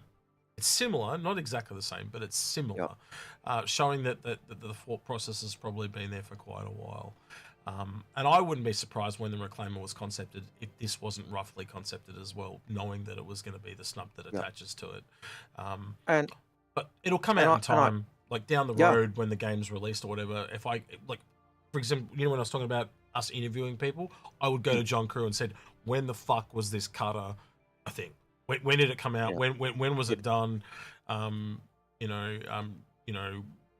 does it look like? Is it the same? Well, in time, I think it's going to be this cutter. But what if it was a completely different cutter? It was like, why did you change it from the cutter and called it the big fat moustache? Why did you change the name of it? Why? Why? Yeah, and my view is that I think it is linked to it is because I can't see them doing another cutter ship just for reclaimer. They've got a cutter. It seems to work. It seems like it'll fit. Why double your work? And they also, in that same concept, they do mention it as a form of exploring. And the fact that it's called Expedition, I just can't get past that. And the fact that it's got a suit on it, it's got the actual maneuverabilities, it's got the roll cage, like it's everything for moving around and close to other ships. And it's got the tractor beams on it. It's got everything that I figured that this thing would have. It's got. It does seem to fit. It's does it mean they are going to do that? No. Absolutely not. Yeah. Does it mean we will see them create a cutter or the reclaimer, and cutter being a totally different ship or whatever? They could. Cutter could just be a giant saw blade on a Titan. We've talked about this before. So in fact, there was one episode we even suggested that as the cutter for the reclaimer as being the snubby type ship. So there's lots of things they could do, but the reason we think there's that relationship is just it reduces work time. It's the same idea, etc., etc. So it's and it looks like that's the way they've gone, isn't it? That all these starter ships are variants because it's low hanging fruit, and the way I recognise it, believe it or not, was the C8R. I was like, oh, they're 100% going to do variants of the cutter. And the fact that there was one leaked and then it didn't come out, I'm like, yeah, that'll just come out later. I knew that straight away. And then sure enough. Yeah. And it'll be the same with the last Pisces as well. Yep. It just makes so much sense. I did see someone say they thought the Argo would have been a perfect cutter for the or perfect snub ship for the reclaimer. Absolutely. Yes, but the Argo was already in game, or was already later stated as the snub ship for the Idris, was already stated as a snub ship for the Javelin. The Reclaimer comes out, it's got a cutter. It's got a totally different snub ship. I think the other part of it, Algared, you correct me if you think I'm wrong here, but also there was heavy connotations between Drake and salvage. Yeah. Oh, definitely. If you look at the early documents, Drake's went to Magnus mainly because they could actually do I think it's Magnus that they've gone to, where they could actually use the salvage fields and salvage yards. So so full on for that. So there are links that make sense. You can see making sense logically in lore, but there are also others that say, well, it doesn't make sense in lore. So they're covered whichever way they go. So, but to just me, real quick, how much do you reckon the Reclaimer would go up if they tack this thing onto it? I'm thinking like $50, so from 400 to 450. Price of the cutter. I could see them just adding it to the cutter. Whatever the cutter is, it goes up. Okay. If they do add a cutter to the ship, I could see it going up. Originally, let me bring this back to you then. Which do you think it, because it goes A, B, C? if the cutter is 45, so the cargo is 45, the expedition would be 50, and then the scout would be 55. Is that kind of where you're going? That would fit where I'd go. Yeah. Yeah. That's where I'm at too. Now, the other thing with snubs is when they originally came out, all snubs, the idea was they were parasite craft. They didn't have quantum at all. They didn't have, they didn't even have jump drives. This is true. When the Pisces, not the C8X, the one on the 890, the 85X. Yeah, that one. When that came out, that had quantum and jump drive. That was the first little ship that was actually a full ship. But Carrack comes out, it's got a full-on little ship. Yeah. And people said that should be a starter ship. That's how good it was. Yeah. And what happened? They made it a starter ship. Yeah. And now we've got the cut of it as a starter ship, which is basically gives the same opportunity, same thing or gameplay that the Pisces does. Pisces is a variant for the snub ship for the Carrack. Therefore, why can't you make the cutter the snub ship for the Reclaimer? So, to me, it's 6 of one, half a dozen of another. Yeah. But I can see value in just not saying, that's... See where it lands. It's my crazy theory, but it's only because the Reclaimer is like my favorite ship, and I've spent so much time on that thing. Like I couldn't turn around and do that for another ship. I don't think. It's just, I don't know. Yeah. The little detective in me is just going to crazy town, I think, but we'll see. If the C8X, if the C8 didn't, even the base C8 didn't have quantum and jump drive capabilities, I would have said, you're a raving lunatic. You have not a hope. The fact that even the C8 has jump drive and quantum, and the cutter has jump drive and quantum, and they're both starter ships, you go, yeah, I can see it. So, it's not beyond the pale. All right, let's see. We've got over 50% on YouTube now. So we've got 40 votes. Well done, children. 73%. Thanks, Dad. Yes. Thanks, Dad. Thanks, sir. No worries, sir. So yeah. Yeah, but it's interesting. So yeah, I don't know. Maybe there's something there. Ask what could motivate people to actually to do more testing. Yeah. But yeah, right, I think not be as buggy would be one.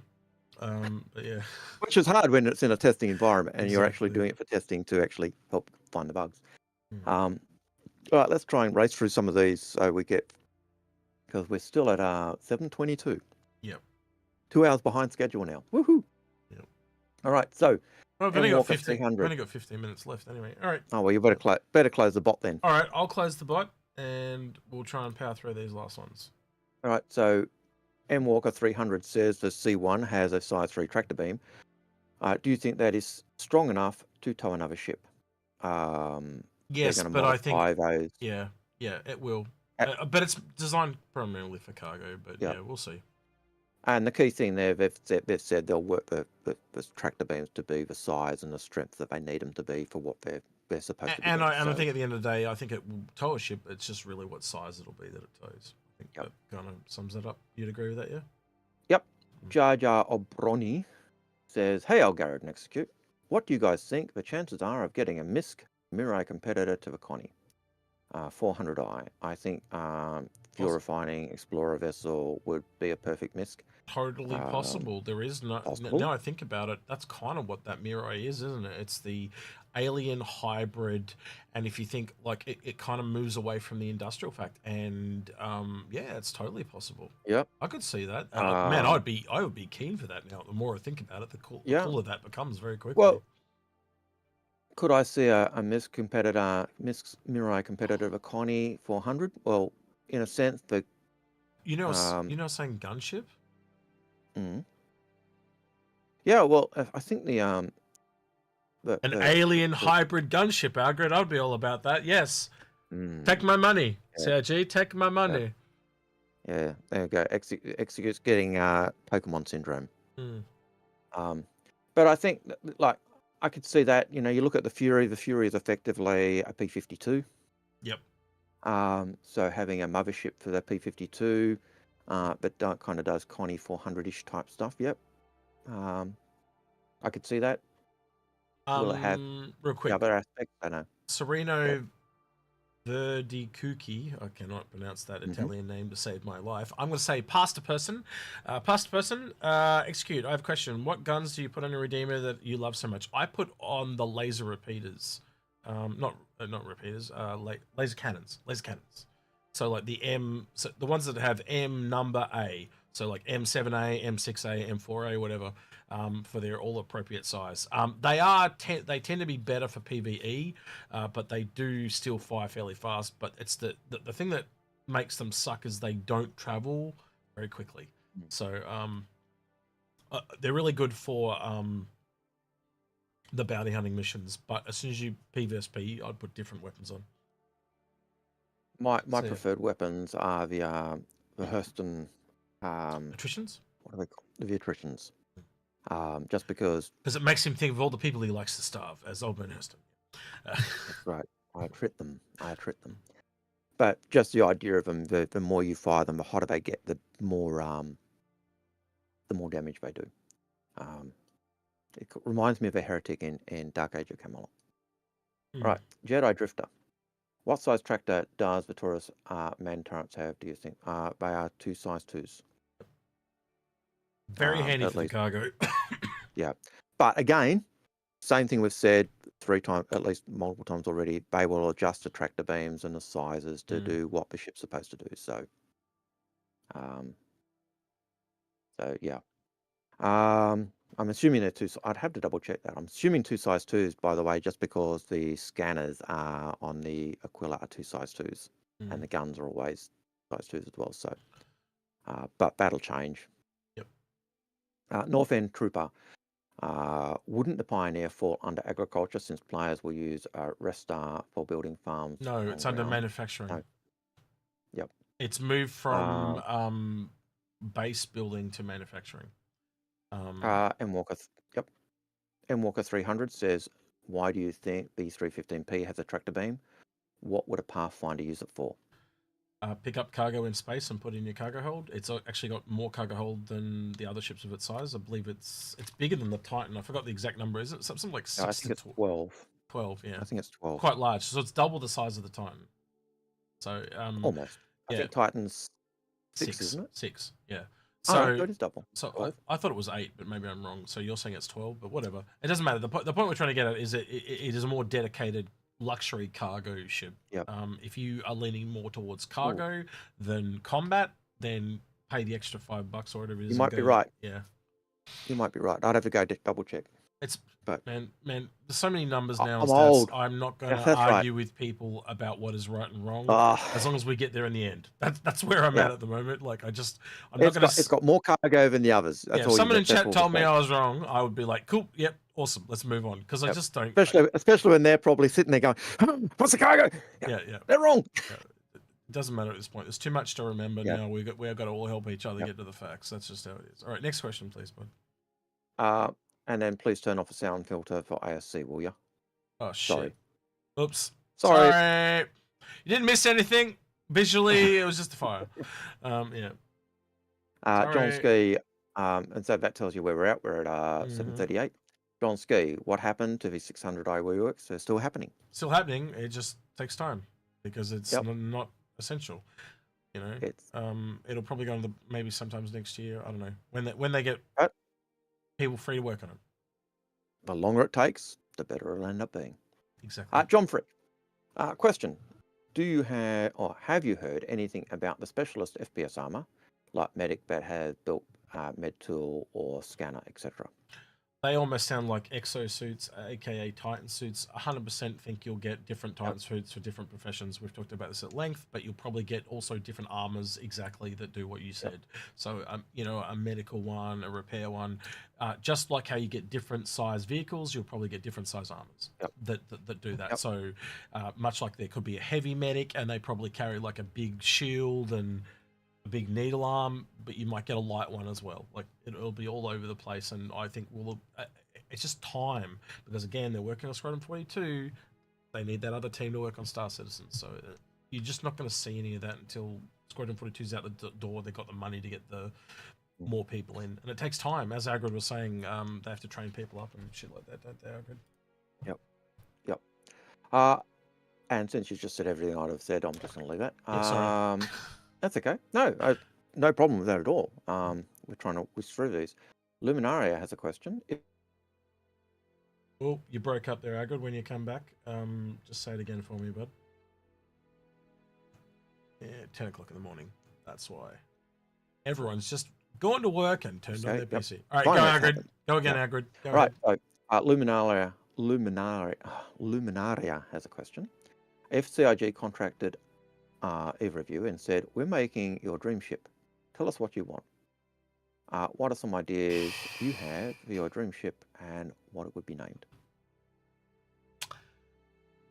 I don't think there should be a perfect ship. You and I have talked about this a fair bit. Like every ship has to have a weakness. And I don't think any... I think when the game is out, if you only ever use that one ship over and over and over, then they've probably done something. You know what I mean? I think you're going to, one day you're going to want to go out and try a Terrapin, and the next day you're going to want to go out and do a Carrack.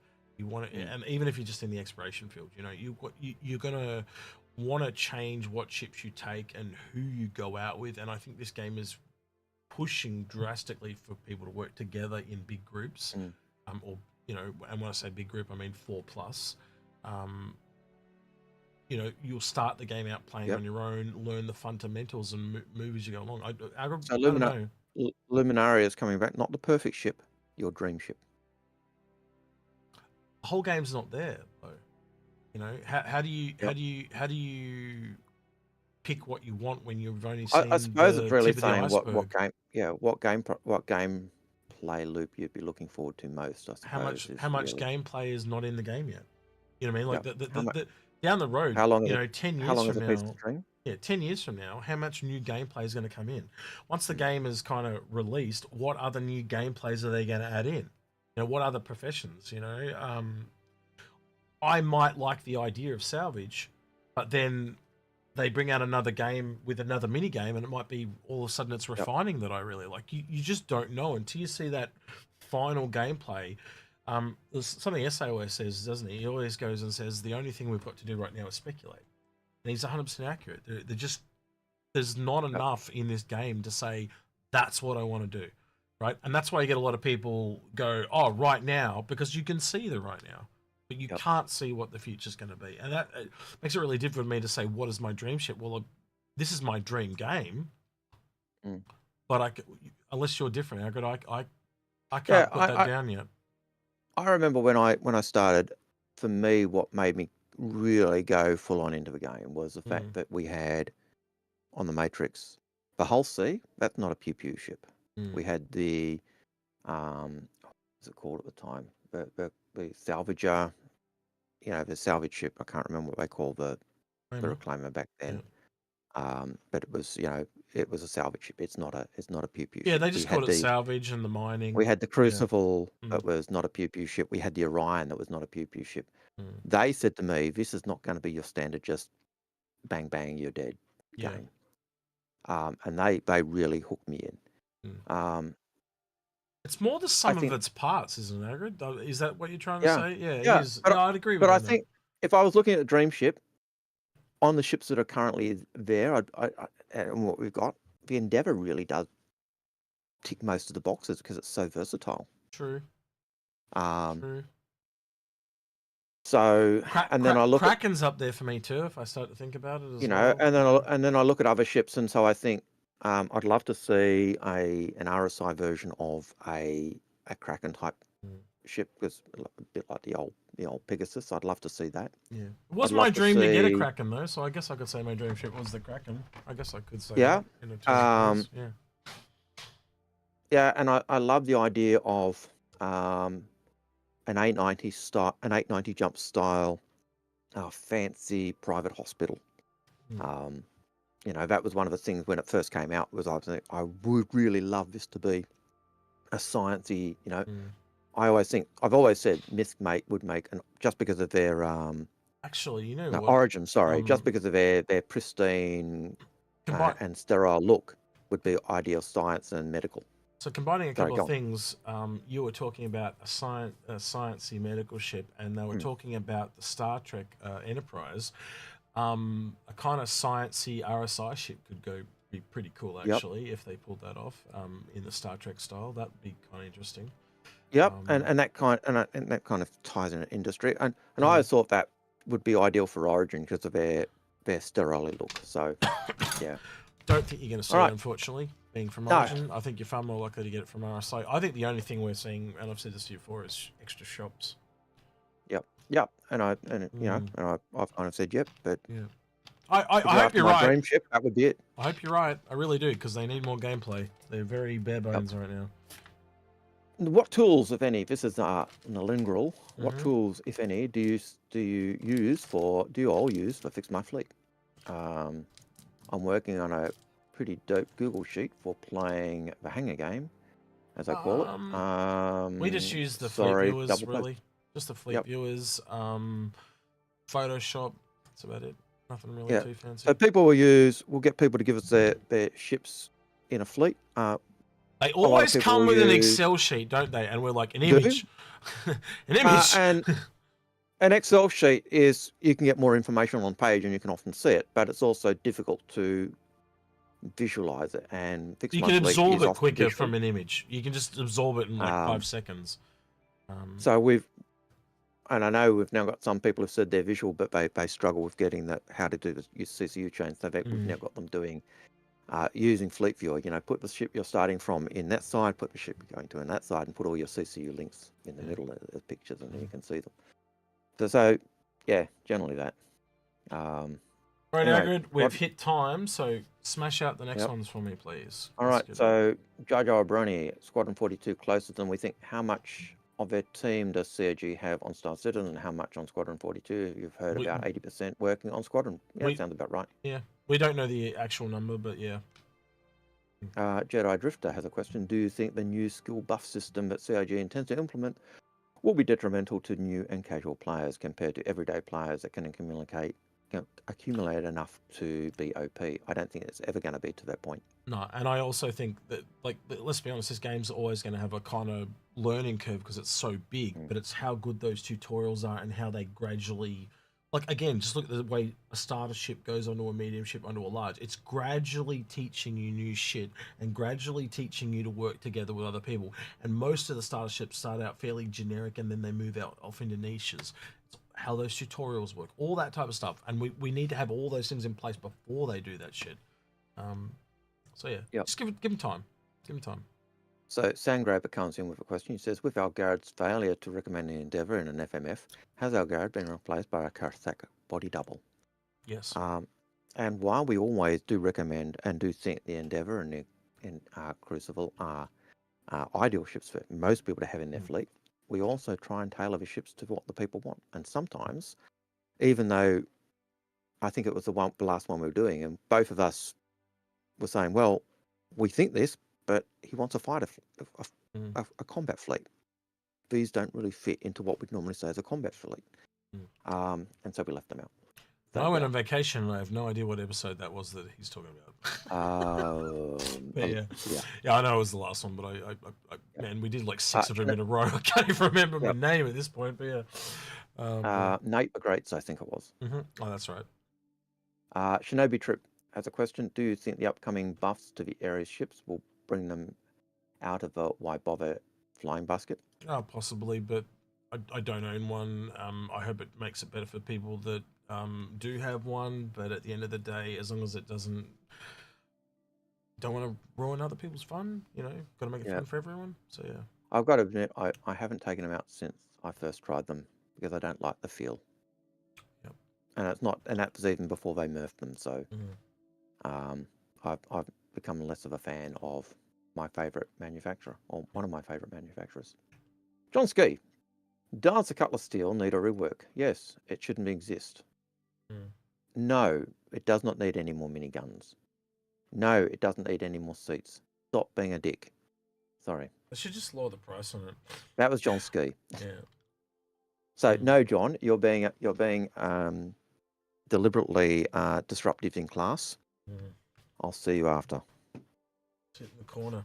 Right. Sit in the corner. Next one.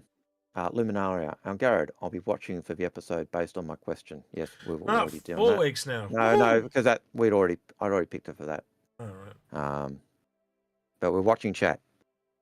Fishy 2951. With so many other small profession ships releasing and capital ships needing crew, how rare do you think Endeavour owners will be by release? I think we're going to get a lot more people coming along overall. So most people that probably join the game will be after release, and they'll just start with a starter ship. So not as rare as you think. I think as a whole, like, you know, let's say we're 20% of the entire player base is here right now. You know, you guys think about it. Do the math on it, and you work it out. You realize very quickly that, yes, we have a lot of ships, but then we need crew members. That's where the crew members are going to come in. They're all the people that come in after release, you know. They're not going to be able to go out and buy a Kraken then. And I've got a feeling that Endeavour's not going to be as, and I could be wrong, could be absolutely wrong. The Endeavour's not going to be as crew heavy as some of the other ships. Could be. It's pretty big. Capital. I don't know. Yeah. I don't want to call that, man. Like I said, I think, and that's going to depend on also what modules you have added to that ship. I think it won't be as necessarily needed in game as much as a Crucible. Yeah. So yeah, some people will get it and they'll ditch it because they've used it as a stepping stone to something else. Some people have kept it because they hope it's the Swiss Army knife. It is the Swiss Army knife of the game. I think it's one of the best ships to look forward to. But again, that's my bias. All right, Eminent Shadow. We're now at 9. We're now at 9:11. We're less than an hour behind now. We've picked up pace really rapidly. Eminent Shadow, thoughts on the upcoming buff of the areas in 3.2? I think we've already done that. Like 6 times, yeah. Voodoo Child, sorry I'm on delay. That's okay. Robert Case, will they ever come out with a Raven again, or is it gone forever? I think that they won't bring out the Raven because the Raven was linked to a promotion. Will they bring out a ship like the Raven? Absolutely. A bit like we've got the Gamma and the Omega. So I've got no problem. They won't be one like that. Yeah. Robert Case has another question. Will land claims still provide impacts be worth anything? Yes. They're worth a lot at the moment, actually. They're worth a lot. On the grey market, they're going for quite a lot. So if you got one, you could always just sell it off and wait till they come back in game. That's what I'd be doing. What are they selling for on the grey market? I don't know. I think they're almost like double. But I've got things like bucks and stuff that people have offered me ridiculous amount of money for. Maybe I should sell some stuff, but I'm not in it to make money. I hate the grey market. I hate selling stuff off. It's most of the stuff in my buyback is not because I bought it for making money. It's because I bought it because friends were saying, "Oh, I can't afford it at the moment. Can you get one and store it, and I'll buy it off you later?" And you go, "Yeah, okay." And they never come back to you. But it didn't matter. It was in melt, so All right, next question. Trevor Nelson, what are your opinions on the Odyssey versus 600i expedition for exploration? Please, love a show. P.S. Love a show. Love listening to them at work. There you go, a radio lover. Thank you, Trevor. I think they're different types of exploration. Odyssey is bigger. Yep. So Odyssey is a capital explorer. But I think one's a scout and one's a pathfinder. You definitely have to check that out. The Odyssey expedition, which is the Explorer version of the 600i, is certainly is in between, I think, Carrick and Connie, so it's kind of in that sense. And the Odyssey is as big as a Polaris. And I also think because the Odyssey's not out yet, you're probably going to save a bit more money on it because if you can get it at $600, it's probably going to jump by what, $100 or $75 to $100. I could see it easily ending up the price of, or close to a Polaris. Yep. Easily, just because it's the same size. And one of the things, it was that one of the last episodes we did where we're doing that top 10. Yep. And that was the one where I actually went, hang on, that is a capital size ship. For ages, I kept thinking, and it's the same price as the Carrack right now. So Yeah, when you kind of add it up, it's the better value at the moment. Yeah. It's the value proposition, and that's why we said value in the title of that episode, because it wasn't necessarily the best; it was the best value. And like, what are the ones that you can buy that is going to save you money in the long run? That's kind of what that episode was. And I'd for ages looked at the Odyssey and looked at the price and looked at what it had and went, oh yeah, it's just basically a Carrack size ship, but it's not. It dwarfs the Carrack. The hangar itself is the size. You know, it can take a Hornet. Yep. That's massive compared to the Carrack. Does it have less stuff than the Carrack? Yeah, but in terms of size... Oh, let me check. Someone's questioning my sanity again. Hang on. I thought the Odyssey was originally 600 and the Carrack was 600, but maybe I'm fucking wrong and it's changed in price again. Let me double check.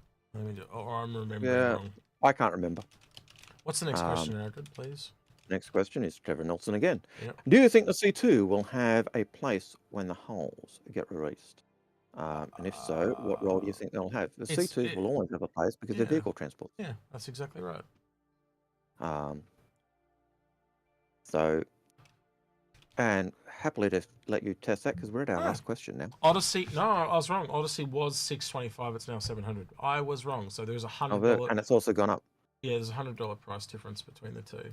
Between the Carrack and the Odyssey. So yeah, still, if it's $700, that means it's going to be at least 800. That puts it in the realm of the Pioneer. Just so we're on the same page. What's the Polaris now? Polaris is 750, so that'll probably jump to 850, which puts it beyond the Pioneer. So yeah, so 700 to 750 again puts the Odyssey really close to that. Yeah. So that even throws my initial thinking out. So I was always thinking, it's the same price, it's the same size. And I know when we were doing that episode, you said, I bet it's got capital components. I'm like, hang on, what? And then we looked at the size and I was, yeah, of course, it's got the size 2 hangar. It just put all those dots and all those pins in the hole where they go. All the stuff I knew, I just tied all the knots together and went, of course. So yeah. And the last question, did you guys catch a red ship on the background of Jared's outro? And we did. And we said it was an A1, we think it was. Yep. Or at least a Spirit. Or a Spirit, yeah. All right. That is the land of the questions that we've had for today. All right, so on Twitch, we're going to raid DG360, say hello to him, ask him who's got the better haircut, him or Algared. I think that we might go with that one. And ask him when he's coming to visit Australia and as well. By the way, we got 61 votes. Nice. Now on our Twitch chat. So well done, students. Yeah. Well done. So yeah, that's all I'll say. Don't forget to like, subscribe, ring that notification bell, and go the extra mile on Patreon. Thank you for all the subs, the donations, Patreon, all that stuff. There's too many to mention. There you go. So thank you guys for that. We will have a show up for you this weekend as well. But everyone on YouTube, say goodbye to everyone on Twitch. It's not going to be your episode because you're 2 weeks behind because you got put in the corner. All right, so goodbye on Twitch. Goodbye on Twitch. And Twitch is Gornarini. As for YouTube, yeah, we'll either have a ship showdown one or I'm heavily leaning towards the wave one at the moment because that is shitting me, and I don't get shitted often, but I am salty. So yeah. All right. But you and I will have to talk about that in a minute, Algared. Anything you want to add, Algared, before we head off? All right. Like, subscribe, hit the bell as usual.